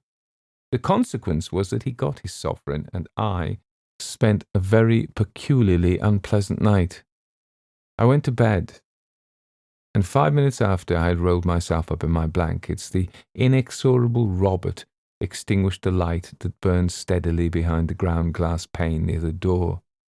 I lay quite still in the dark, trying to go to sleep, but I soon found that impossible. It had been some satisfaction to be angry with the steward, and the diversion had banished that unpleasant sensation I had at first experienced when I thought of the drowned man who had been my chum. But I was no longer sleepy, and I lay awake for some time, occasionally glancing at the porthole which I could just see from where I lay, and which, in the darkness, looked like a faintly luminous soup plate suspended in blackness. I believe I must have lain there for an hour, and, as I remember, I was just dozing into sleep when I was roused by a draught of cold air and by distinctly feeling the spray of the sea blown upon my face. I started to my feet, and not having allowed in the dark for the motion of the ship, I was instantly thrown violently across the stateroom upon the couch which was placed beneath the porthole. I recovered myself immediately, however, and climbed upon my knees. The porthole was again wide open and fastened back. Now, these things are facts. I was wide awake when I got up, and I should certainly have been waked by the fall had I still been dozing. Moreover, I bruised my elbows and knees badly, and the bruises were there on the following morning to testify to the fact, if I myself had doubted it. The porthole was wide open and fastened back, a thing so unaccountable that I remember very well feeling astonishment rather than fear when I discovered it. I at once closed the plate again and screwed down the loop nut with all my strength. It was very dark in the stateroom. I reflected that the port had certainly been opened within an hour after Robert had at first shut it in my presence, and I determined to watch it and see whether it would open again. Those brass fittings are very heavy and by no means easy to move. I could not believe that the clump had been turned by the shaking of the screw. I stood peering out through the thick glass at the alternate white and grey streaks of the sea that foamed beneath the ship's side. I must have remained there a quarter of an hour. Suddenly, as I stood, I distinctly heard something moving behind me in one of the berths. And a moment afterwards, just as I turned instinctively to look, though I could of course see nothing in the darkness, I heard a very faint groan. I sprang across the stateroom and tore the curtains of the upper berth aside, thrusting in my hands to discover if there were anyone there. There was someone. I remember that the sensation, as I put my hands forward, was as though I were plunging them into the air of a damp cellar, and from behind the curtain came a gust of wind that smelled horribly of stagnant seawater. I laid hold of something that had the shape of a man's arm, but was smooth and wet and icy cold. But suddenly, as I pulled, the creature sprang violently forward against me, a clammy, oozy mass, as it seemed to me, heavy and wet, yet endowed with a sort of supernatural strength. I reeled across the stateroom, and in an instant the door opened and the thing rushed out. I had not had time to be frightened, and quickly recovering myself, I sprang through the door and gave chase at the top of my speed, but I was too late. 10 yards before me I could see, I'm sure I saw it, a dark shadow moving in the dimly lighted passage, quickly as the shadow of a fast horse thrown before a dog-cart by the lamp on a dark night. But in a moment it had disappeared, and I found myself holding onto the polished rail that ran along the bulkhead where the passage turned towards the companion. My hair stood on end, and the cold perspiration rolled down my face. I am not ashamed of it in the least. I was very badly frightened. Still, I doubted my senses and pulled myself together. It was absurd, I thought. The Welsh rarebit I'd eaten had disagreed with me. I had been in a nightmare. I made my way back to my stateroom and entered it with an effort. The whole place smelled of stagnant seawater, as it had when I had waked on the previous evening. It required my utmost strength to go in and grope among my things for a box of wax lights.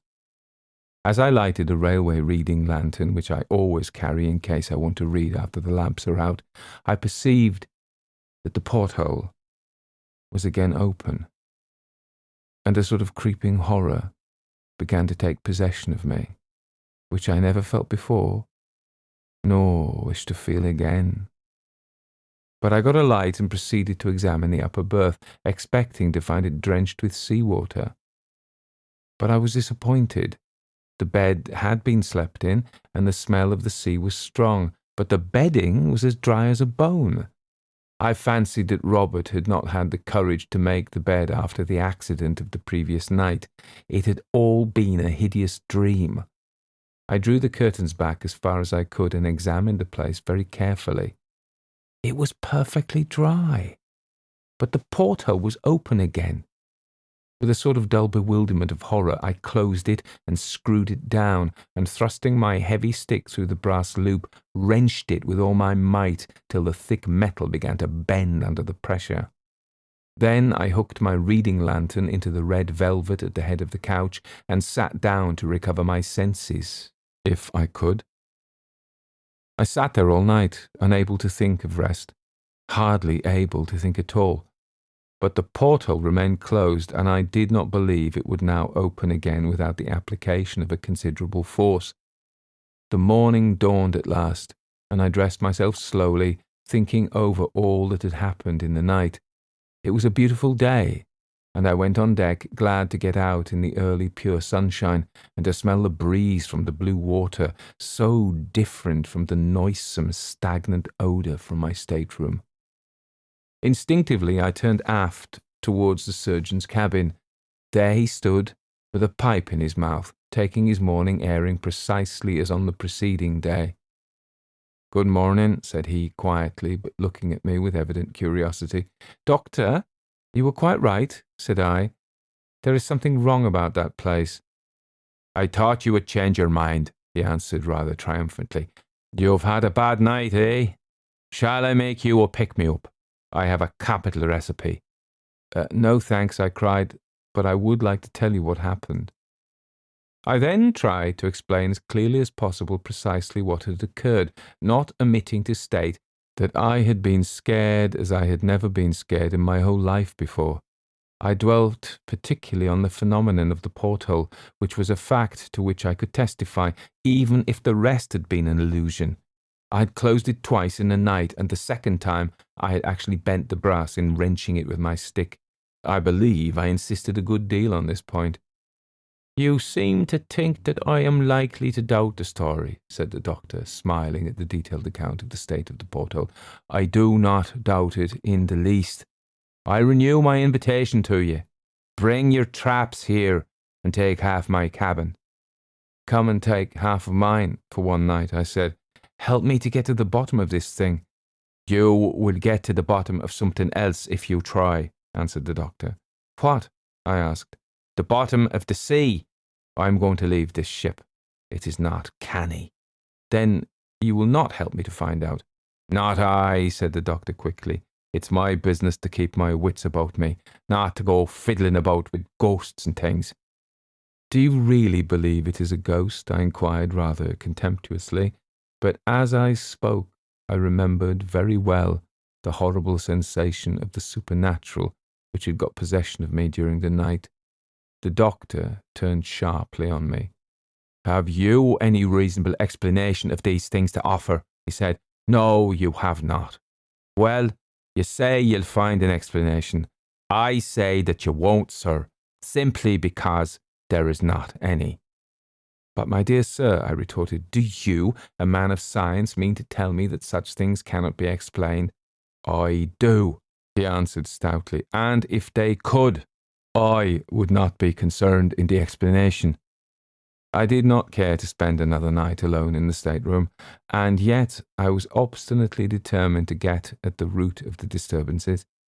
I do not believe there are many men who would have slept there alone after passing 2 such nights, but I made up my mind to try it.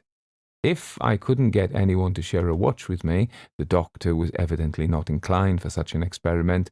He said he was a surgeon, and that in case any accident occurred on board, he must always be in readiness. He could not afford to have his nerves unsettled. Perhaps he was quite right, but I am inclined to think that his precaution was prompted by his inclination. On inquiry, he informed me that there was no one on board who would be likely to join me in my investigations, and after a little more conversation, I left him.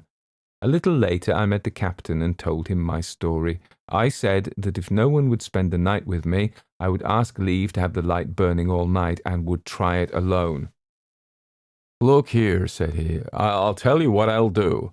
I will share your watch myself, and we will see what happens. It is my belief that we can find out between us. There may be some fellow skulking on board who steals a passage by frightening the passengers. It is just possible that there may be something queer in the carpentering of that berth.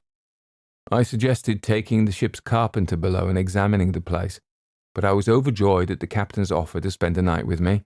He accordingly sent for the workman and ordered him to do anything I required. We went below at once. I had all the bedding cleared out of the upper berth, and we examined the place thoroughly to see if there was a board loose anywhere, or a panel which could be opened or pushed aside. We tried the planks everywhere, tapped the flooring, unscrewed the fittings of the lower berth, and took it to pieces. In short, there was not a square inch of the stateroom which was not searched and tested. Everything was in perfect order, and we put everything back in its place. As we were finishing our work, Robert came to the door and looked in. Well, sir, find anything, sir? He asked with a ghastly grin. You were right about the porthole, Robert, I said, and gave him the promised sovereign. The carpenter did his work silently and skilfully, following my directions. When he had done, he spoke. I'm a plain man, sir, he said, but it's my belief you had better just turn out your things and let me run 6 4-inch screws through the door of this cabin.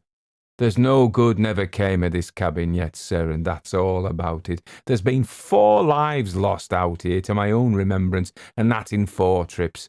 Better give it up, sir. Better give it up. I will try it for 1 night more, I said. Better give it up, sir. Better give it up. It's a precious bad job, repeated the workman, putting his tools in his bag and leaving the cabin. But my spirits had risen considerably at the prospect of having the captain's company, and I made up my mind not to be prevented from going to the end of this strange business. I abstained from Welsh rarebits and grog that evening, and did not even join in the customary game of whist. I wanted to be quite sure of my nerves, and my vanity made me anxious to make a good figure in the captain's eyes. 4. The captain was one of those splendidly tough and cheerful specimens of seafaring humanity, whose combined courage, hardihood, and calmness in difficulty leads them naturally into high positions of trust. He was not the man to be led away by an idle tale, and the mere fact that he was willing to join me in the investigation was proof that he thought there was something seriously wrong, which could not be accounted for on ordinary theories, nor laughed down as a common superstition. To some extent, too, his reputation was at stake, as well as the reputation of the ship. It is no light thing to lose passengers overboard, and he knew it. About 10 o'clock that evening, as I was smoking a last cigar, he came up to me and drew me aside from the beat of the other passengers who were patrolling the deck in the warm darkness. "This is a serious matter, Mr. Brisbane," he said. "We must make up our minds either way, to be disappointed or to have a pretty rough time of it. You see, I cannot afford to laugh at the affair, and I will ask you to sign your name to a statement of whatever occurs. If nothing happens tonight, we will try it again tomorrow, and the next day. Are you ready?" So we went below and entered the stateroom. As we went in, I could see Robert the steward, who stood a little further down the passage, watching us with his usual grin, as though certain that something dreadful was about to happen. The captain closed the door behind us and bolted it. "Supposing we put your portmanteau before the door," he suggested. "One of us can sit on it. Nothing can get out then. Is the port screwed down?" I found it as I had left it in the morning. Indeed, without using a lever, as I had done, no one could have opened it. I drew back the curtains of the upper berth so that I could see well into it. By the captain's advice, I lighted my reading lantern and placed it so that it shone upon the white sheets above. He insisted upon sitting upon the portmanteau, declaring that he wished to be able to swear that he had sat before the door. Then he requested me to search the stateroom thoroughly, an operation very soon accomplished, as it consisted merely in looking beneath the lower berth and under the couch below the porthole. The spaces were quite empty. "It's impossible for any human being to get in," I said, "or for any human being to open the port." "Very good," said the captain calmly. "If we see anything now, it must be either imagination or something supernatural." I sat down on the edge of the lower berth. "The first time it happened," said the captain, crossing his legs and leaning back against the door, "was in March. The passenger who slept here in the upper berth turned out to have been a lunatic. At all events, he was known to have been a little touched, and he had taken his passage without the knowledge of his friends. He rushed out in the middle of the night and threw himself overboard before the officer who had the watch could stop him. We stopped and lowered a boat. It was a quiet night, just before that heavy weather came on, but we could not find him. Of course, his suicide was afterwards accounted for on the ground of his insanity. I suppose that often happens," I remarked rather absently. "Not often, no," said the captain. "Never before in my experience, though I have heard of it happening on board of other ships. Well, as I was saying, that occurred in March. On the very next trip—" "What are you looking at?" he asked, suddenly stopping in his narration. I believe I gave no answer. My eyes were riveted upon the porthole. It seemed to me that the brass loop nut was beginning to turn very slowly upon the screw, so slowly, however, that I was not sure it moved at all. I watched it intently, fixing its position in my mind and trying to ascertain whether it changed. Seeing where I was looking, the captain looked too. "It moves!" he exclaimed in a tone of conviction. "No, it does not," he added after a minute. "If it were the jarring of the screw," said I, "it would have opened during the day, but I found it this evening jammed tight, as I left it this morning." I rose and tried the nut. It was certainly loosened, for by an effort I could move it with my hands. "The queer thing," said the captain, "is that the second man who was lost is supposed to have got through that very port. We had a terrible time over it. It was in the middle of the night, and the weather was very heavy. There was an alarm that one of the ports was open and the sea running in.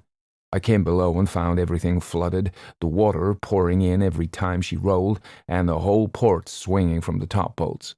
Not the porthole in the middle. Well, we managed to shut it, but the water did some damage. Ever since that, the place smells of seawater from time to time. We supposed the passenger had thrown himself out, though the Lord only knows how he did it. The steward kept telling me that he could not keep anything shut here. Upon my word, I can smell it now. Cannot you? He inquired, sniffing the air suspiciously. Yes, distinctly, I said, and I shuddered as that same odour of stagnant seawater grew stronger in the cabin. Now, to smell like this, the place must be damp, I continued, and yet, when I examined it with the carpenter this morning, everything was perfectly dry. It's most extraordinary. Hello? My reading lantern, which had been placed in the upper berth, was suddenly extinguished. There was still a good deal of light from the pane of ground glass near the door, behind which loomed the regulation lamp. The ship rolled heavily, and the curtain of the upper berth swung far out into the stateroom and back again.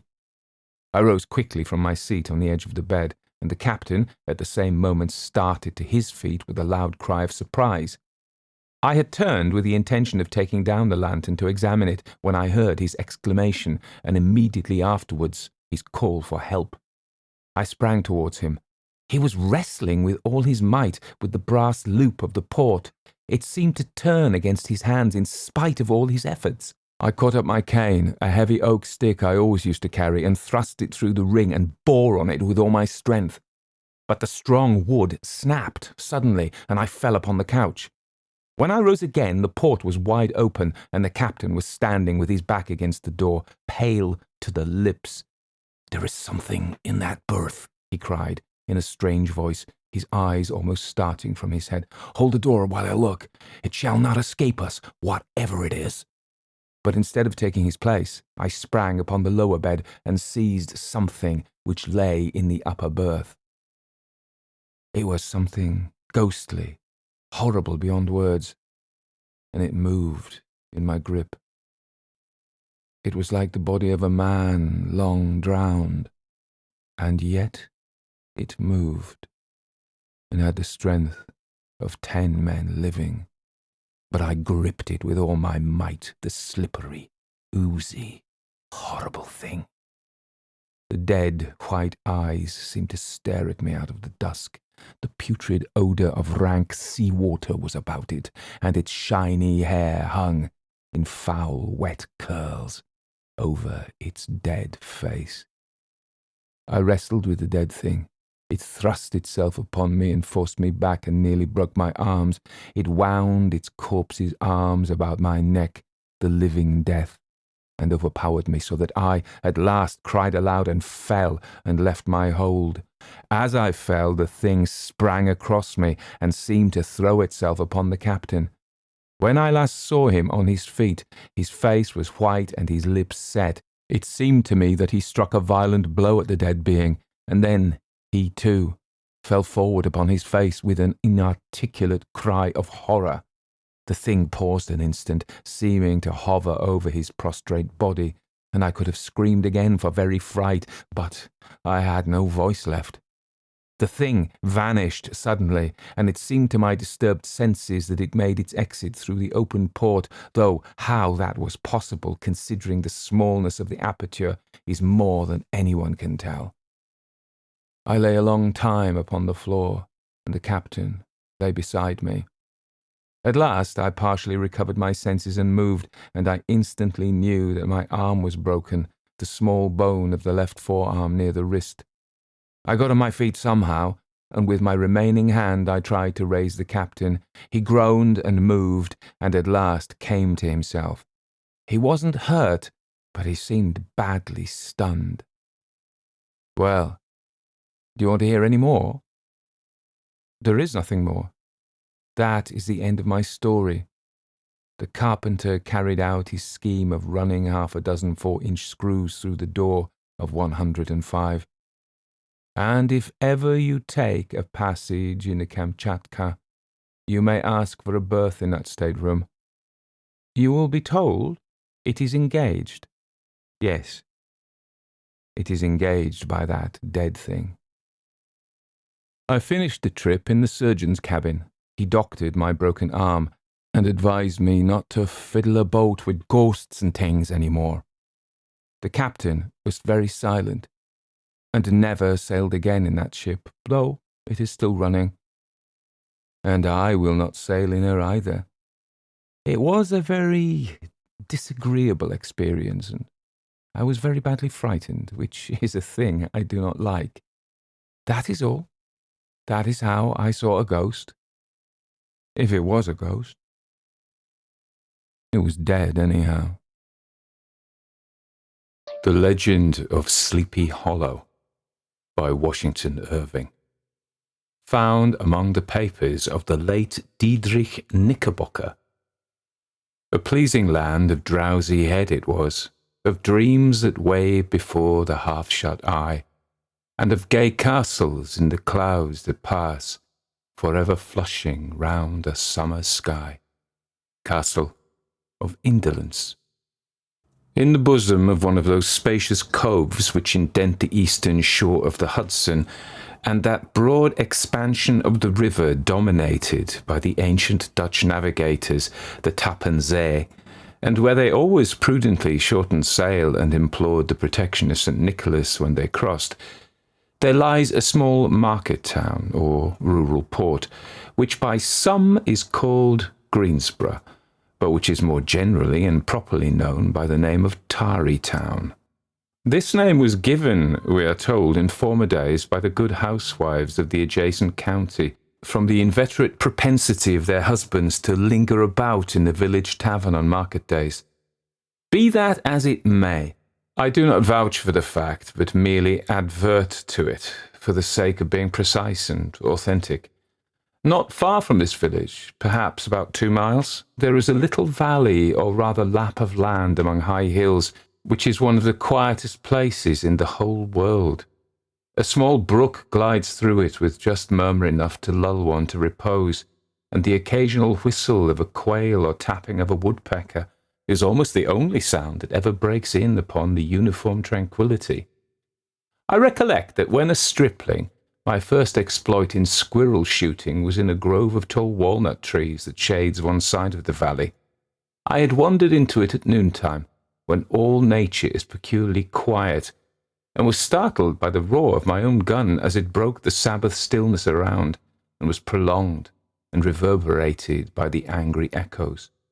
If ever I should wish for a retreat whither I might steal from the world and its distractions, and dream quietly away the remnant of a troubled life, I know of none more promising than this little valley. From the listless repose of the place and the peculiar character of its inhabitants, who are descendants from the original Dutch settlers, this sequestered glen has long been known by the name of Sleepy Hollow, and its rustic lads are called the Sleepy Hollow Boys throughout all the neighbouring country. A drowsy, dreamy influence seems to hang over the land and to pervade the very atmosphere. Some say that the place was bewitched by a high German doctor during the early days of the settlement. Others, that an old Indian chief, the prophet or wizard of his tribe, held his powwows there before the country was discovered by Master Hendrik Hudson. Certain it is, the place still continues under the sway of some witching power that holds a spell over the minds of the good people, causing them to walk in a continual reverie.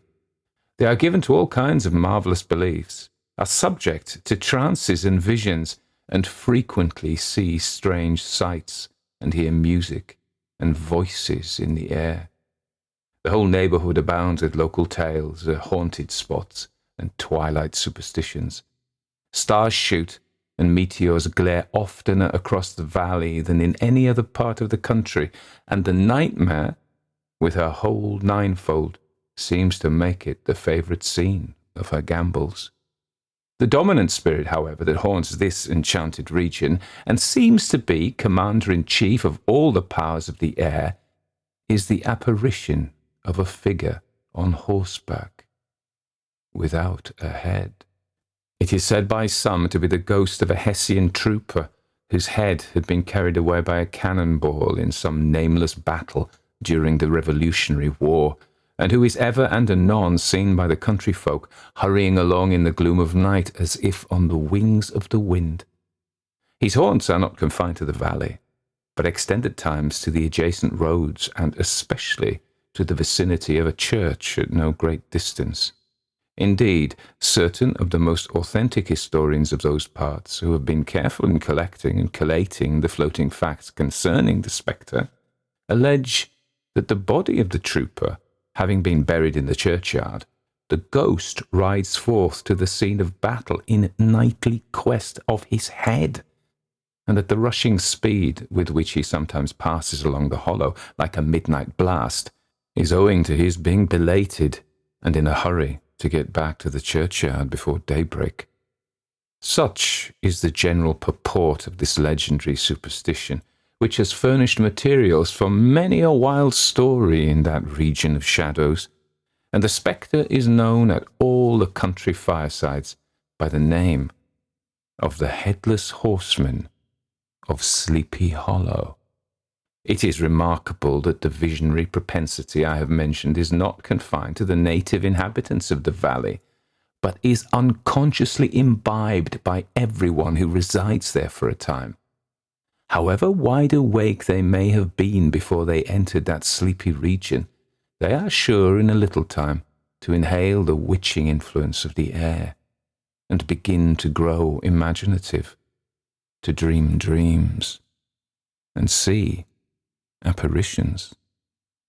I mention this peaceful spot with all possible laud, for it is in such little retired Dutch valleys, found here and there embosomed in the great state of New York, that population, manners, and customs remain fixed, while the great torrent of migration and improvement, which is making such incessant changes in other parts of this restless country, sweeps by them unobserved. They are like those little nooks of still water which border a rapid stream, where we may see the straw and bubble riding quietly at anchor, or slowly revolving in their mimic harbour, undisturbed by the rush of the passing current. Though many years have elapsed since I trod the drowsy shades of Sleepy Hollow, yet I question whether I should not still find the same trees and the same families vegetating in its sheltered bosom.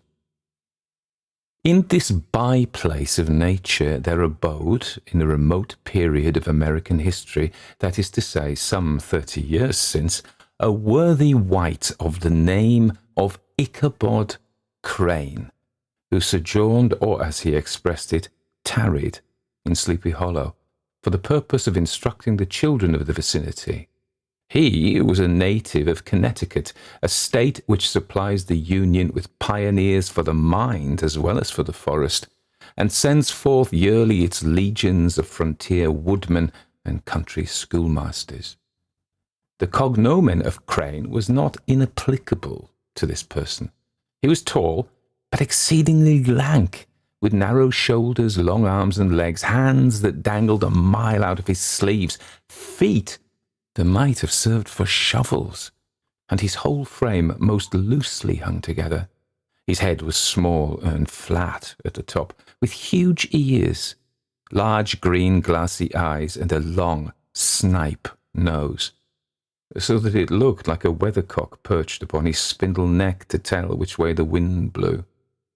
To see him striding along the profile of a hill on a windy day, with his clothes bagging and fluttering about him, one might have mistaken him for the genius of famine descending upon the earth, or some scarecrow eloped from a cornfield. His schoolhouse was a low building of one large room, rudely constructed of logs, the windows partly glazed and partly patched with leaves of old copybooks. It was most ingeniously secured at vacant hours by a withe twisted in the handle of the door, and stakes set against the window shutters, so that though a thief might get in with perfect ease, he would find some embarrassment in getting out. An idea most probably borrowed by the architect Jost van Houten from the mystery of an eel pot. The schoolhouse stood in a rather lonely but pleasant situation, just at the foot of a woody hill, with a brook running close by, and a formidable birch tree growing at one end of it.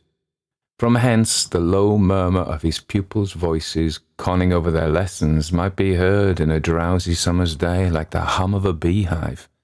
interrupted now and then by the authoritative voice of the master in the tone of menace or command, or peradventure by the appalling sound of the birch as he urged some tardy loiterer along the flowery path of knowledge. Truth to say, he was a conscientious man, and ever bore in mind the golden maxim, spare the rod and spoil the child.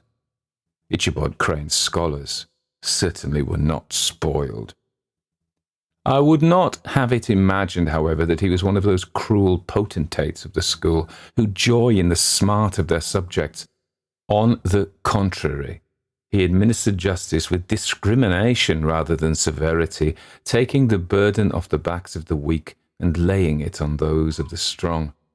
Your mere puny stripling, that winced at the least flourish of the rod, was passed by with indulgence, but the claims of justice were satisfied by inflicting a double portion on some little tough, wrong-headed, broad-skirted Dutch urchin, who sulked and swelled and grew dogged and sullen beneath the birch. All this he called doing his duty by their parents, and he never inflicted a chastisement without following it by the assurance, so consolatory to the smarting urchin, that he would remember it and thank him for the longest day he had to live. When school hours were over, he was even the companion and playmate of the larger boys, and on holiday afternoons would convoy some of the smaller ones home who happened to have pretty sisters or good housewives for mothers, noted for the comforts of the cupboard. Indeed, it behooved him to keep on good terms with his pupils. The revenue arising from his school was small, and would have been scarcely sufficient to furnish him with daily bread, for he was a huge feeder, and though lank, had the dilating powers of an anaconda. But to help out his maintenance, he was, according to the country custom in those parts, boarded and lodged at the houses of the farmers whose children he instructed. With these he lived successively a week at a time, thus going the rounds of the neighbourhood, with all his worldly effects tied up in a cotton handkerchief. That all this might not be too onerous on the purses of his rustic patrons, who are apt to consider the cost of schooling a grievous burden, and schoolmasters as mere drones, he had various ways of rendering himself both useful and agreeable. He assisted the farmers occasionally in the lighter labours of their farms, helped to make hay, mended the fences, took the horses to water, drove the cows from pasture, and cut wood for the winter fire. He laid aside, too, all the dominant dignity and absolute sway with which he lauded it in his little empire, the school, and became wonderfully gentle and ingratiating. He found favour in the eyes of the mothers by petting the children, particularly the youngest, and like the lion bold, which whilom so magnanimously the lamb did hold, he would sit with a child on one knee and rock a cradle with his foot for whole hours together. In addition to his other vocations, he was the singing master of the neighbourhood, and picked up many bright shillings by instructing the young folks in psalmody. It was a matter of no little vanity to him on Sundays to take his station in front of the church gallery with a band of chosen singers, where, in his own mind, he completely carried away the palm from the parson. Certain it is, his voice resounded far above all the rest of the congregation, and there are peculiar quavers still to be heard in that church, and which may even be heard half a mile off, quite to the opposite side of the mill pond, on a still Sunday morning, which are said to be legitimately descended from the nose of Ichabod Crane. Thus, by divers little makeshifts, in that ingenious way which is commonly denominated by hook and by crook, the worthy pedagogue got on tolerably enough, and was thought by all who understand nothing of the labour of head-work to have a wonderfully easy life of it. The schoolmaster is generally a man of some importance in the female circle of a rural neighbourhood, being considered a kind of idle, gentleman-like personage of vastly superior taste and accomplishments to the rough country swains, and indeed inferior in learning only to the parson. His appearance, therefore, is apt to occasion some little stir at the tea-table of a farmhouse, and the addition of a supernumerary dish of cakes or sweetmeats, or peradventure the parade of a silver teapot. Our man of letters, therefore, was peculiarly happy in the smiles of all the country damsels. How he would figure among them in the churchyard, between services on Sundays, gathering grapes for them from the wild vines that overran the surrounding trees, reciting for their amusement all the epitaphs on the tombstones, or sauntering with a whole bevy of them along the banks of the adjacent mill pond, while the more bashful country bumpkins hung sheepishly back, envying his superior elegance and address.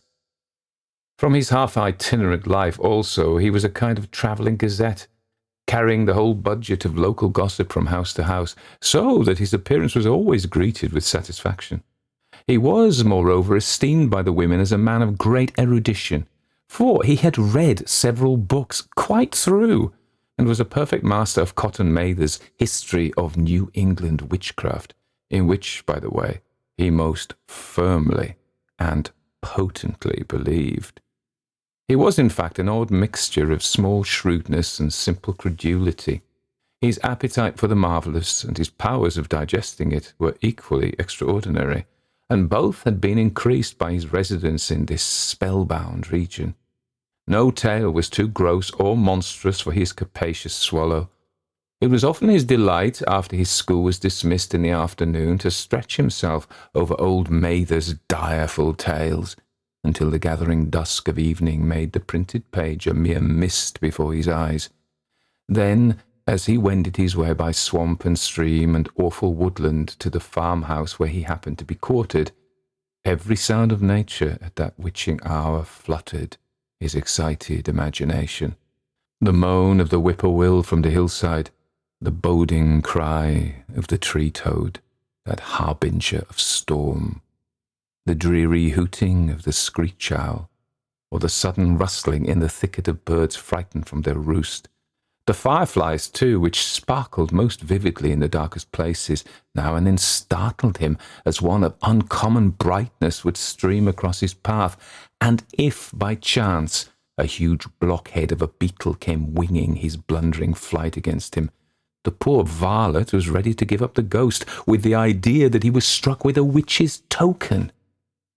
His only resource on such occasions, either to drown thought or drive away evil spirits, was to sing psalm tunes, and the good people of Sleepy Hollow, as they sat by their doors of an evening, were often filled with awe at hearing his nasal melody, in linked sweetness long drawn out, floating from the distant hill, or along the dusky road. Another of his sources of fearful pleasure was to pass long winter evenings with the old Dutch wives as they sat spinning by the fire with a row of apples roasting and spluttering along the hearth, and listen to their marvellous tales of ghosts and goblins, and haunted fields and haunted brooks and haunted bridges and haunted houses, and particularly of the Headless Horseman, or Galloping Hessian of the Hollow, as they sometimes called him. He would delight them equally by his anecdotes of witchcraft, and of the direful omens and portentous sights and sounds in the air which prevailed in the earlier times of Connecticut, and would frighten them woefully with speculations upon comets and shooting stars, and with the alarming fact that the world did absolutely turn round, and that they were half the time topsy-turvy. But if there was a pleasure in all this, while snugly cuddling in the chimney corner of a chamber that was all of a ruddy glow from the crackling wood fire, and where, of course, no spectre dared to show its face, it was dearly purchased by the terrors of his subsequent walk homewards. What fearful shapes and shadows beset his path, amidst the dim and ghastly glare of a snowy night! With what wistful look did he eye every trembling ray of light streaming across the waste fields from some distant window! How often was he appalled by some shrub covered with snow, which like a sheeted spectre beset his very path! How often did he shrink with curdling awe at the sound of his own steps on the frosty crust beneath his feet, and dread to look over his shoulder, lest he should behold some uncouth being trampling close behind him. And how often was he thrown into complete dismay by some rushing blast howling among the trees, in the idea that it was the galloping Hessian and one of his nightly scourings. All these, however, were mere terrors of the night, phantoms of the mind that walk in darkness. And though he had seen many spectres in his time, and been more than once beset by Satan in diverse shapes, in his lonely perambulations, yet daylight put an end to all these evils, and he would have passed a pleasant life of it in despite of the devil and all his works, if his path had not been crossed by a being that causes more perplexity to mortal man than ghosts, goblins, and a whole race of witches put together, and that was a woman. Among the musical disciples who assembled one evening in each week to receive his instructions in psalmody was Katrina von Tassel, the daughter and only child of a substantial Dutch farmer.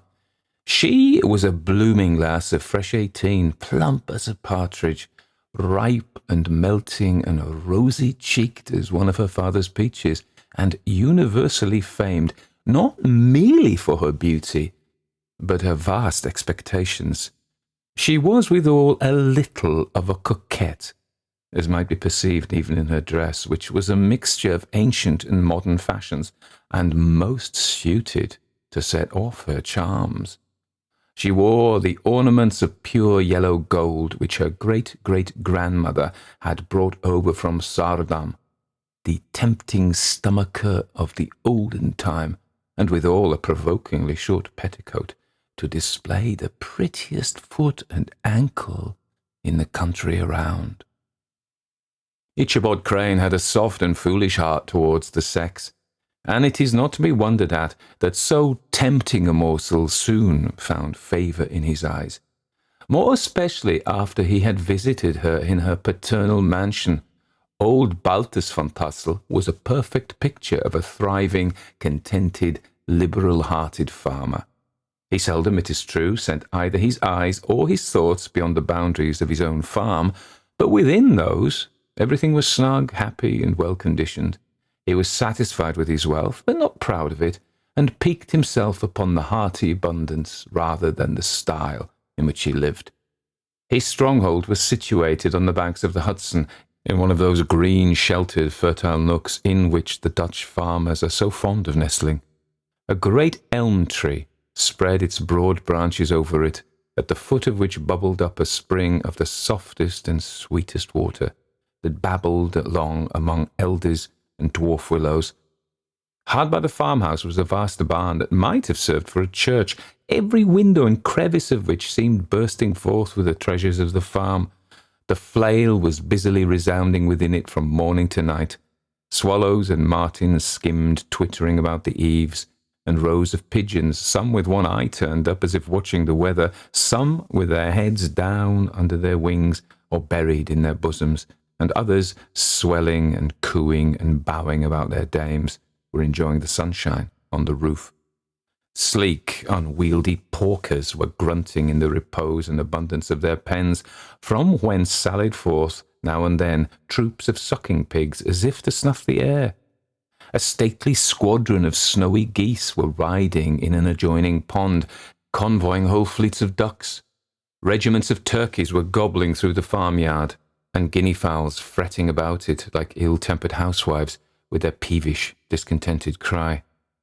Before the barn door strutted the gallant cock, that pattern of a husband, a warrior and a fine gentleman, clapping his burnished wings and crowing in the pride and gladness of his heart, sometimes tearing up the earth with his feet, and then generously calling his ever-hungry family of wives and children to enjoy the rich morsel which he had discovered. The pedagogue's mouth watered as he looked upon this sumptuous promise of luxurious winter fare. In his devouring mind's eye he pictured to himself every roasting pig running about with a pudding in his belly and an apple in his mouth.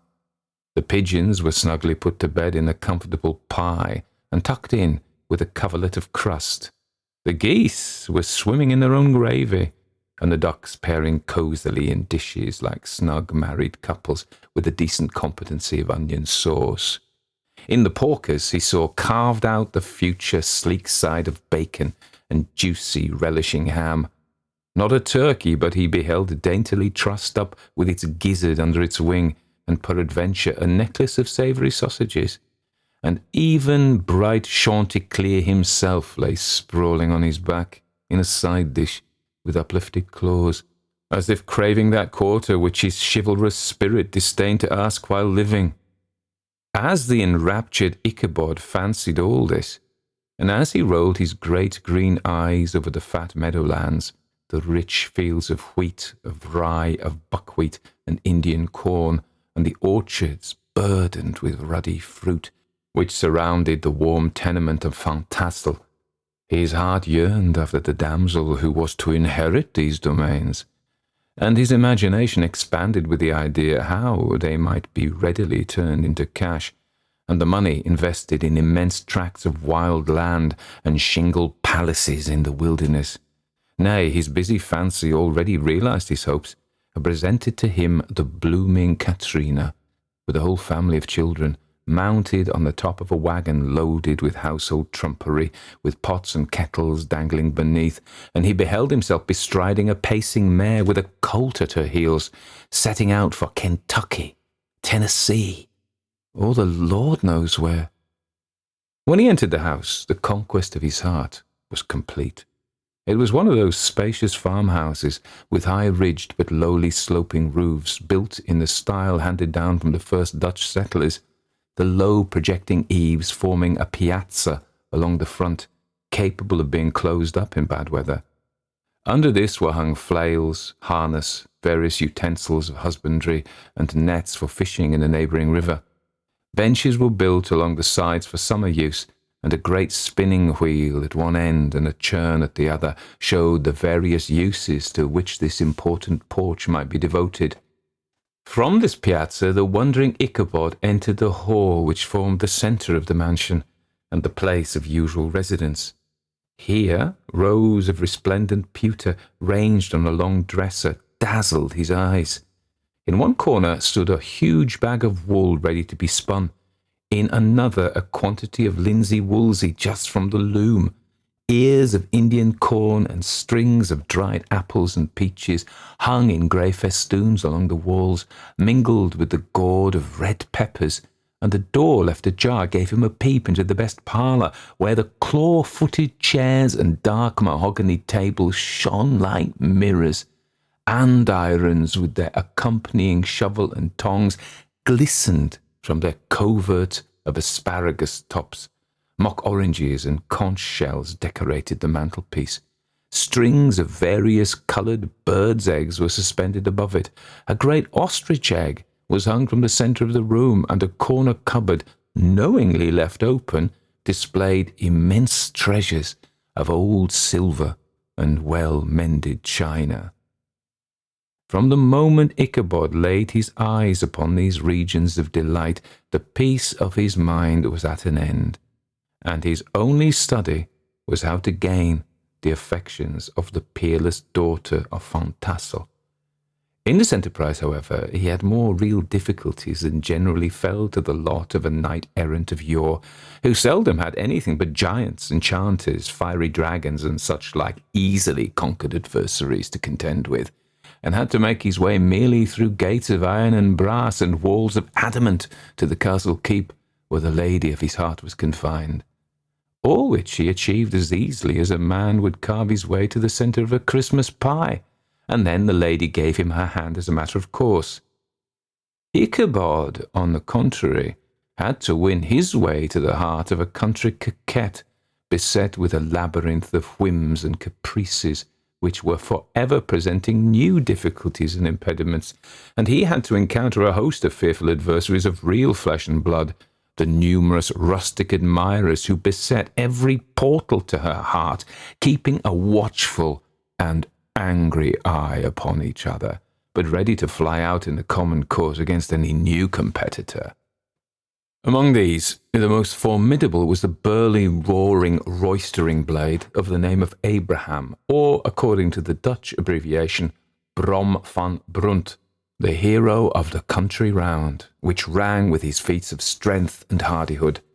He was broad-shouldered and double-jointed, with short curly black hair, and a bluff but not unpleasant countenance, having a mingled air of fun and arrogance. From his Herculean frame and great powers of limb, he had received the nickname of Brombones, by which he was universally known. He was famed for great knowledge and skill in horsemanship, being as dexterous on horseback as a Tartar. He was foremost at all races and cockfights, and with the ascendancy which bodily strength always acquires in rustic life, was the umpire in all disputes, setting his hat on one side and giving his decisions with an air and tone that admitted of no gainsay or appeal. He was always ready for either a fight or a frolic, but had more mischief than ill will in his composition, and with all his overbearing roughness there was a strong dash of waggish good humour at bottom. He had 3 or 4 boon companions who regarded him as their model, and at the head of whom he scoured the country, attending every scene of feud or merriment for miles around. In cold weather he was distinguished by a fur cap surmounted with a flaunting fox's tail, and when the folks at a country gathering descried this well-known crest at a distance, whisking about among a squad of hard riders, they always stood by for a squall. Sometimes his crew would be heard dashing along past the farmhouses at midnight with whoop and halloo like a troop of Don Cossacks, and the old dames, startled out of their sleep, would listen for a moment till the hurry-scurry had clattered by, and then exclaim, "Aye, there goes Brom Bones and his gang." The neighbours looked upon him with a mixture of awe, admiration, and goodwill, and when any madcap prank or rustic brawl occurred in the vicinity, always shook their heads and warranted Brom Bones was at the bottom of it. This rantipole hero had for some time singled out the blooming Katrina for the object of his uncouth gallantries, and though his amorous toyings were something like the gentle caresses and endearments of a bear, yet it was whispered that she did not altogether discourage his hopes. Certain it is his advances were signals for rival candidates to retire, who felt no inclination to cross a lion in his amours, insomuch that when his horse was seen tied to Fantassel's paling on a Sunday night, a sure sign that his master was courting, or, as it is termed, sparking, within, all other suitors passed by in despair, and carried the war into other quarters. Such was the formidable rival with whom Ichabod Crane had to contend, and considering all things, a stouter man than he would have shrunk from the competition, and a wiser man would have despaired. He had, however, a happy mixture of pliability and perseverance in his nature. He was in form and spirit like a supplejack, yielding but tough. Though he bent, he never broke, and though he bowed beneath the slightest pressure, yet the moment it was away, jerk, he was as erect and carried his head as high as ever. To have taken the field openly against his rival would have been madness, for he was not a man to be thwarted in his amours any more than that stormy lover Achilles. Ichabod, therefore, made his advances in a quiet and gently insinuating manner. Under cover of his character of singing-master, he made frequent visits at the farmhouse. Not that he had anything to apprehend from the meddlesome interference of parents, which is so often a stumbling block in the path of lovers. Bolt Van Tassel was an easily indulgent soul. He loved his daughter better even than his pipe, and like a reasonable man and an excellent father, let her have her way in everything. His notable little wife, too, had enough to do to attend to her housekeeping and manage her poultry, for, as she sagely observed, ducks and geese are foolish things and must be looked after, but girls can take care of themselves.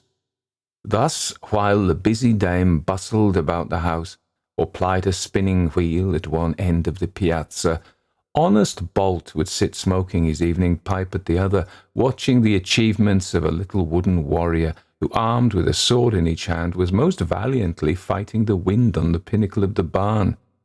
In the meantime, Ichabod would carry on his suit with the daughter by the side of the spring under the great elm, or sauntering along in the twilight, that hour so favourable to the lover's eloquence. I profess not to know how women's hearts are wooed and won. To me they have always been matters of riddle and admiration. Some seem to have but one vulnerable point or door of access, while others have 1,000 avenues and may be captured in 1,000 different ways. It is a great triumph of skill to gain the former, but a still greater proof of generalship to maintain the possession of the latter, for man must battle for his fortress at every door and window. He who wins 1,000 common hearts is therefore entitled to some renown, but he who keeps undisputed sway over the heart of a coquette is indeed a hero. Certain it is, this was not the case with the redoubtable Brom Bones, and from the moment Ichabod Crane made his advances, the interests of the former evidently declined. His horse was no longer seen tied to the palings on Sunday nights, and a deadly feud gradually arose between him and the preceptor of Sleepy Hollow.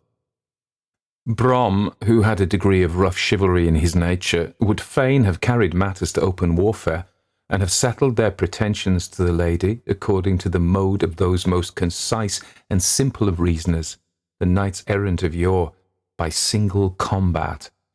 But Ichabod was too conscious of the superior might of his adversary to enter the lists against him.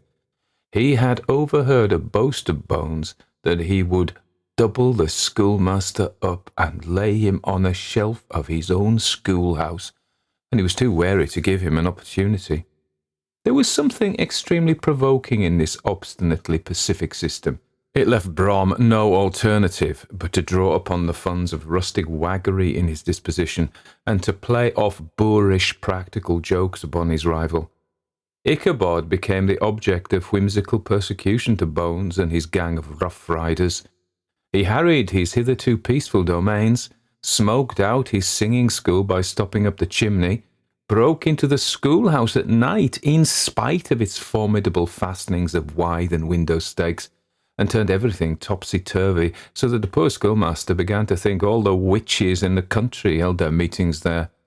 But what was still more annoying, Brom took all opportunities of turning him into ridicule in presence of his mistress, and had a scoundrel dog whom he taught to whine in the most ludicrous manner, and introduced as a rival of Ichabod's to instruct her in psalmody. In this way, matters went on for some time, without producing any material effect on the relative situations of the contending powers. On a fine autumnal afternoon, Ichabod, in pensive mood, sat enthroned on the lofty stool from whence he usually watched all the concerns of his little literary realm. In his hand he swayed a ferule, that sceptre of despotic power.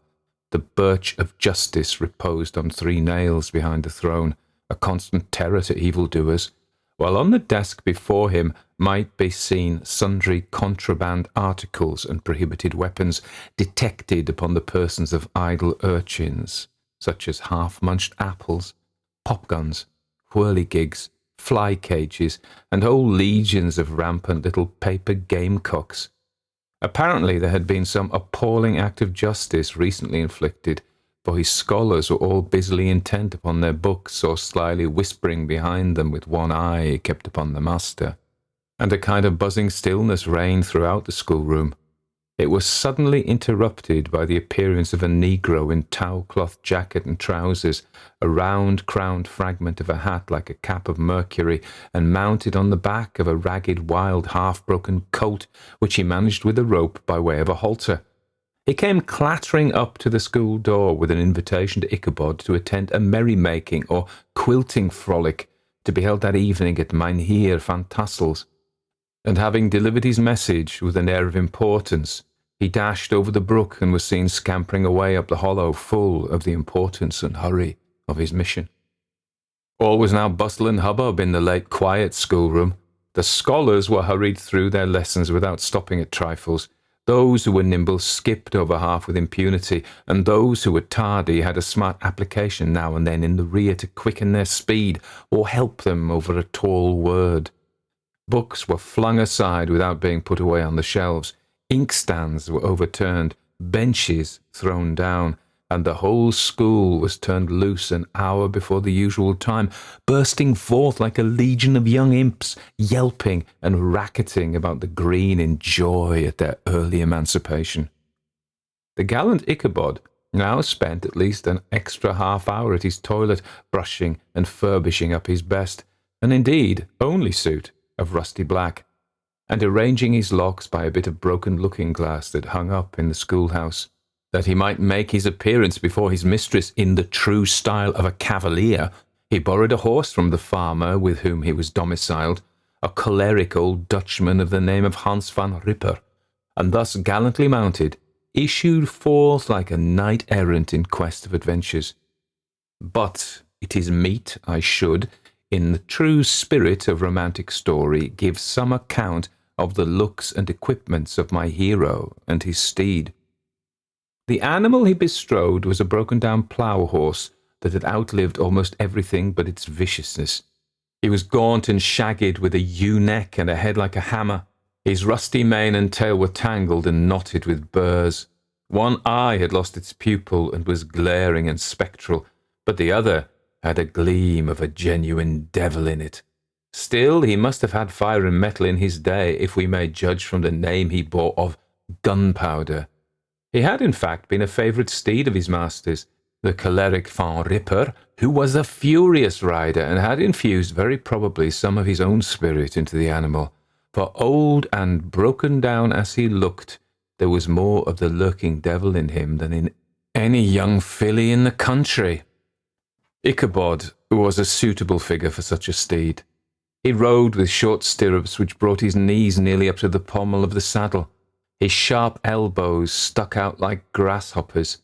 He carried his whip perpendicularly in his hand like a sceptre, and as his horse jogged on, the motion of his arms was not unlike the flapping of a pair of wings. A small wool hat rested on the top of his nose, for so his scanty strip of forehead might be called, and the skirts of his black coat fluttered out almost to the horse's tail. Such was the appearance of Ichabod and his steed as they shambled out of the gate of Hans van Ripper, and it was altogether such an apparition as is seldom to be met with in broad daylight. It was, as I have said, a fine autumnal day. The sky was clear and serene, and nature wore that rich and golden livery which we always associate with the idea of abundance. The forests had put on their sober brown and yellow, while some trees of the tenderer kind had been nipped by the frosts into brilliant dyes of orange, purple, and scarlet. Streaming files of wild ducks began to make their appearance high in the air. The bark of the squirrel might be heard from the groves of beech and hickory nuts, and the pensive whistle of the quail at intervals from the neighbouring stubble-field. The small birds were taking their farewell banquets. In the fullness of their revelry they fluttered, chirping and frolicking from bush to bush and tree to tree, capricious from the very profusion and variety around them. There was the honest cock-robin, the favourite game of stripling sportsmen, with his loud, querulous note, and the twittering blackbirds flying in sable clouds, and the golden-winged woodpecker with his crimson crest, his broad black gorget, and splendid plumage, and the cedar bird with its red-tipped wings and yellow-tipped tail, and its little Montero cap of feathers, and the blue jay, that noisy coxcomb in his gay light blue coat and white underclothes, screaming and chattering, nodding and bobbing and bowing, and pretending to be on good terms with every songster of the grove. As Ichabod jogged slowly on his way, his eye ever open to every symptom of culinary abundance, ranged with delight over the treasures of jolly autumn. On all sides he beheld vast stores of apples, some hanging in oppressive opulence on the trees, some gathered into baskets and barrels for the market, others heaped up in rich piles for the cider press. Farther on he beheld great fields of Indian corn with its golden ears peeping from their leafy coverts and holding out the promise of cakes and hasty pudding, and the yellow pumpkins lying beneath them, turning up their fair round bellies to the sun, and giving ample prospects of the most luxurious of pies. And anon he passed the fragrant buckwheat fields, breathing the odour of the beehive, and as he beheld them, soft anticipation stole over his mind of dainty slapjacks, well buttered and garnished with honey or treacle by the delicate, little dimpled hand of Katrina van Tassel. Thus, feeding his mind with many sweet thoughts and sugared suppositions, he journeyed along the sides of a range of hills which look out upon some of the goodliest scenes of the mighty Hudson. The sun gradually wheeled his broad disk down into the west. The wide bosom of the Tappan Zee lay motionless and glassy, excepting that here and there a gentle undulation waved and prolonged the blue shadow of the distant mountain. A few amber clouds floated in the sky without a breath of air to move them. The horizon was of a fine golden tint, changing gradually into a pure apple green, and from that into the deep blue of the mid-heaven. A slanting ray lingered on the woody crests of the precipices that overhung some parts of the river, giving greater depth to the dark grey and purple of their rocky sides. A sloop was loitering in the distance, dropping slowly down with the tide, her sail hanging uselessly against the mast, and as the reflection of the sky gleamed along the still water, it seemed as if the vessel was suspended in the air. It was toward evening that Ichabod arrived at the castle of the Heer van Testel, which he found thronged with the pride and flower of the adjacent country. Old farmers, a spare leathern face race in homespun coats and breeches, blue stockings, huge shoes, and magnificent pewter buckles, their brisk, withered little dames in close-crimped caps, long-waisted short gowns, homespun petticoats with scissors and pincushions, and gay calico pockets hanging on the outside. Buxom lasses, almost as antiquated as their mothers, excepting where a straw hat, a fine ribbon, or perhaps a white frock gave symptoms of a city innovation. The sons in short, square-skirted coats with rows of stupendous brass buttons, and their hair generally queued in the fashion of the times, especially if they could procure an eel skin for the purpose, it being esteemed throughout the country as a potent nourisher and strengthener of the hair. Brom Bones, however, was the hero of the scene, having come to the gathering on his favourite steed, Daredevil, a creature like himself full of mettle and mischief, and which no one but himself could manage. He was, in fact, noted for preferring vicious animals, given to all kinds of tricks which kept the rider in constant risk of his neck, for he held a tractable, well-broken horse as unworthy of a lad of spirit. Fain would I pause to dwell upon the world of charms that burst upon the enraptured gaze of my hero as he entered the state parlour of Van Tassel's mansion, not those of the bevy of buxom lasses with their luxurious display of red and white, but the ample charms of a genuine Dutch country tea-table in the sumptuous time of autumn.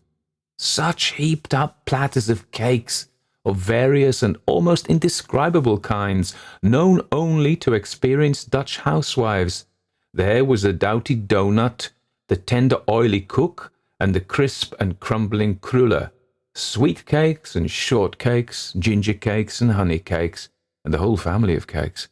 And then there were apple pies, and peach pies, and pumpkin pies, besides slices of ham and smoked beef, and moreover delectable dishes of preserved plums and peaches and pears and quinces, not to mention broiled shad and roasted chickens, together with bowls of milk and cream, all mingled higgledy-piggledy, pretty much as I have enumerated them, with the motherly teapot sending up its clouds of vapour from the midst.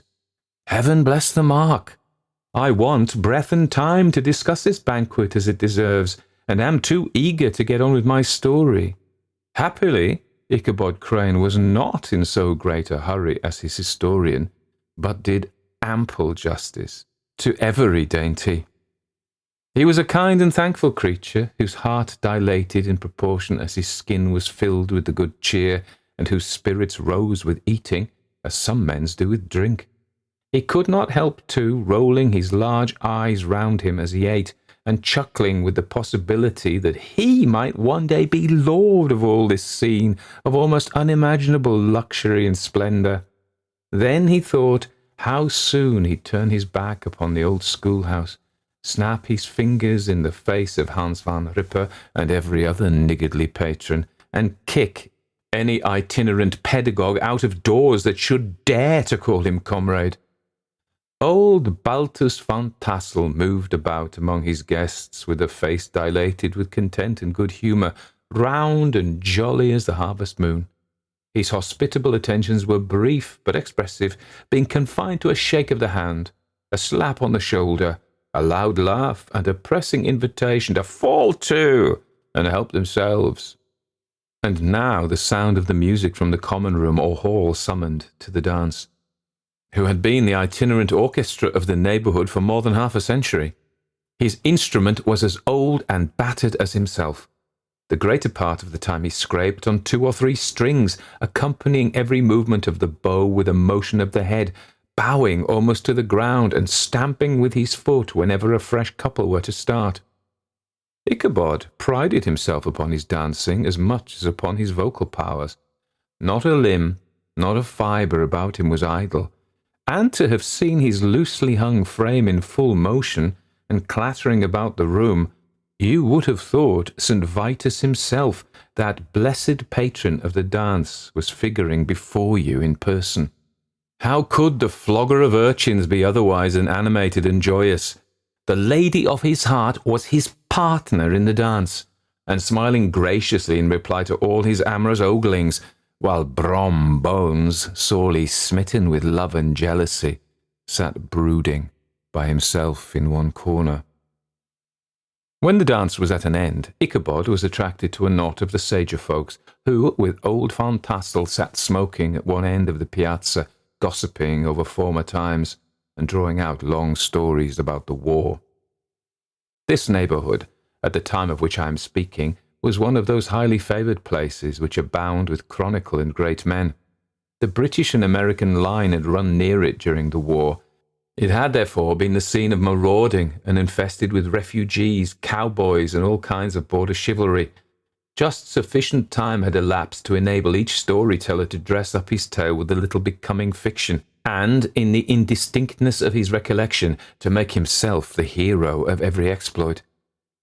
There was the story of Doffu Martling, a large blue-bearded Dutchman, who had nearly taken a British frigate with an old iron 9-pounder from a mud breastwork, only that his gun burst at the 6th discharge. And there was an old gentleman, who shall be nameless, being too rich a mynheer to be lightly mentioned, who, in the Battle of White Plains, being an excellent master of defence, parried a musket ball with a small sword, insomuch that he absolutely felt it whiz round the blade and glance off at the hilt, in proof of which he was ready at any time to show the sword with the hilt a little bent. There were several more that had been equally great in the field, not one of whom but was persuaded that he had a considerable hand in bringing the war to a happy termination. But all these were nothing to the tales of ghosts and apparitions that succeeded. The neighbourhood is rich in legendary treasures of the kind. Local tales and superstitions thrive best in these sheltered, long-settled retreats, but are trampled underfoot by the shifting throng that forms the population of most of our country places. Besides, there's no encouragement for ghosts in most of our villages, for they have scarcely had time to finish their first nap and turn themselves in their graves before their surviving friends have travelled away from the neighbourhood, so that when they turn out at night to walk their rounds, they have no acquaintance left to call upon. This is perhaps the reason why we so seldom hear of ghosts except in our long-established Dutch communities. The immediate cause, however, of the prevalence of supernatural stories in these parts was doubtless owing to the vicinity of Sleepy Hollow.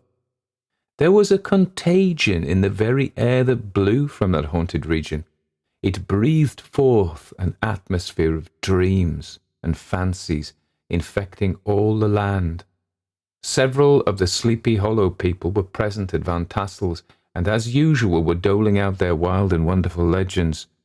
Many dismal tales were told about funeral trains, and mourning cries and wailings heard and seen about the great tree where the unfortunate Major Andre was taken, and which stood in the neighbourhood. Some mention was made also of the woman in white, that haunted the dark glen at Raven Rock, and was often heard to shriek on winter nights before a storm, having perished there in the snow. The chief part of the stories, however, turned upon the favourite spectre of Sleepy Hollow, the headless horseman, who had been heard several times of late patrolling the country, and, it was said, tethered his horse nightly among the graves in the churchyard. The sequestered situation of this church seems always to have made it a favourite haunt of troubled spirits. It stands on a knoll surrounded by locust trees and lofty elms, from among which its decent, whitewashed walls shine modestly forth, like Christian purity beaming through the shades of retirement. A gentle slope descends from it to a silver sheet of water, bordered by high trees, between which peeps may be caught at the blue hills of the Hudson. To look upon its grass-grown yard, where sunbeams seem to sleep so quietly, one would think that there at least the dead might rest in peace. On one side of the church extends a wide woody dell, along which raves a large brook among broken rocks and trunks of fallen trees. Over a deep black part of the stream, not far from the church, was formerly thrown a wooden bridge. The road that led to it and the bridge itself were thickly shaded by overhanging trees, which cast a gloom about it, even in the daytime, but occasioned a fearful darkness at night. Such was one of the favourite haunts of the Headless Horseman, and the place where he was most frequently encountered. The tale was told of old Brewer, a most heretical disbeliever in ghosts, how he met the horseman returning from his foray into Sleepy Hollow, and was obliged to get up behind him, how they galloped over bush and brake, over hill and swamp, until they reached the bridge, when the horseman suddenly turned into a skeleton, threw old Brewer into the brook, and sprang away over the tree-tops with a clap of thunder. This story was immediately matched by a thrice marvellous adventure of Brom Bones, who made light of the galloping Hessian as an arrant jockey. He affirmed that on returning one night from the neighbouring village of Sing Sing, he had been overtaken by this midnight trooper, that he had offered to race with him for a bowl of punch, and should have won it too, for Daredevil beat the goblin horse all hollow. But just as they came to the church bridge, the Hessian bolted and vanished in a flash of fire. All these tales told in that drowsy undertone with which men talk in the dark, the countenances of the listeners only now and then receiving a casual gleam from the glare of a pipe, sank deep into the mind of Ichabod. He repaid them in kind with large extracts from his invaluable author Cotton Mather, and added many marvellous events that had taken place in his native state of Connecticut, and fearful sights which he had seen in his nightly walks about Sleepy Hollow. The revel now gradually broke up. The old farmers gathered together their families in their wagons, and were heard for some time rattling along the hollow roads and over the distant hills. Some of the damsels mounted on pillions behind their favourite swains, and their light-hearted laughter, mingling with the clatter of hoofs, echoed along the silent woodlands, sounding fainter and fainter, until they gradually died away, and the late scene of noise and frolic was all silent and deserted. Ichabod only lingered behind, according to the custom of country lovers, to have a tete-a-tete with the heiress, fully convinced that he was now on the high road to success. What passed at this interview I will not pretend to say, for, in fact, I do not know. Something, however, I fear me, must have gone wrong, for he certainly sallied forth after no very great interval, with an air quite desolate and chapfallen. Oh, these women! These women! Could that girl have been playing off any of her coquettish tricks? Was her encouragement of the poor pedagogue all a mere sham to secure her conquest of his rival? Heaven only knows, not I. Let it suffice to say, Ichabod stole forth with the air of one who had been sacking a hen roost rather than a fair lady's heart, without looking to the right or left to notice the scene of rural wealth on which he had so often gloated, He went straight to the stable, and with several hearty cuffs and kicks, roused his steed most uncourteously from the comfortable quarters in which he was soundly sleeping, dreaming of mountains of corn and oats, and whole valleys of timothy and clover. It was the very witching time of night that Ichabod, heavy-hearted and crestfallen, pursued his travels homewards, along the sides of the lofty hills which rise above Tarrytown, and which he had traversed so cheerily in the afternoon.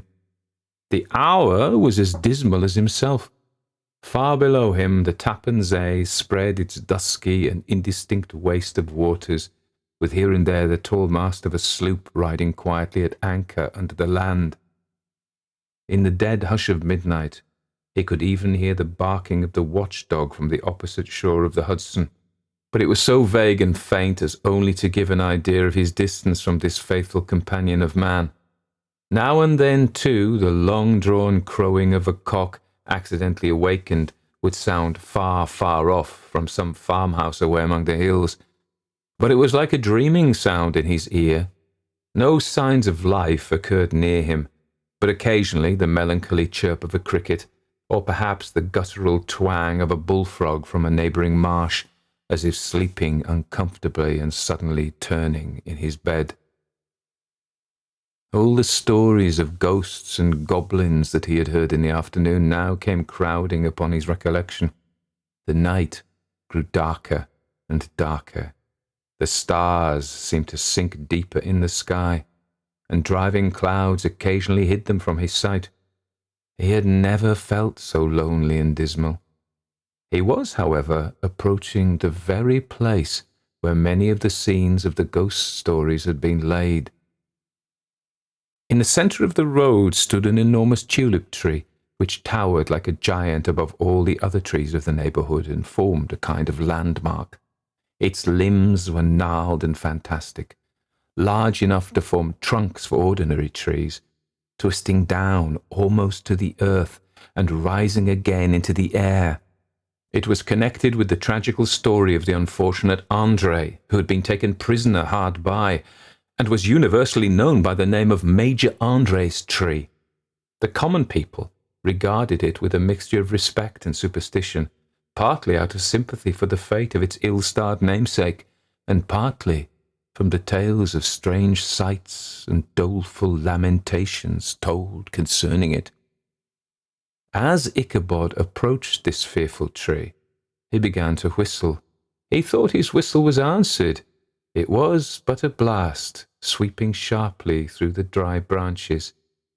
As he approached a little nearer, he thought he saw something white hanging in the midst of the tree. He paused and ceased whistling, but on looking more narrowly, perceived that it was the place where the tree had been scathed by lightning and the white wood laid bare. Suddenly, he heard a groan.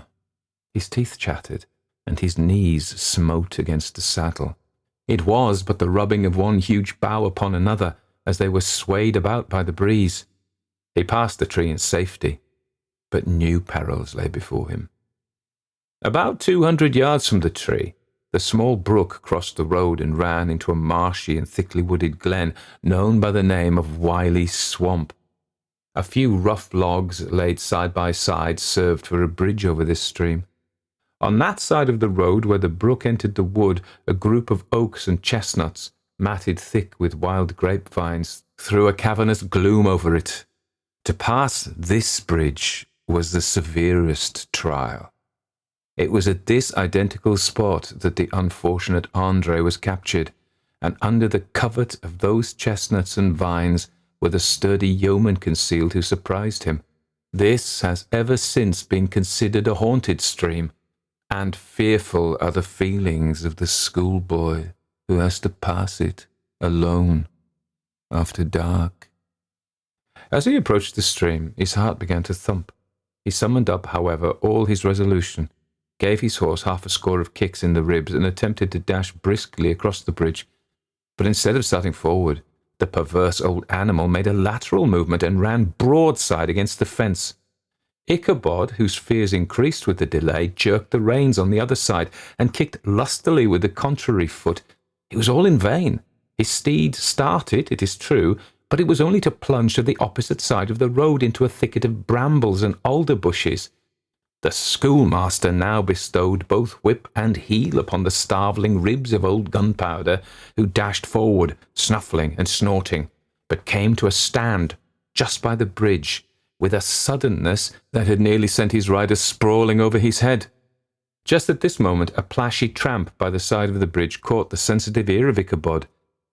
In the dark shadow of the grove, on the margin of the brook, he beheld something huge, misshapen and towering. It stirred not, but seemed gathered up in the gloom, like some gigantic monster ready to spring upon the traveller. The hair of the affrighted pedagogue rose upon his head with terror. What was to be done?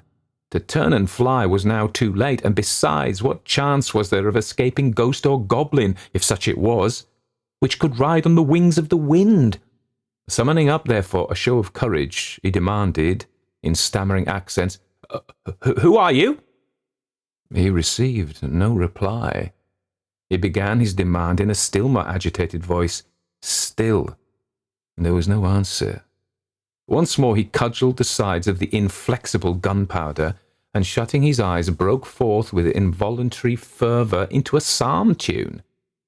Just then, the shadowy object of alarm put itself in motion, and with a scramble and a bound stood at once in the middle of the road, though the night was dark and dismal. Yet the form of the unknown might now in some degree be ascertained. He appeared to be a horseman of large dimensions, and mounted on a black horse of powerful frame. He made no offer of molestation or sociability, but kept aloof on one side of the road, jogging along on the blind side of old Gunpowder, who had now got over his fright and waywardness. Ichabod, who had no relish for this strange midnight companion, now bethought himself of the adventure of Brom Bones with the galloping Hessian, now quickened his steed in hopes of leaving him behind. The stranger, however, quickened his horse to an equal pace. Ichabod pulled up and fell into a walk, thinking to lag behind. The other did the same. His heart began to sink within him. He endeavoured to resume his psalm tune, but his parched tongue clove to the roof of his mouth, and he could not utter a stave. There was something in the moody and dogged silence of this pertinacious companion that was mysterious and appalling. It was soon fearfully accounted for. On mounting a rising ground which brought the figure of his fellow traveller in relief against the sky, gigantic in height and muffled in a cloak, Ichabod was horror-struck on perceiving that he was headless. But his horror was still more increased on observing that the head, which should have rested upon his shoulders, was carried before him on the pommel of his saddle. His terror rose to desperation. He rained a shower of kicks and blows upon Gunpowder, hoping by a sudden movement to give his companion the slip. But the spectres started full jump with him. Away then they dashed through thick and thin, stones flying and sparks flashing at every bound. Ichabod's flimsy garments fluttered in the air as he stretched his long, lank body away over his horse's head in the eagerness of his flight. They had now reached the road which turns off to Sleepy Hollow, but Gunpowder, who seemed possessed with a demon, instead of keeping up it, made an opposite turn and plunged headlong downhill to the left. This road leads through a sandy hollow shaded by trees for about a quarter of a mile, where it crosses the bridge famous in goblin story, and just beyond swells the green knoll on which stands the whitewashed church. As yet the panic of the steed had given his unskilful rider an apparent advantage in the chase, but just as he had got halfway through the hollow, the girths of the saddle gave way, and he felt it slipping from under him. He seized it by the pommel and endeavoured to hold it firm, but in vain, and had just time to save himself by clasping old Gunpowder round the neck, when the saddle fell to the earth, and he heard it trampled underfoot by his pursuer. For a moment the terror of Hans van Ripper's wrath passed across his mind, for it was his Sunday saddle. But this was no time for petty fears. The goblin was hard upon his haunches, and, unskilful rider as he was, he had much ado to maintain his seat, sometimes slipping on one side, sometimes on another, and sometimes jolted on the high ridge of his horse's backbone, with a violence that he verily feared would cleave him asunder. An opening in the trees now cheered him with the hopes that the church bridge was at hand. The wavering reflection of a silver star in the bosom of the brook told him that he was not mistaken. He saw the walls of the church dimly glaring under the trees beyond. He recollected the place where Brom Bones's ghostly competitor had disappeared. "If I can but reach that bridge," thought Ichabod, "I am safe." Just then he heard the black steed panting and blowing close behind him. He even fancied that he felt his hot breath. Another convulsive kick in the ribs, and old Gunpowder sprang upon the bridge. He thundered over the resounding planks. He gained the opposite side, and now Ichabod cast a look behind to see if his pursuer should vanish, according to rule, in a flash of fire and brimstone. Just then he saw the goblin rising in his stirrups and in the very act of hurling his head at him. Ichabod endeavoured to dodge the horrible missile, but too late. It encountered his cranium with a tremendous crash. He was tumbled headlong into the dust, and Gunpowder, the black steed, and the goblin rider passed by like a whirlwind. The next morning the old horse was found without its saddle, and with the bridle under his feet, soberly cropping the grass at his master's gate. Ichabod did not make his appearance at breakfast. Dinner hour came, but no Ichabod. The boys assembled at the schoolhouse and strolled idly about the banks of the brook, but no schoolmaster. Hans van Ripper now began to feel some uneasiness about the fate of poor Ichabod and his saddle. An inquiry was set on foot, and after diligent investigation they came upon his traces. In one part of the road leading to the church was found the saddle trampled in the dirt, the tracks of horses' hoofs deeply dented in the road, and evidently at furious speed, were traced to the bridge, beyond which, on the bank of a broad part of the brook where the water ran deep and black, was found the hat of the unfortunate Ichabod, and close beside it a shattered pumpkin. The brook was searched, but the body of the schoolmaster was not to be discovered. Hans van Ripper, as executor of his estate, examined the bundle which contained all his worldly effects. They consisted of 2 shirts and a half, 2 stocks for the neck, a pair or 2 of worsted stockings, an old pair of corduroy small clothes, a rusty razor, a book of psalm tunes full of dog ears, and a broken pitch pipe. As to the books and the furniture of the schoolhouse, they belonged to the community, excepting Cotton Mather's History of Witchcraft, a New England Almanac, and a book of dreams and fortune-telling, in which last was a sheet of foolscap, much scribbled and blotted in several fruitless attempts to make a copy of verses in honour of the heiress of Van Tassel. These magic books and the poetic scroll were forthwith consigned to the flames by Hans van Ripper, who, from that moment forward, determined to send his children no more to school, observing that he never knew any good come of this same reading and writing. Whatever money the schoolmaster possessed, and he had received his quarter's pay but a day or 2 before, he must have had it about his person at the time of his disappearance. The mysterious event caused much speculation at the church on the following Sunday. Knots of gazers and gossips were collected in the churchyard, at the bridge, and at the spot where the hat and pumpkin had been found. The stories of Brewer, of Bones, and a whole budget of others were called to mind, and when they had diligently considered them all, and compared them with the symptoms of the present case, they shook their heads, and came to the conclusion that Ichabod had been carried off by the galloping Hessian. As he was a bachelor, and in nobody's debt, nobody troubled his head any more about him. The school was removed to a different quarter of the hollow, and another pedagogue reigned in his stead.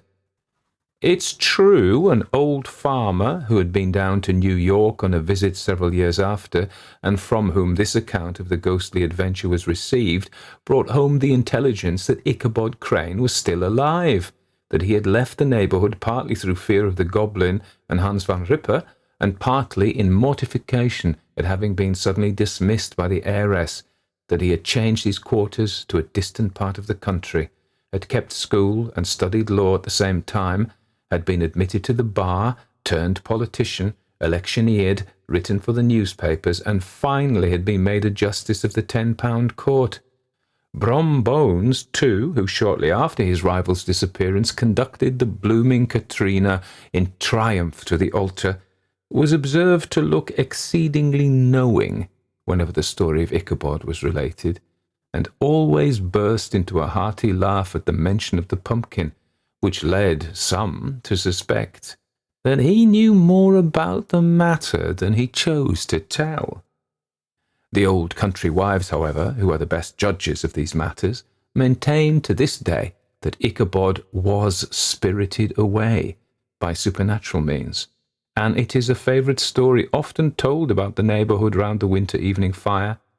The bridge became more than ever an object of superstitious awe, and that might be the reason why the road has been altered of late years, so as to approach the church by the border of the mill pond. The schoolhouse, being deserted, soon fell to decay, and was reported to be haunted by the ghost of the unfortunate pedagogue, and the ploughboy, loitering homeward of a still summer evening, has often fancied his voice at a distance, chanting a melancholy psalm tune among the tranquil solitudes of Sleepy Hollow. Postscript, found in the handwriting of Mr. Knickerbocker. The preceding tale is given almost in the precise words in which I heard it related at a corporation meeting at the ancient city of Manhattoes, at which were present many of its sagest and most illustrious burghers. The narrator was a pleasant, shabby, gentlemanly old fellow in pepper and salt clothes, with a sadly humorous face, and one whom I strongly suspected of being poor. He made such efforts to be entertaining. When his story was concluded, there was much laughter and approbation, particularly from 2 or 3 deputy aldermen who had been asleep the greater part of the time. There was, however, one tall, dry-looking old gentleman with beetling eyebrows, who maintained a grave and rather severe face throughout, now and then folding his arms, inclining his head, and looking down upon the floor as if turning a doubt over in his mind. He was one of your wary men who never laugh but upon good grounds, when they have reason and law on their side. When the mirth of the rest of the company had subsided and silence was restored, he leaned one arm on the elbow of his chair, and sticking the other akimbo, demanded with a slight but exceedingly sage motion of the head and contraction of the brow, what was the moral of the story, and what it went to prove. The storyteller, who was just putting a glass of wine to his lips as refreshment after his toils, paused for a moment, looked at his inquirer with an air of infinite deference, and lowering the glass slowly to the table, observed that the story was intended most logically to prove that there is no situation in life but has its advantages and pleasures, provided we will but take a joke as we find it. That therefore he that runs races with goblin troopers is likely to have a rough riding of it. Ergo, for a country schoolmaster to be refused the hand of a Dutch heiress is a certain step to high preferment in the state. The cautious old gentleman knit his brows tenfold closer after this explanation, being sorely puzzled by the racination of the syllogism, while methought the one in pepper and salt eyed him with something of a triumphant leer. At length he observed that all this was very well, but still he had thought the story a little on the extravagant. There were 1 or 2 points on which he had his doubts. "Faith, sir," replied the storyteller, "as to that matter, I don't believe one half of it myself." D.K. The End. The Vampyre, It happened that in the midst of the dissipations attendant upon a London winter, there appeared at the various parties of the leaders of the temps a nobleman more remarkable for his singularities than his rank. He gazed upon the mirth around him as if he could not participate therein. Apparently, the light laughter of the fair only attracted his attention, that he might by a look quell it, and throw fear into those breasts where thoughtlessness reigned. Those who felt this sensation of awe could not explain whence it arose. Some attributed it to the dead grey eye which, fixing upon the object's face, did not seem to penetrate, and at one glance to pierce through to the inward workings of the heart, but fell upon the cheek, with a leaden ray that weighed upon the skin it could not pass. His peculiarities caused him to be invited to every house. All wished to see him, and those who had been accustomed to violent excitement, and now felt the weight of ennui, were pleased at having something in their presence capable of engaging their attention. In spite of the deadly hue of his face, which never gained a warmer tint, either from the blush of modesty or from the strong emotion of passion, though its form and outline were beautiful, many of the female hunters after notoriety attempted to win his attentions and gain at least some marks of what they might term affection. Lady Mercer, who had been the mockery of every monster shown in drawing-rooms since her marriage, threw herself in his way, and did all but put on the dress of a mountebank to attract his notice, though in vain. When she stood before him, though his eyes were apparently fixed upon hers, still it seemed as if they were unperceived. Even her unappalled impudence was baffled, and she left the field. But though the common adulteress could not influence even the guidance of his eyes, it was not that the female sex was indifferent to him. Yet such was the apparent caution with which he spoke to the virtuous wife and innocent daughter, that few knew he ever addressed himself to females. He had, however, the reputation of a winning tongue, and whether it was that it even overcame the dread of his singular character, or that they were moved by his apparent hatred of vice, he was as often among those females who form the boast of their sex from their domestic virtues, as among those who sully it by their vices. About the same time there came to London a young gentleman of the name of Aubrey. He was an orphan, left with an only sister in the possession of great wealth by parents who died while he was yet in childhood, left also to himself by guardians who thought it their duty merely to take care of his fortune, while they relinquished the more important charge of his mind to the care of mercenary subalterns. He cultivated more his imagination than his judgment. He had hence that high romantic feeling of honour and candour which daily ruins so many milliners' apprentices. He believed all to sympathize with virtue, and thought that vice was thrown in by Providence merely for the picturesque effect of the scene, as we see in romances.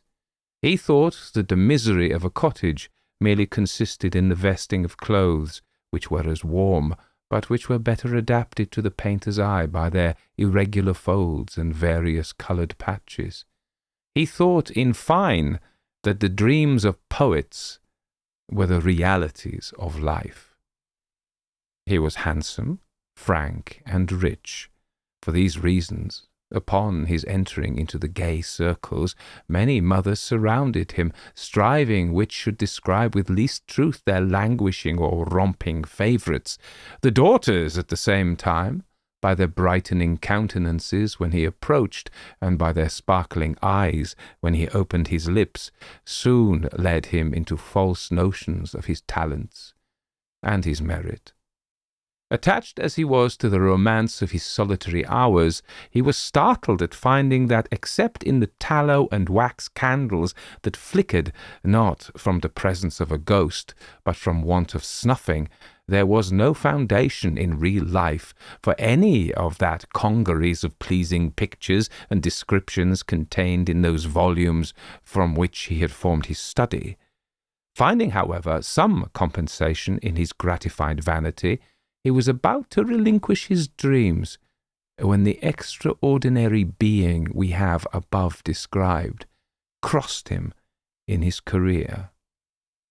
He watched him, and the very impossibility of forming an idea of the character of a man entirely absorbed in himself, who gave few other signs of his observation of external objects than the tacit assent to their existence, implied by the avoidance of their contact, allowing his imagination to picture everything that flattered its propensity to extravagant ideas, he soon formed this object into the hero of a romance, and determined to observe the offspring of his fancy rather than the person before him. He became acquainted with him, paid him attentions, and so far advanced upon his notice that his presence was always recognized. He gradually learned that Lord Ruthven's affairs were embarrassed, and soon found, from the notes of preparation in Street, that he was about to travel. Desirous of gaining some information respecting this singular character, who, till now, had only whetted his curiosity, he hinted to his guardians that it was time for him to perform the tour which for many generations has been thought necessary to enable the young to take some rapid steps in the career of vice towards putting themselves upon an equality with the aged, and not allowing them to appear as if fallen from the skies, whenever scandalous intrigues are mentioned as the subjects of pleasantry or of praise, according to the degree of skill shown in carrying them on. They consented, and Aubrey, immediately mentioning his intentions to Lord Ruthven, was surprised to receive from him a proposal to join him. Flattered by such a mark of esteem from him, who apparently had nothing in common with other men, he gladly accepted it, and in a few days they had passed the circling waters. Hitherto, Aubrey had had no opportunity of studying Lord Ruthven's character, and now he found that though many more of his actions were exposed to his view, the results offered different conclusions from the apparent motives to his conduct. His companion was profuse in his liberality. The idle, the vagabond, and the beggar received from his hand more than enough to relieve their immediate wants. But Aubrey could not avoid remarking that it was not upon the virtuous, reduced to indigence by the misfortunes attendant even upon virtue, that he bestowed his alms. These were sent from the door with hardly suppressed sneers. But when the profligate came to ask something, not to relieve his wants, but to allow him to wallow in his lust, or to sink him still deeper in his iniquity, he was sent away with rich charity. This was, however, attributed by him to the greater importunity of the vicious, which generally prevails over the retiring bashfulness of the virtuous indigent. There was one circumstance about the charity of his lordship which was still more impressed upon his mind. All those upon whom it was bestowed inevitably found that there was a curse upon it, for they were either all led to the scaffold, or sunk to the lowest and the most abject misery. At Brussels and other towns through which they passed, Aubrey was surprised at the apparent eagerness with which his companions sought for the centres of all fashionable vice. There he entered into all the spirit of the faro table. He betted, and always gambled with success, except where the known sharper was his antagonist, and then he lost even more than he gained. But it was always with the same unchanging face with which he generally watched the society around. It was not, however, so when he encountered the rash youthful novice, or the luckless father of a numerous family. Then his very wish seemed fortune's law. This apparent abstractedness of mind was laid aside, and his eyes sparkled with more fire than that of the cat, whilst dallying with the half-dead mouse. In every town he left a formerly affluent youth, torn from the circle he adorned, cursing in the solitude of a dungeon the fate that had drawn him within the reach of this fiend, whilst many a father sat frantic amidst the speaking looks of mute, hungry children, without a single farthing of his late immense wealth, wherewith to buy even sufficient to satisfy their present craving. Yet he took no money from the gambling table, but immediately lost, to the ruiner of many, the last guilder he had just snatched from the convulsive grasp of the innocent. This might but be the result of a certain degree of knowledge which was not, however, capable of combating the cunning of the more experienced. Aubrey often wished to represent this to his friend, and beg him to resign that charity and pleasure which proved the ruin of all, and did not tend to his own profit. But he delayed it, for each day he hoped his friend would give him some opportunity of speaking frankly and openly to him. However, this never occurred. Lord Ruthven, in his carriage, and amidst the various wild and rich scenes of nature, was always the same. His eye spoke less than his lip, and though Aubrey was near the object of his curiosity, he obtained no greater gratification from it than the constant excitement of vainly wishing to break that mystery which to his exalted imagination began to assume the appearance of something supernatural. They soon arrived at Rome, and Aubrey for a time lost sight of his companion. He left him in daily attendance upon the morning circle of an Italian countess, whilst he went in search of the memorials of another almost deserted city. Whilst he was thus engaged, letters arrived from England, which he opened with eager impatience. The first was from his sister, breathing nothing but affection. The others were from his guardians. The latter astonished him. If it had been before entered into his imagination that there was an evil power resident in his companion, these seemed to give him sufficient reason for the belief. His guardians insisted upon his immediately leaving his friend, and urged that his character was dreadfully vicious, for that the possession of irresistible powers of seduction rendered his licentious habits more dangerous to society. It had been discovered that his contempt for the adulteress had not originated in hatred of her character, but that he had required, to enhance his gratification, that his victim, the partner of his guilt, should be hurled from the pinnacle of unsullied virtue down to the lowest abyss of infamy and degradation. In fine, that all those females whom he had sought, apparently on account of their virtue, had, since his departure, thrown even the mask aside, and had not scrupled to expose the whole deformity of their vices to the public gaze. Aubrey determined upon leaving one whose character had not yet shown a single bright point on which to rest the eye.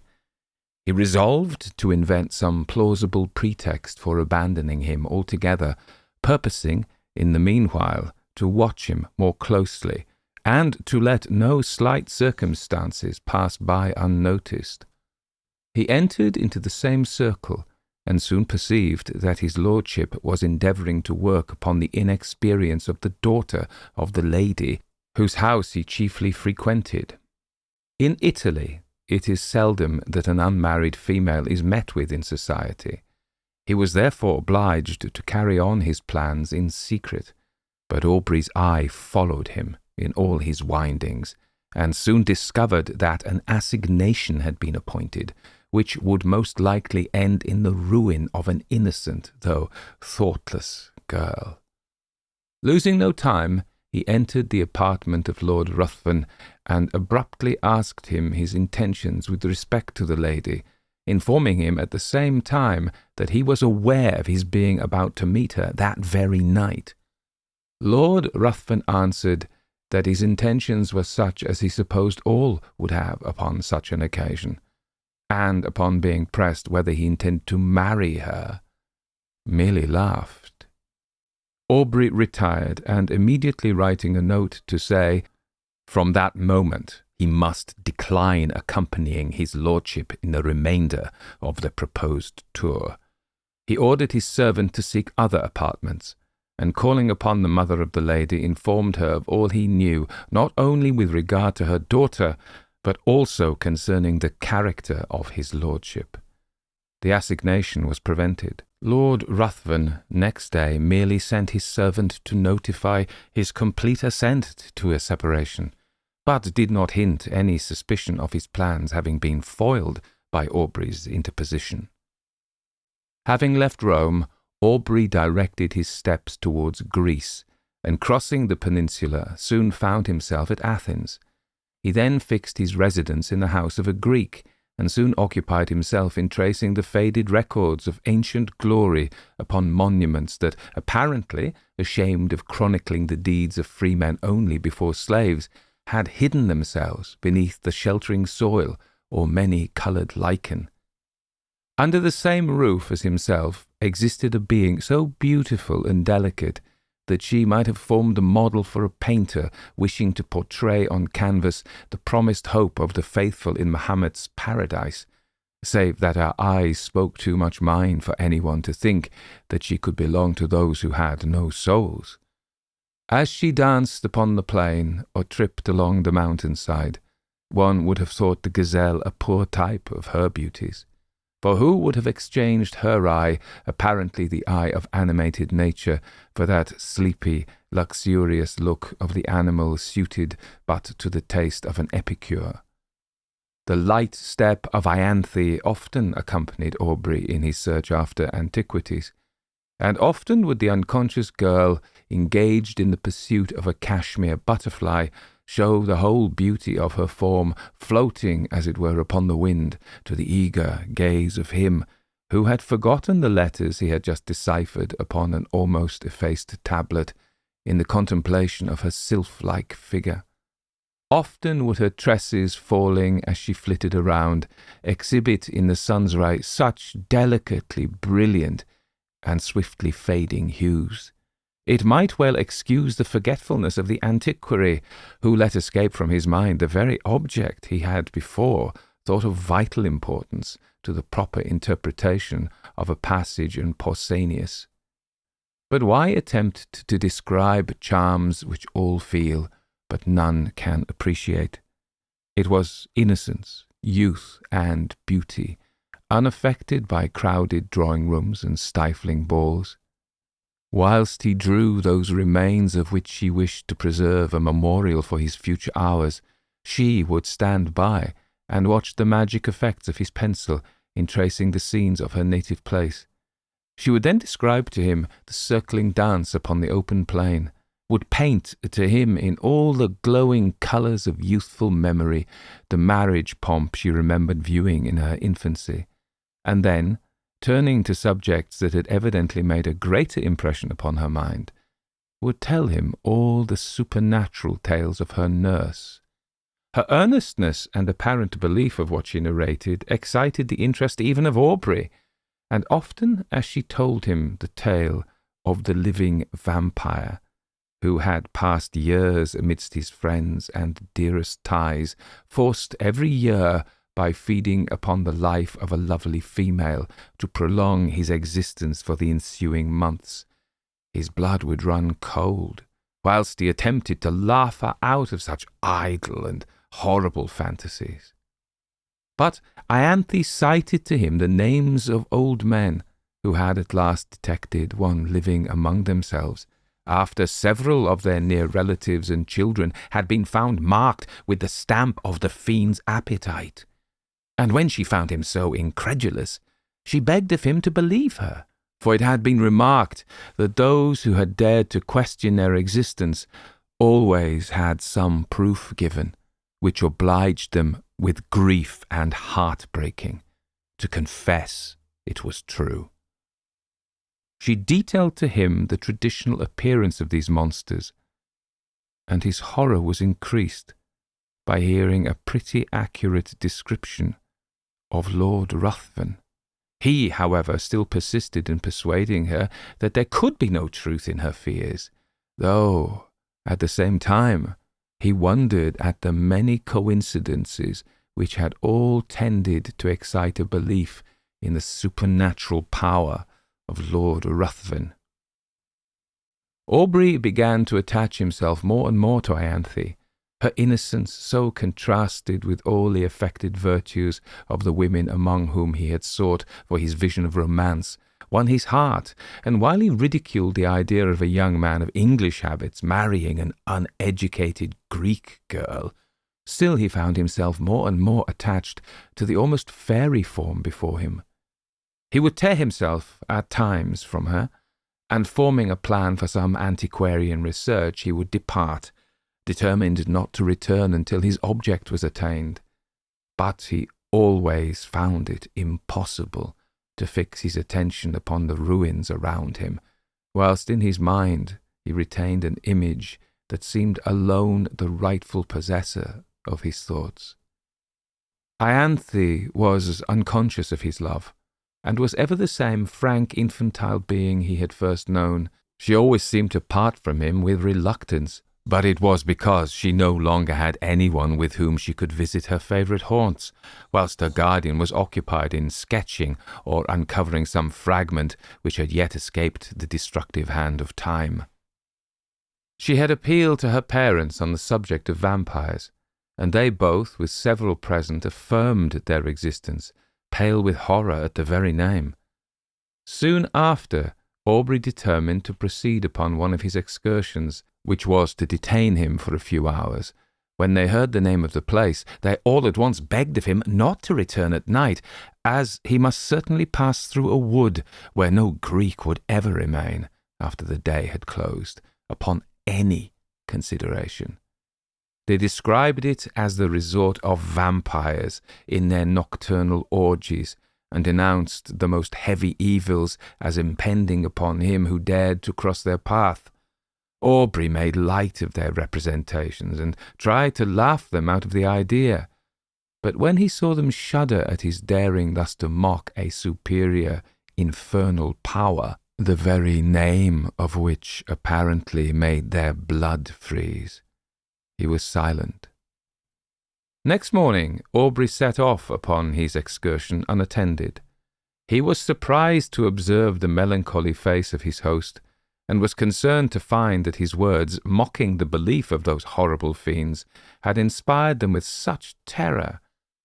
When he was about to depart, Ianthe came to the side of his horse, and earnestly begged of him to return ere night allowed the power of these beings to be put in action.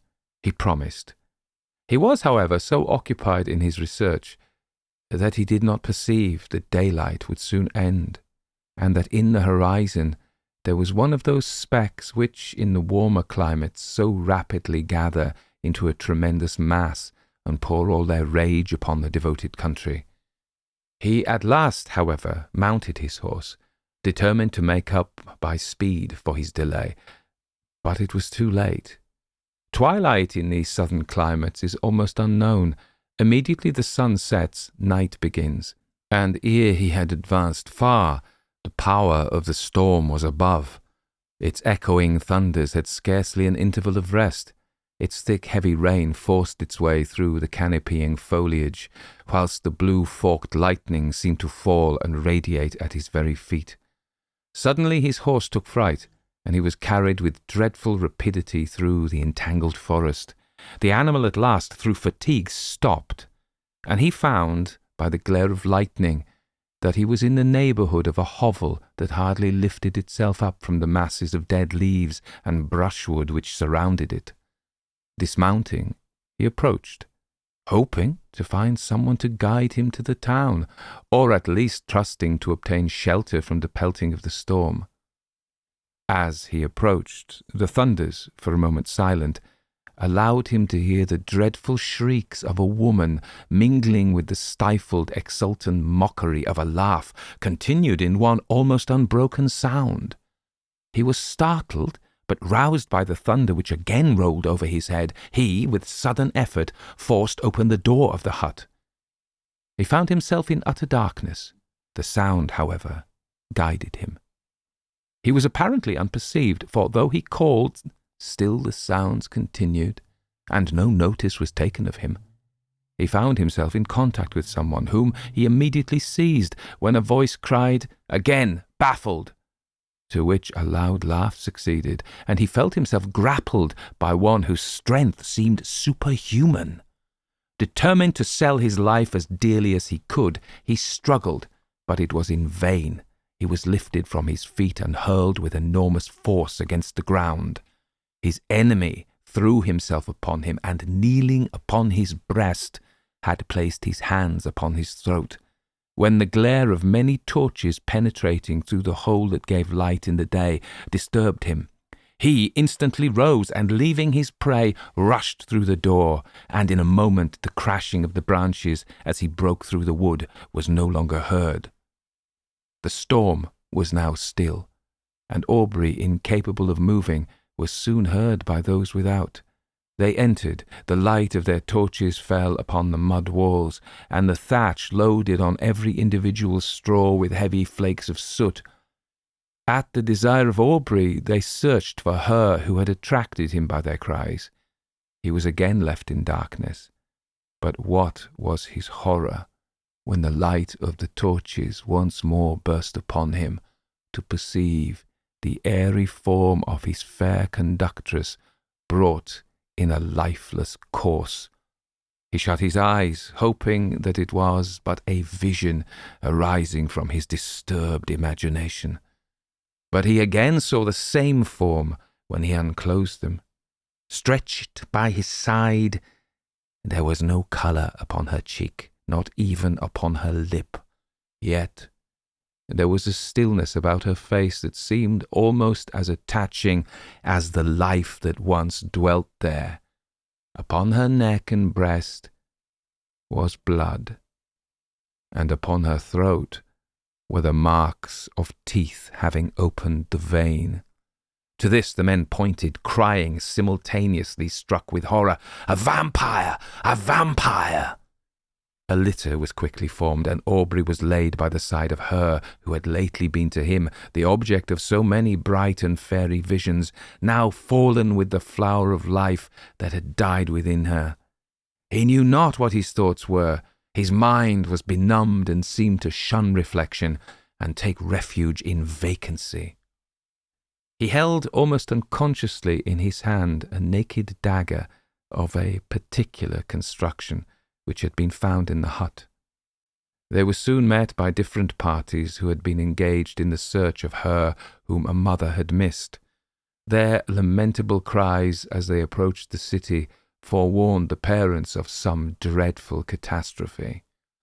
To describe their grief would be impossible, but when they ascertained the cause of their child's death, they looked at Aubrey and pointed to the cause. They were inconsolable. Both died broken-hearted. Aubrey, being put to bed, was seized by a most violent fever, and was often delirious. In these intervals he would call upon Lord Ruthven and upon Ianthe. By some unaccountable combination, he seemed to beg of his former companion to spare the being he loved. At other times he would imprecate maledictions upon his head, and curse him as her destroyer. Lord Ruthven chanced at this time to arrive at Athens, and, from whatever motive, upon hearing the state of Aubrey, immediately placed himself in the same house, and became his constant attendant. When the latter recovered from his delirium, he was horrified and startled by the sight of him whose image he had now combined with that of a vampire. But Lord Ruthven, by his kind words, implying almost repentance for the fault that had caused their separation, and still more by the attention, anxiety, and care which he showed, soon reconciled him to his presence. His lordship seemed quite changed. He no longer appeared that apathetic being who had so astonished Aubrey, but as soon as his convalescence began to be rapid, he again gradually retired into the same state of mind, and Aubrey perceived no difference from the former man, except that at times he was surprised to meet his gaze fixed intently upon him, with a smile of malicious exultation playing upon his lips. He knew not why, but this smile haunted him. During the last stages of the invalid's recovery, Lord Ruthven was apparently engaged in watching the tideless waves raised by the cooling breeze, or in marking the progress of those orbs circling, like our world, the moveless sun. Indeed, he appeared to wish to avoid the eyes of all. Aubrey's mind by this shock was much weakened, and that elasticity of spirit which had once so distinguished him now seemed to have fled forever. He was now as much a lover of solitude and silence as Lord Ruthven, but much as he wished for solitude, his mind could not find it in the neighbourhood of Athens. If he sought it amidst the ruins he had formerly frequented, Ianthe's form stood by his side. If he sought it in the woods, her light step would appear wandering amidst the underwood, in quest of the modest violet, and then suddenly turning round would show to his wild imagination her pale face and wounded throat, with a meek smile upon her lips. He determined to fly scenes every feature of which created such bitter associations in his mind. He proposed to Lord Ruthven, to whom he held himself bound by the tender care he had taken of him during his illness, that they should visit those parts of Greece neither had yet seen. They travelled in every direction, and sought every spot to which a recollection could be attached. But though they thus hastened from place to place, yet they seemed not to heed what they gazed upon. They heard much of robbers, but they gradually began to slight these reports, which they imagined were only the invention of individuals whose interest it was to excite the generosity of those whom they defended from pretended dangers. In consequence of thus neglecting the advice of the inhabitants, on one occasion they travelled with only a few guards, more to serve as guides than as a defence. Upon entering, however, a narrow defile, at the bottom of which was the bed of a torrent, with large masses of rock brought down from the neighbouring precipices, they had reason to repent their negligence, for scarcely were the whole of the party engaged in the narrow pass when they were startled by the whistling of bullets close to their heads, and by the echoed report of several guns. In an instant their guards had left them, and placing themselves behind rocks, had begun to fire in the direction whence the report came. Lord Ruthven and Aubrey, imitating their example, retired for a moment behind the sheltering turn of the defile, but ashamed of being thus detained by a foe who, with insulting shouts, bade them advance, and being exposed to unresisting slaughter if any of the robbers should climb above and take them in the rear, they determined at once to rush forward in search of the enemy. Hardly had they lost the shelter of the rock when Lord Ruthven received a shot in the shoulder, which brought him to the ground. Aubrey hastened to his assistance, and no longer heeding the contest or his own peril, was soon surprised by seeing the robbers' faces around him, his guards having, upon Lord Ruthven's being wounded, immediately thrown up their arms and surrendered. By promises of great reward, Aubrey soon induced them to convey his wounded friend to a neighbouring cabin, and having agreed upon a ransom, he was no more disturbed by their presence, they being content merely to guard the entrance till their comrade should return with the promised sum, for which he had an order. Lord Ruthven's strength rapidly decreased. In 2 days mortification ensued, and death seemed advancing with hasty steps. His conduct and appearance had not changed. He seemed as unconscious of pain as he had been of the objects around him, but towards the close of the last evening his mind became apparently uneasy, and his eye often fixed upon Aubrey, who was induced to offer his assistance with more than usual earnestness. "Assist me. You may save me. You may do more than that. I mean not my life. I heed the death of my existence as little as that of the passing day. But you may save my honour, your friend's honour." "How? Tell me how." "I would do anything," replied Aubrey. "I need but little. My life ebbs apace. I cannot explain the whole, but if you would conceal all you know of me, my honour were free from stain in the world's mouth, and if my death were unknown for some time in England, but life, it shall not be known." "Swear," cried the dying man, raising himself with exultant violence, "swear by all your soul reveres, by all your nature fears, swear that for a year and a day you will not impart your knowledge of my crimes or death to any living being in any way, whatever may happen, or whatever you may see." His eyes seemed bursting from their sockets. "I swear," said Aubrey. He sunk, laughing, upon his pillow, and breathed no more. Aubrey retired to rest, but did not sleep. The many circumstances attending his acquaintance with this man rose upon his mind, and he knew not why. When he remembered his oath, a cold shivering came over him, as if from the presentiment of something horrible awaiting him.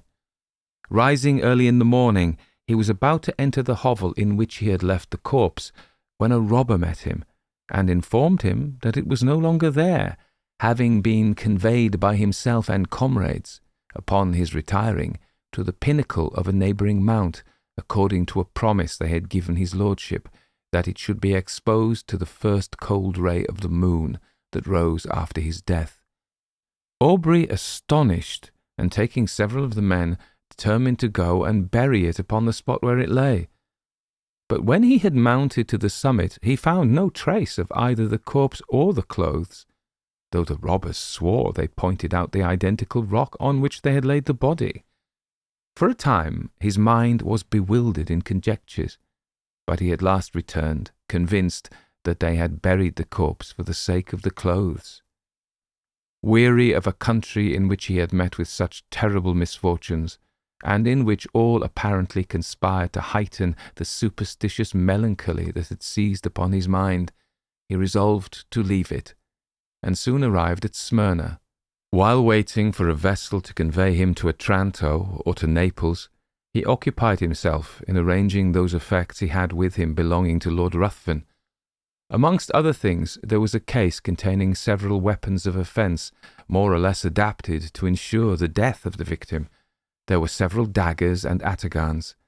Whilst turning them over and examining their curious forms, what was his surprise at finding a sheath apparently ornamented in the same style as the dagger discovered in the fatal hut. He shuddered, hastening to gain further proof. He found the weapon, and his horror may be imagined when he discovered that it fitted, though peculiarly shaped, the sheath he held in his hand. His eyes seemed to need no further certainty. They seemed gazing to be bound to the dagger, and yet still he wished to disbelieve. But the particular form, the same varying tints upon the haft and sheath, were alike in splendour on both, and left no room for doubt. There were also drops of blood on each. He left Smyrna, and on his way home at Rome, his first inquiries were concerning the lady he had attempted to snatch from Lord Ruthven's seductive arts. Her parents were in distress, their fortune ruined, and she had not been heard of since the departure of his lordship. Aubrey's mind became almost broken under so many repeated horrors. He was afraid that this lady had fallen a victim to the destroyer of Ianthe. He became morose and silent, and his only occupation consisted in urging the speed of the postilions, as if he were going to save the life of someone he held dear. He arrived at Calais. A breeze, which seemed obedient to his will, soon wafted him to the English shores, and he hastened to the mansion of his fathers, and there, for a moment, appeared to lose, in the embraces and caresses of his sister, all memory of the past. If she before by her infantine caresses had gained his affection, now that the woman began to appear, she was still more attaching as a companion.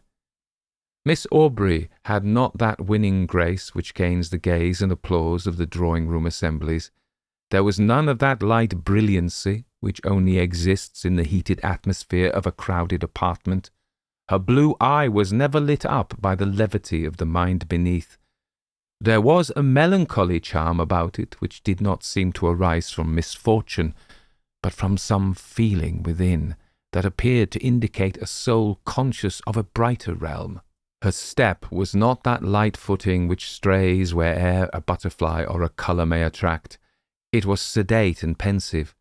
When alone, her face was never brightened by the smile of joy, but when her brother breathed to her his affection, and would in her presence forget those griefs she knew destroyed his rest, who would have exchanged her smile for that of the voluptuary? It seemed as if those eyes, that face, were then playing in the light of their own native sphere. She was yet only 18, and had not been presented to the world, it having been thought by her guardians more fit that her presentation should be delayed until her brother's return from the continent, when he might be her protector.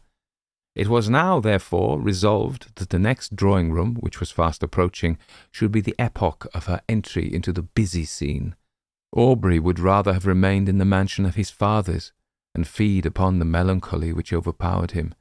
He could not feel interest about the frivolities of fashionable strangers, when his mind had been so torn by the events he had witnessed.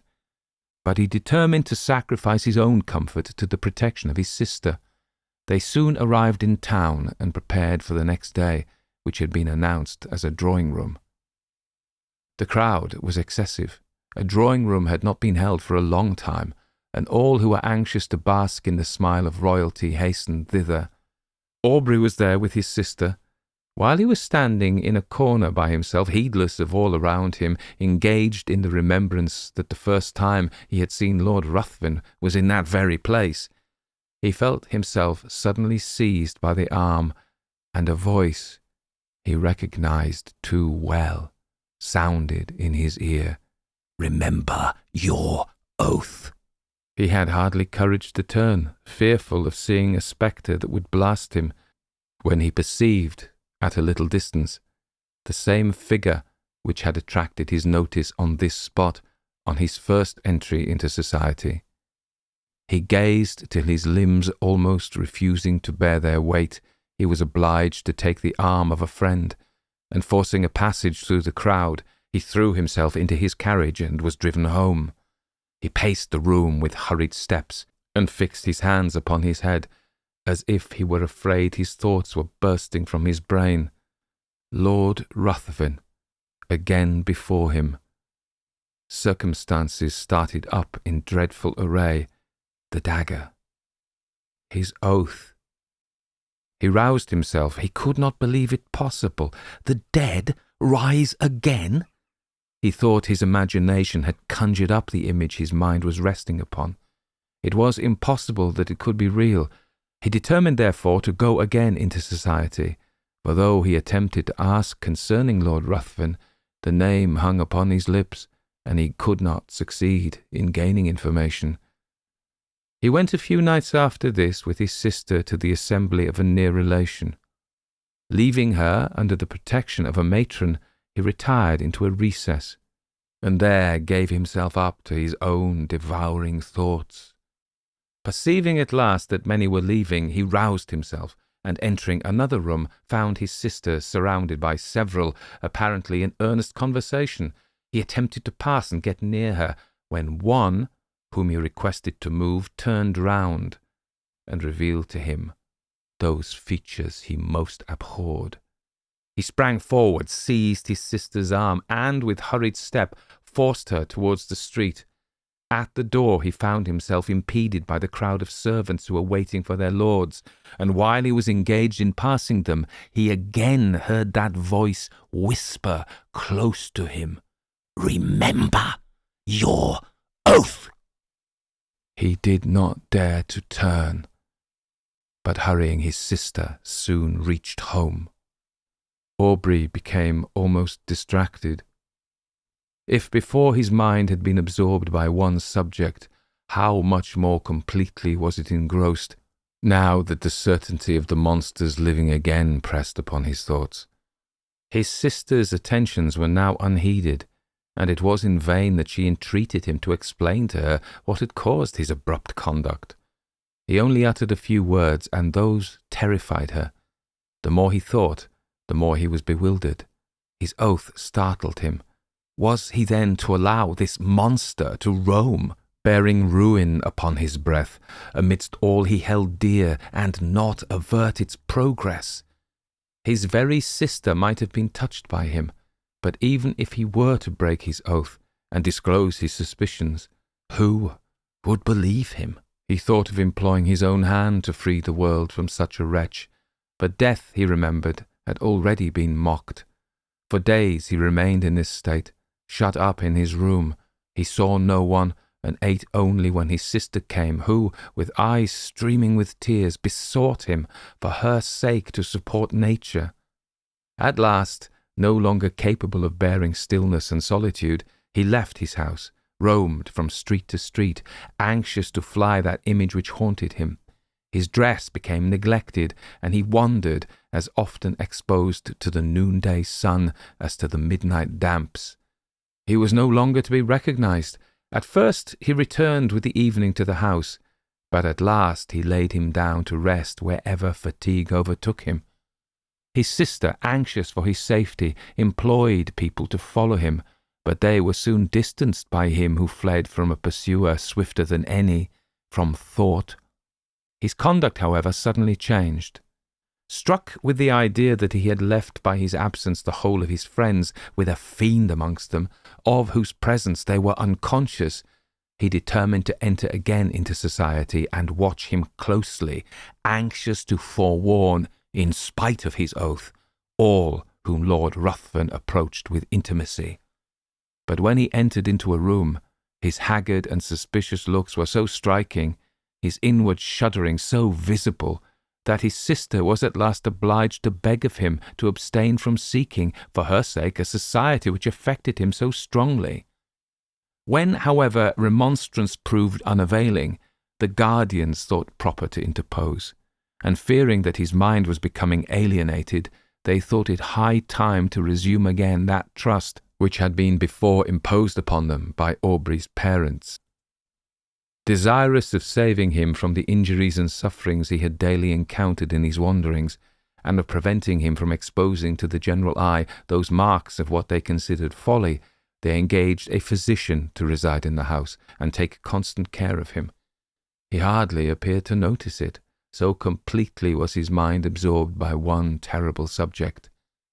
His incoherence became at last so great that he was confined to his chamber. There he would often lie for days, incapable of being roused. He had become emaciated. His eyes had attained a glassy lustre. The only sign of affection and recollection remaining displayed itself upon the entry of his sister.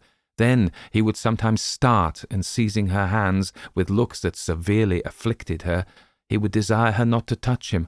"Oh, do not touch him. If your love for me is aught, do not go near him." When, however, she inquired to whom he referred, his only answer was, "True, true," and again he sank into a state whence not even she could rouse him. This lasted many months. Gradually, however, as the year was passing, his incoherence became less frequent, and his mind threw off a portion of its gloom, whilst his guardians observed that several times in the day he would count upon his fingers a definite number, and then smile. The time had nearly elapsed when, upon the last day of the year, one of his guardians entering the room began to converse with his physician upon the melancholy circumstance of Aubrey's being in so awful a situation, when his sister was going next day to be married. Instantly Aubrey's attention was attracted. He asked anxiously to whom. Glad of this mark of returning intellect, of which they feared he had been deprived, they mentioned the name of the Earl of Marsden. Thinking this was a young earl whom he had met with in society, Aubrey seemed pleased, and astonished them still more by his expressing his intention to be present at the nuptials, and desiring to see his sister. They answered not, but in a few minutes his sister was with him. He was apparently again capable of being affected by the influence of her lovely smile, for he pressed her to his breast and kissed her cheek, wet with tears, flowing at the thought of her brother's being once more alive to the feelings of affection. He began to speak with all his wonted warmth, and to congratulate her upon a marriage with a person so distinguished for rank and every accomplishment, when he suddenly perceived a locket upon her breast. Opening it, what was his surprise at beholding the features of the monster who had so long influenced his life. He seized the portrait in a paroxysm of rage and trampled it underfoot. Upon her asking him why he thus destroyed the resemblance of her future husband, he looked as if he did not understand her. Then, seizing her hands and gazing on her with frantic expression of countenance, he bade her swear that she would never wed this monster, for he— But he could not advance. It seemed as if that voice again bade him remember his oath. He turned suddenly round, thinking Lord Ruthven was near him, but saw no one. In the meantime, the guardians and physician, who had heard the whole and thought this was but a return of his disorder, entered, and forcing him from Miss Aubrey, desired her to leave him. He fell upon his knees to them, he implored, he begged of them to delay but for one day. They, attributing this to the insanity they imagined had taken possession of his mind, endeavoured to pacify him, and retired. Lord Ruthven had called the morning after the drawing-room, and had been refused with everyone else.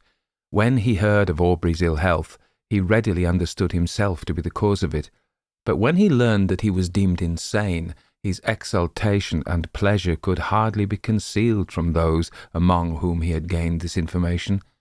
He hastened to the house of his former companion, and by constant attendance, and by the pretence of great affection for the brother and interest in his fate, he gradually won the ear of Miss Aubrey. Who could resist his power? His tongue had dangers and toils to recount, could speak of himself as of an individual having no sympathy with any being on the crowded earth, save with her to whom he addressed himself, could tell how, since he knew her, his existence had begun to seem worthy of preservation, if it were merely that he might listen to her soothing accents. In fine, he knew so well how to use the serpent's art, or such was the will of fate, that he gained her affections. The title of the elder branch falling at length to him, he obtained an important embassy, which served as an excuse for hastening the marriage, in spite of her brother's deranged state, which was to take place the very day before his departure for the continent.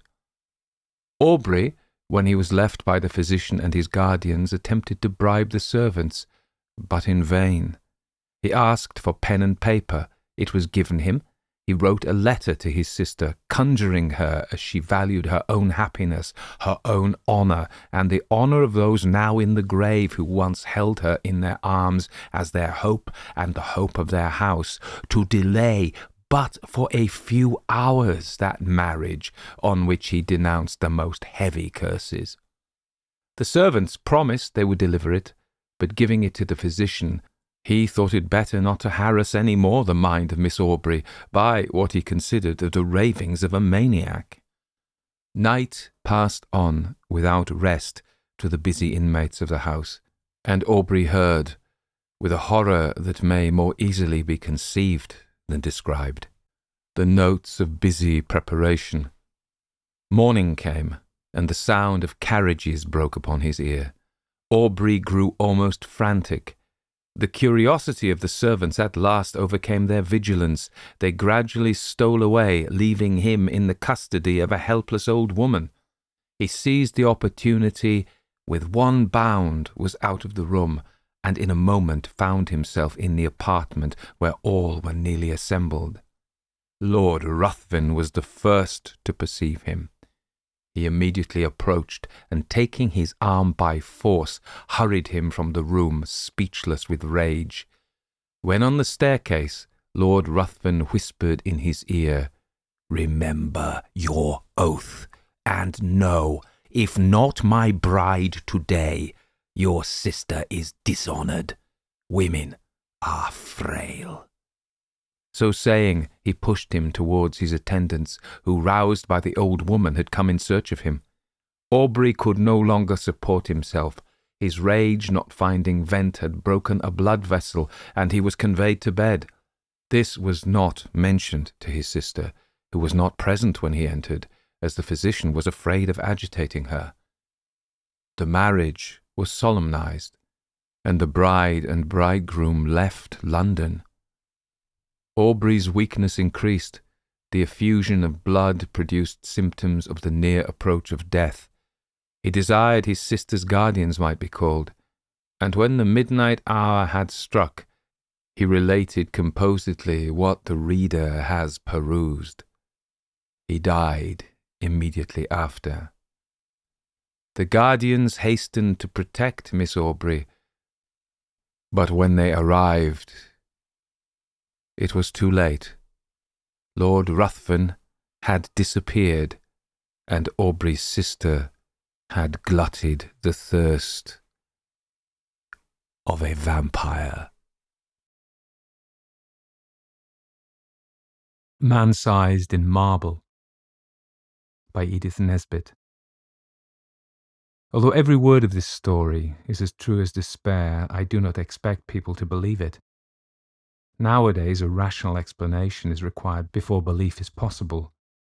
Let me then at once offer the rational explanation which finds most favour among those who have heard the tale of my life's tragedy. It is held that we were under a delusion, Laura and I, on that 31st of October, and that this supposition places the whole matter on a satisfactory and believable basis. The reader can judge, when he too has heard my story, how far this is an explanation, and in what sense it is rational. There were 3 who took part in this, Laura and I, and another man. The other man still lives and can speak to the truth of the least credible part of my story. I never in my life knew what it was to have as much money as I required to supply the most ordinary needs, good colours, books, and cab fares. And when we were married, we knew quite well that we should only be able to live at all by strict punctuality and attention to business. I used to paint in those days, and Laura used to write, and we felt sure we could keep the pot at least simmering. Living in town was out of the question, so we went to look for a cottage in the country, which should be at once sanitary and picturesque. So rarely do these 2 qualities meet in one cottage that our search was for some time quite fruitless. We tried advertisements, but most of the desirable rural residences which we did look at proved to be lacking in both essentials. And when a cottage chanced to have drains, it always had stucco as well and was shaped like a tea caddy. And if we found a vine or rose-covered porch, corruption invariably lurked within. Our minds got so befogged by the eloquence of house agents and the rival disadvantages of the fever traps and outrageous to beauty which we had seen and scorned, that I very much doubt whether either of us, on our wedding morning, knew the difference between a house and a haystack. But when we got away from friends and house agents on our honeymoon, our wits grew clear again, and we knew a pretty cottage when at last we saw one. It was at Brenzett, a little village set on a hill over against the southern marshes. We had gone there from the seaside village where we were staying to see the church, and 2 fields from the church we found this cottage. It stood quite by itself, about 2 miles from the village. It was a long, low building with rooms sticking out in unexpected places. There was a bit of stonework, ivy-covered and moss-grown, just 2 old rooms, all that was left of a big house that had once stood there, and round this stonework the house had grown up. Stripped of its roses and jasmine, it would have been hideous. As it stood, it was charming, and after a brief examination, we took it. It was absurdly cheap.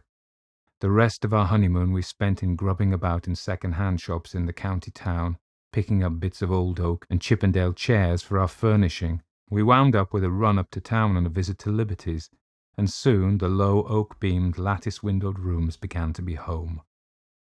There was a jolly old-fashioned garden with grass paths, and no end of hollyhocks and sunflowers and big lilies. From the window you could see the marsh pastures, and beyond them was the blue thin line of the sea. We were as happy as the summer was glorious, and settled down into work sooner than we ourselves expected. I was never tired of sketching the view and the wonderful cloud effects from the open lattice, and Laura would sit at the table and write verses about them, in which I mostly played the part of foreground. We got a tall old peasant woman to do for us. Her face and figure were good, though her cooking was of the homeliest, but she understood all about gardening, and told us all the old names of the coppices and cornfields, and the stories of the smugglers and highwaymen, and better still, of the things that walked, and of the sights which met one in lonely glens of a starlit night. She was a great comfort to us, because Laura hated housekeeping as much as I loved folklore, and we soon came to leave all the domestic business to Mrs. Dorman, and to use her legends in little magazine stories which brought in the jingling guinea. We had had 3 months of married happiness and did not have a single quarrel. One October evening I had been down to smoke a pipe with the doctor, our only neighbour, a pleasant young Irishman. Laura had stayed at home to finish a comic sketch of a village episode for the monthly Marplot. I left her laughing over her own jokes and came in to find her a crumpled heap of pale muslin weeping on the window seat. "Good heavens, my darling, what's the matter?" I cried, taking her in my arms. She leaned her little dark head against my shoulder and went on crying. I had never seen her cry before. We had always been so happy, you see, and I felt sure some frightful misfortune had happened. "What is the matter? Do speak." "It's Mrs. Dorman," she sobbed. "What has she done?" I inquired, immensely relieved. "She says she must go before the end of the month, and she says her niece is ill. She's gone down to see her now, but I don't believe that's the reason, because her niece is always ill. I believe someone has been setting her against us. Her manner was so queer." "Never mind, Pussy," I said. "Whatever you do, don't cry, or I shall have to cry too to keep you in countenance, and then you'll never respect your man again." She dried her eyes obediently on my handkerchief and even smiled faintly. "But you see," she went on, "it is really serious, because these village people are so sheepy, and if one won't do a thing, you might be quite sure none of the others will. And I shall have to cook the dinners and wash up the hateful greasy plates, and you'll have to carry cans of water about and clean the boots and knives, and we shall never have any time for work or earn any money or anything. We shall have to work all day and only be able to rest when we are waiting for the kettle to boil." I represented to her that even if we had to perform these duties, the day would still present some margin for other toils and recreations, but she refused to see the matter in any but the greyest light. She was very unreasonable, my Laura, but I could not have loved her any more if she had been as reasonable as Whately. "I'll speak to Mrs. Dorman when she comes back and see if I can't come to terms with her," I said. "Perhaps she wants a rise in her screw. It'll all be all right. Let's walk up to the church." The church was a large and lonely one, and we loved to go there, especially upon bright nights. The path skirted a wood cut through it once, and ran along the crest of a hill through 2 meadows and round the churchyard wall, over which the old yews loomed in black masses of shadow. This path, which was partly paved, was called the bier balk, for it had long been the way by which the corpses had been carried to burial. The churchyard was richly treed, and was shaded by great elms which stood just outside, and stretched their majestic arms in benediction over the happy dead. A large low porch let one into the building by a Norman doorway, and a heavy oak door studded with iron. Inside, the arches rose into darkness, and between them the reticulated windows, which stood out white in the moonlight. In the chancel the windows were of a rich glass, which showed in faint light their noble colouring, and made the black oak of the choir pews hardly more solid than the shadows. But on each side of the altar lay a grey marble figure of a knight in full plate armour, lying upon a low slab, with hands held up in everlasting prayer, and these figures, oddly enough, were always to be seen if there was any glimmer of light in the church. Their names were lost, but the peasants told of them that they had been fierce and wicked men, marauders by land and sea, who had been the scourge of their time, and had been guilty of deeds so foul that the house they had lived in, the big house, by the way, that had stood on the site of our cottage, had been stricken by lightning and the vengeance of heaven. But for all that, The gold of their heirs had bought them a place in the church. Looking at the bad, hard faces reproduced in the marble, the story was easily believed. The church looked at its best and weirdest on that night, for the shadows of the yew trees fell through the windows upon the floor of the nave and touched the pillars with tattered shade. We sat down together without speaking and watched the solemn beauty of the old church, with some of that awe which inspired its early builders. We walked to the chancel and looked at the sleeping warriors. Then we rested some time on the stone seat in the porch, looking out over the stretch of quiet moonlit meadows, feeling in every fibre of our being the peace of the night and of our happy love, and came away at last with the sense that even scrubbing and blackleading were but a small trouble at their worst. Mrs. Dorman had come back from the village, and I had once invited her to a tete-a-tete. "Now, Mrs. Dorman," I said, when I had got her into my painting room, "what's all this about your not staying with us?" "I should be glad to get away, sir, before the end of the month," she answered with her usual placid dignity. "Have you any fault to find, Mrs. Dorman?" "None at all, sir. You and your lady have always been most kind, I'm sure." "Well, what is it? Are your wages not high enough?" "No, sir, I gets quite enough." "Then why not stay?" "I'd rather not," with some hesitation. "My niece is ill." "But your niece has been ill ever since we came." No answer. There was a long and awkward silence. I broke it. "Can't you stay for another month?" I asked. "No, sir, I'm bound to go by Thursday." And this was Monday. "Well, I must say, I think you might have let us know before. There's no time now to get anyone else, and your mistress is not fit to do heavy housework. Can't you stay till next week?" "I might be able to come back next week." I was now convinced that all she wanted was a brief holiday, which we should have been willing enough to let her have as soon as we could get a substitute. "But why must you go this week?" I persisted. "Come, out with it." Mrs. Dorman drew the little shawl which she always wore tightly across her bosom, as though she were cold. Then she said, with a sort of effort, "They say, sir, as this was a big house in Catholic times, and there was many deeds done here." The nature of these deeds might be vaguely inferred from the inflection of Mrs. Dorman's voice, which was enough to make one's blood run cold. I was glad that Laura wasn't in the room. She was always nervous, as highly strung natures are, and I felt that these tales about our house, told by this old peasant woman with her impressive manner and contagious credulity, might have made our home less dear to my wife. "Tell me all about it, Mrs. Dorman," I said. "You needn't mind about telling me.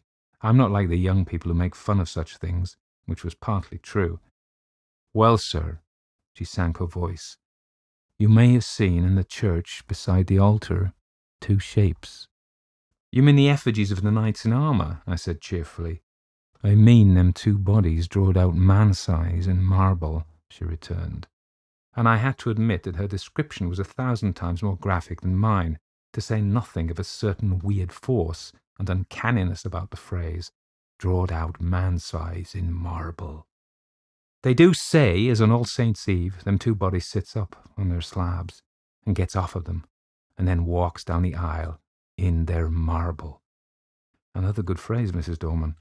And as the church clock strikes 11, they walks out of the church door and over the graves and along the bier balk, and if it's a wet night, there's the mark of their feet in the morning. "And where do they go?" I asked, rather fascinated.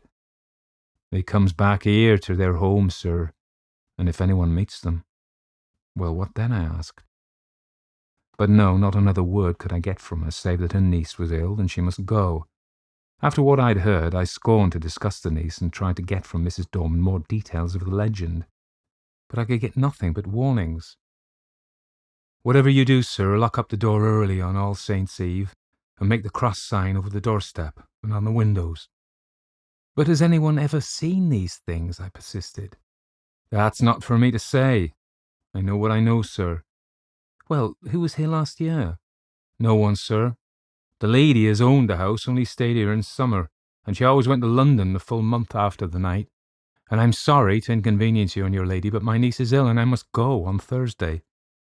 I could have shaken her for her absurd reiteration of that obvious fiction after she had told me her real reasons. She was determined to go, nor could our united entreaties move her in the least. I did not tell Laura the legend of the shapes that walked in their marble, partly because a legend concerning our house might perhaps trouble my wife, and partly, I think, from some more occult reason. This was not quite the same to me as any other story, and I did not want to talk about it till the day was over. I had very soon ceased to think of the legend, however. I was painting a portrait of Laura against the lattice window, and I could not think of much else. I had got a splendid background of yellow and grey sunset and was working away with enthusiasm at her face. On Thursday, Mrs. Dorman went. She relented at parting so far as to say, "Don't you put yourself about too much, ma'am, and if there's any little thing I can do next week, I'm sure I shan't mind." From which I inferred that she wished to come back to us after Halloween. Up to the last she adhered to the fiction of the niece with touching fidelity. Thursday passed off pretty well. Laura showed marked ability in the matter of steak and potatoes, and I confessed that my knives and the plates, which I insisted upon washing, were better done than I had dared expect. Friday came. It is about what happened on that Friday that this is written. I wonder if I should have believed it if anyone had told it to me. I will write the story of it as quickly and plainly as I can. Everything that happened on that day is burned into my brain. I shall not forget anything, nor leave anything out. I got up early, I remember, and lighted the kitchen fire, and had just achieved a smoky success when my little wife came running down, as sunny and sweet as the clear October morning itself. We prepared breakfast together, and found it very good fun. The housework was soon done, and when brushes and brooms and pails were quiet again, the house was still indeed. It is wonderful what a difference one makes in a house. We really missed Mrs. Dorman, quite apart from considerations concerning pots and pans. We spent the day in dusting our books and putting them straight, and dined gaily on cold steak and coffee. Laura was, if possible, brighter and gayer and sweeter than usual, and I began to think that a little domestic toil was really good for her. We had never been so merry since we were married, and the walk we had that afternoon was, I think, the happiest time of all my life. When we had watched the deep scarlet clouds slowly pale into leaden grey against a pale green sky, and saw the white mists curl up along the hedgerows in the distant marsh, we came back to the house silently, hand in hand. "You are sad, my darling," I said half jestingly, as we sat down together in our little parlour. I expected a disclaimer, for my own silence had been the silence of complete happiness. To my surprise, she said, "Yes, I think I am rather sad, or rather, I'm uneasy. I don't think I'm very well. I've shivered 3 or 4 times since we came in, and it's not cold, is it?" "No," I said, and hoped it was not a chill caught from the treacherous mists that roll up from the marshes in the dying light. "No," she said. She didn't think so. Then, after a silence, she spoke suddenly. "Do you ever have presentiments of evil?" "No," I said, smiling, "and I shouldn't believe in them if I had." "I do," she went on. "The night my father died, I knew it, though he was right away in the north of Scotland." I didn't answer in words. She sat, looking at the fire for some time in silence, gently stroking my hand. At last, she sprang up and came behind me, and drawing my head back, kissed me. "There, it's over now," she said. "What a baby I am. Come, light the candles, and we'll have some of these new Rubinstein duets." We spent a happy hour or two at the piano.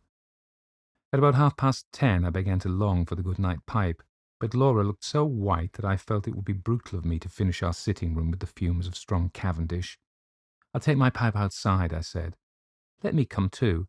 "No, sweetheart, not tonight. You're much too tired. I shan't be long.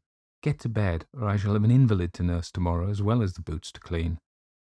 I kissed her and was turning to go when she flung her arms around my neck and held me, as if she would never let me go again. I stroked her hair. "Come, pussy, you're overtired. The housework has been too much for you."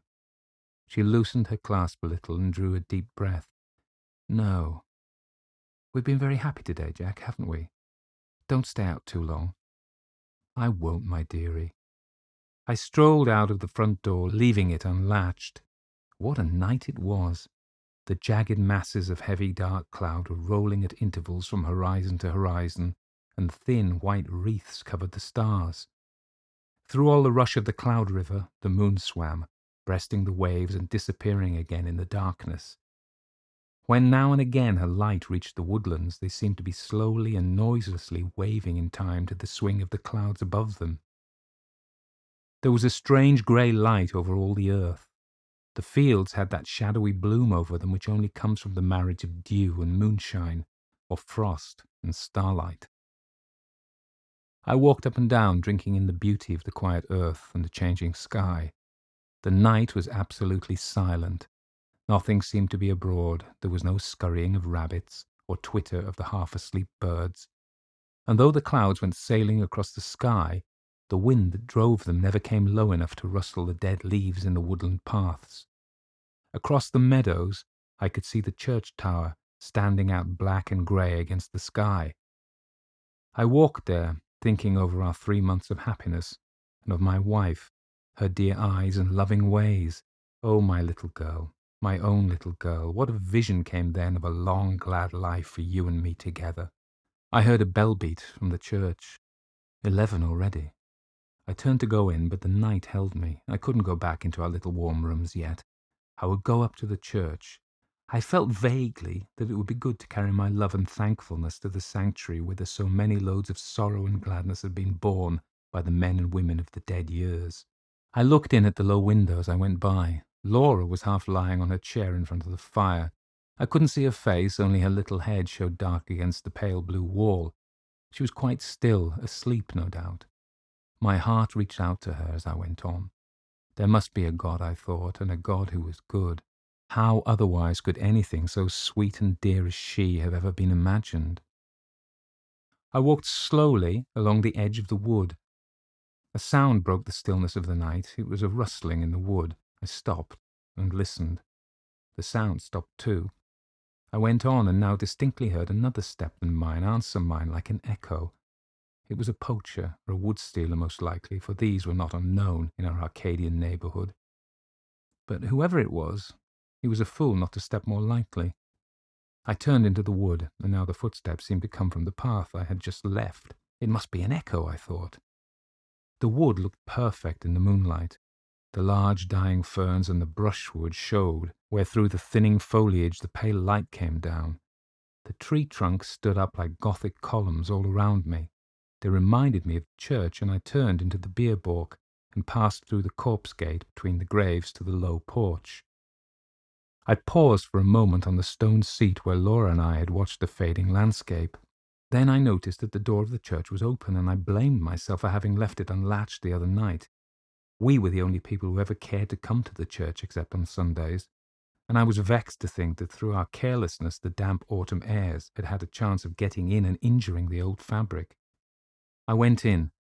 It will seem strange, perhaps, that I should have gone halfway up the aisle before I remembered, with a sudden chill, followed by a sudden rush of self-contempt, that this was the very day and hour when, according to tradition, the shapes drawed out man-size in marble began to walk.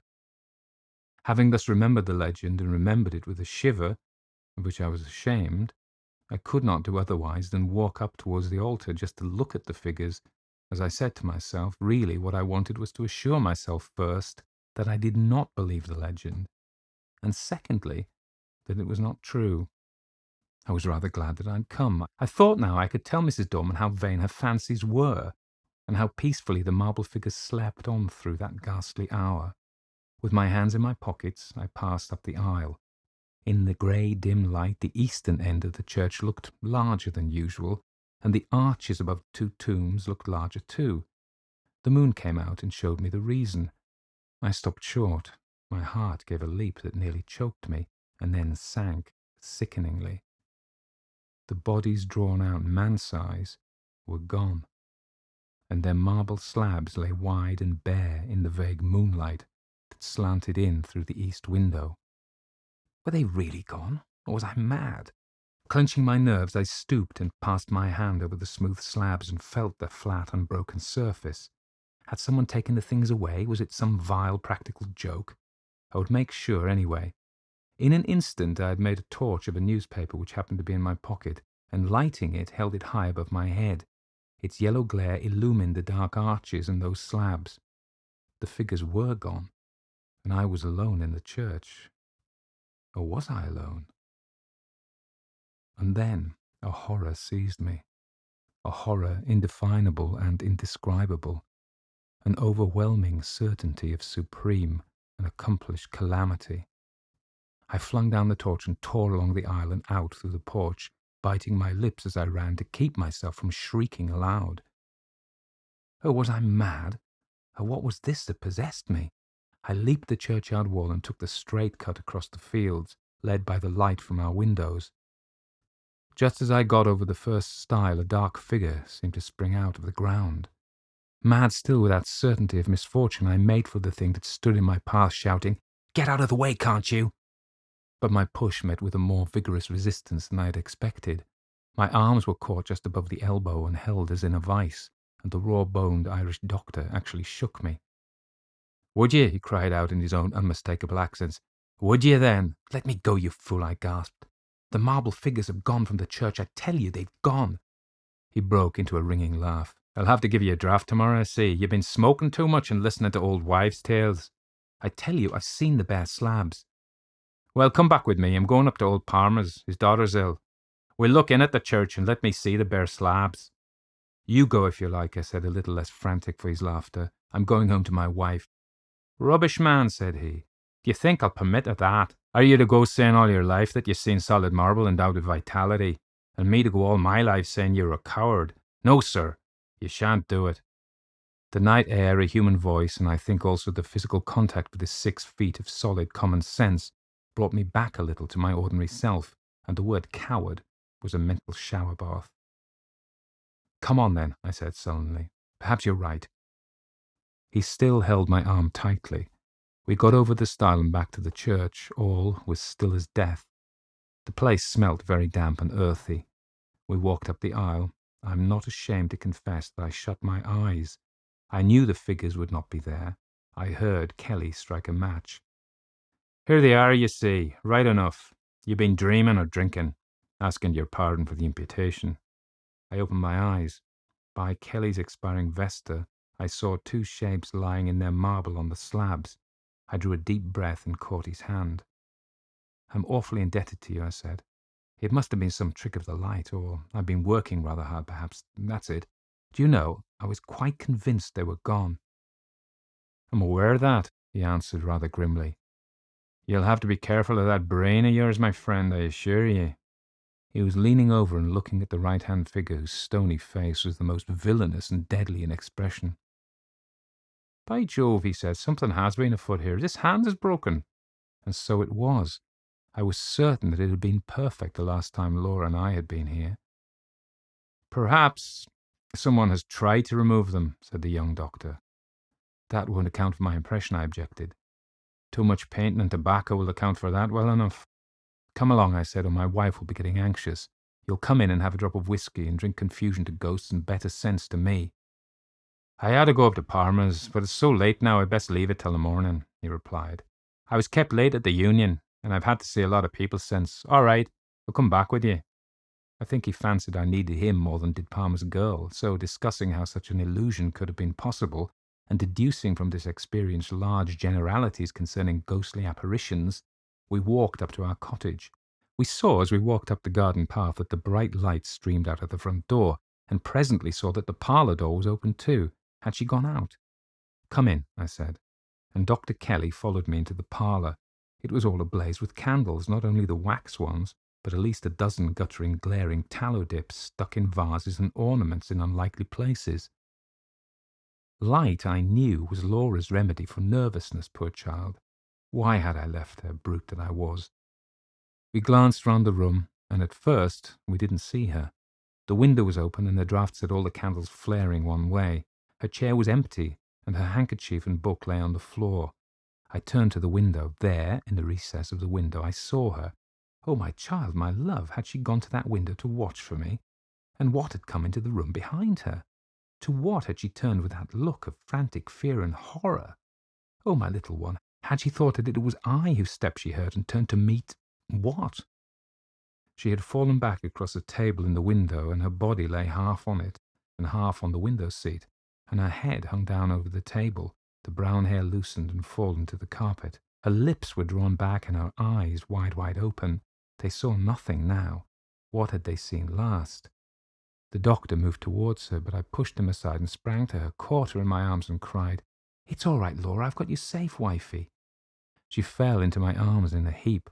I clasped her and kissed her and called her by all the pet names, but I think I knew all the time that she was dead. Her hands were tightly clenched. In one of them she held something fast. When I was quite sure that she was dead, and that nothing mattered at all any more, I let him open her hand to see what she held. It was a grey marble finger. The Werewolf by Eugene Field. In the reign of Egbert the Saxon, there dwelt in Britain a maiden named Iseult, who was beloved of all, both for her goodness and for her beauty. But though many a youth came wooing her, she loved Harold only, and to him she plighted her troth. Among the other youth of whom Iseult was beloved was Alfred, and he was so angered that Iseult showed favour to Harold, so that one day Alfred said to Harold, "Is it right that old Siegfried should come from his grave and have Iseult to wife?" Then added he, "Prithee, good sir, why do you turn so white when I speak your grandsire's name?" Then Harold asked, "What know you of Siegfried, that you taunt me? What memory of him should vex me now?" "We know, and we know," retorted Alfred. "There are some tales told us by our grandmas we have not forgot." So ever after that, Alfred's words and Alfred's bitter smile haunted Harold by day and night.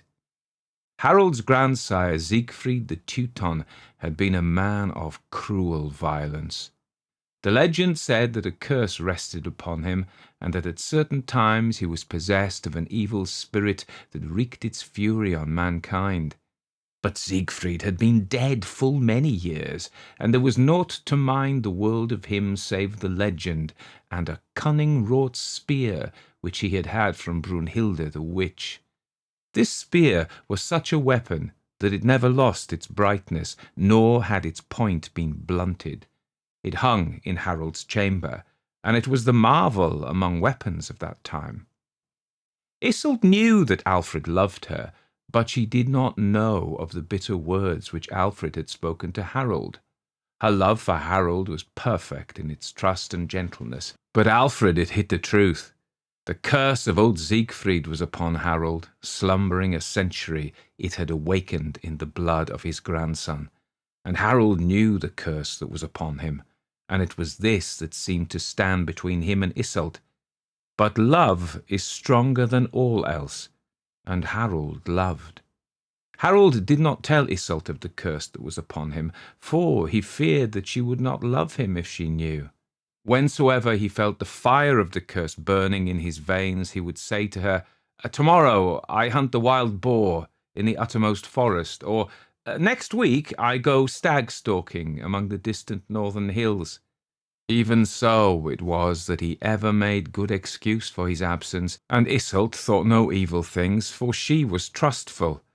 Aye, though he went many times away and was long gone, Iseult suspected no wrong, so none beheld Harold when the curse was upon him in its violence. Alfred alone bethought himself of evil things. "'Tis passing strange," quoth he, "that ever and anon this gallant lover should quit our company, and betake himself whither none knoweth. In sooth, 'twill be well to have an eye on old Siegfried's grandson." Harold knew that Alfred watched him zealously, and he was tormented by a constant fear that Alfred would discover the curse that was on him. But what gave him greater anguish was the fear that mayhap at some moment when he was in Iseult's presence the curse would seize upon him and cause him to do great evil unto her, whereby she would be destroyed, or her love for him would be undone for ever. So Harold lived in terror, feeling that his love was hopeless, yet knowing not how to combat it. Now, it befell in those times that the country round about was ravaged of a werewolf, a creature that was feared by all men, however so valorous.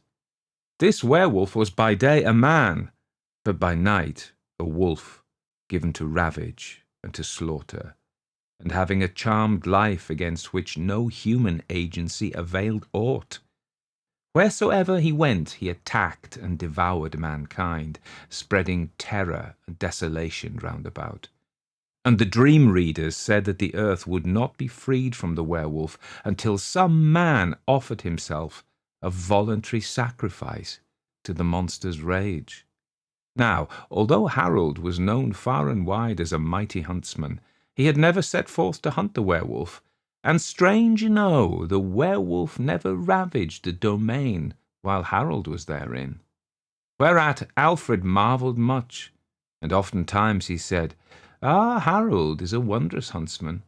Who is like unto him in stalking the timid doe and in crippling the fleeing boar? But how passing well doth he time his absence from the haunts of the werewolf. Such valour beseemeth our young Siegfried." Which being brought to Harold, his heart flamed with anger, but he made no answer, lest he betray the truth he feared. It happened so about that time that Iseult said to Harold, "Wilt thou go with me tomorrow, even to the feast in the sacred grove?" "That can I not do," answered Harold. "I am privily summoned hence to Normandy, upon a mission of which I shall some time tell thee, and I pray thee, on thy love for me, go not to the feast in the sacred grove without me."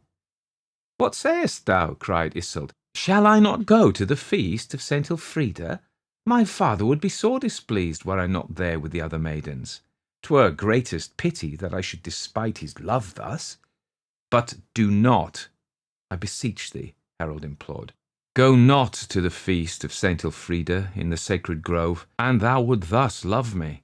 Go not. See, thou my life, on my 2 knees I ask it." "How pale thou art," said Iseult, "and trembling."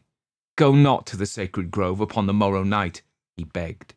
Iseult marvelled at his acts and at his speech. Then, for the first time, she thought him to be jealous, whereat she secretly rejoiced, being a woman. "Ah," quoth he, "thou dost doubt my love." But when she saw a look of pain come on his face, she added, as if she repented of the words she had spoken, "Or dost thou fear the werewolf?" Then Harold answered, fixing his eyes on hers, "Thou hast said it. It is the werewolf that I fear." "Why dost thou look at me so strangely, Harold?" cried Iseult.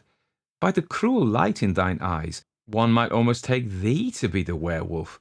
"Come hither, sit beside me," said Harold tremblingly, "and I will tell thee why I fear to have thee go to the feast of St. Elfrida tomorrow evening. Hear what I dreamed last night. I dreamed I was the werewolf. Do not shudder, dear love, for 'twas only a dream. A grizzled old man stood at my bedside and strove to pluck my soul from my bosom. "What wouldst thou?" I cried. "Thy soul is mine," he said. "Thou shalt live out my curse. Give me thy soul. Hold back thy hands. Give me thy soul, I say." "Thy curse shall not be upon me," I cried. "What have I done that thy curse should rest upon me? Thou shalt not have my soul." "For my offence shalt thou suffer, and in my curse thou shalt endure hell. It is so decreed." So spake the old man, and he strove with me, and he prevailed against me, and he plucked my soul from my bosom, and he said, "Go, search and kill," and lo, I was a wolf upon the moor. The dry grass crackled beneath my tread. The darkness of the night was heavy, and it oppressed me. Strange horrors tortured my soul, and it groaned and groaned, jailed in that wolfish body. The wind whispered to me with its myriad voices. It spake to me and said, "Go, search, and kill." And above these voices sounded the hideous laughter of an old man. I fled the moor, whither I knew not, nor knew I what motive lashed me on. I came to a river, and I plunged in. A burning thirst consumed me. and I lapped the waters of the river. They were waves of flame, and they flashed around me and hissed, and what they said was, "Go, search, and kill." And I heard the old man's laughter again. A forest lay before me with its gloomy thickets and its sombre shadows, with its ravens, its vampires, its serpents, its reptiles, and all its hideous brood of night. I darted among its thorns and crouched amid the leaves, the nettles, and the brambles. The owls hooted at me, and the thorns pierced my flesh. "Go, search, and kill," said everything. The hares sprang from my pathway. The other beasts ran bellowing away. Every form of life shrieked in my ears. The curse was upon me. I was the werewolf. On I went with the fleetness of the wind, and my soul groaned in its wolfish prison, and the winds and the waters and the trees bade me, "Go, search and kill, thou accursed brute. Go, search and kill." Nowhere was there pity for the wolf. What mercy thus should I, the werewolf, show? The curse was on me, and it filled me with a hunger and a thirst for blood.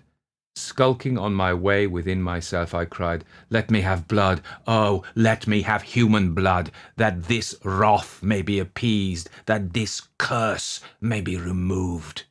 At last I came to the sacred grove. Sombre loomed the poplars, the oaks frowned upon me. Before me stood an old man. 'Twas he, grizzled and taunting, whose curse I bore. He feared me not. All other living things fled before me, but the old man feared me not. A maiden stood beside him. She did not see me, for she was blind. "Kill, kill," cried the old man, and he pointed at the girl beside him. Hell raged within me. The curse impelled me. I sprang at her throat. I heard the old man's laughter once more, and then I awoke, trembling, cold, horrified. Scarce was this dream told when Alfred strode the way. "Now, by Our Lady," quoth he, "I bethink me never to have seen a sorrier twain."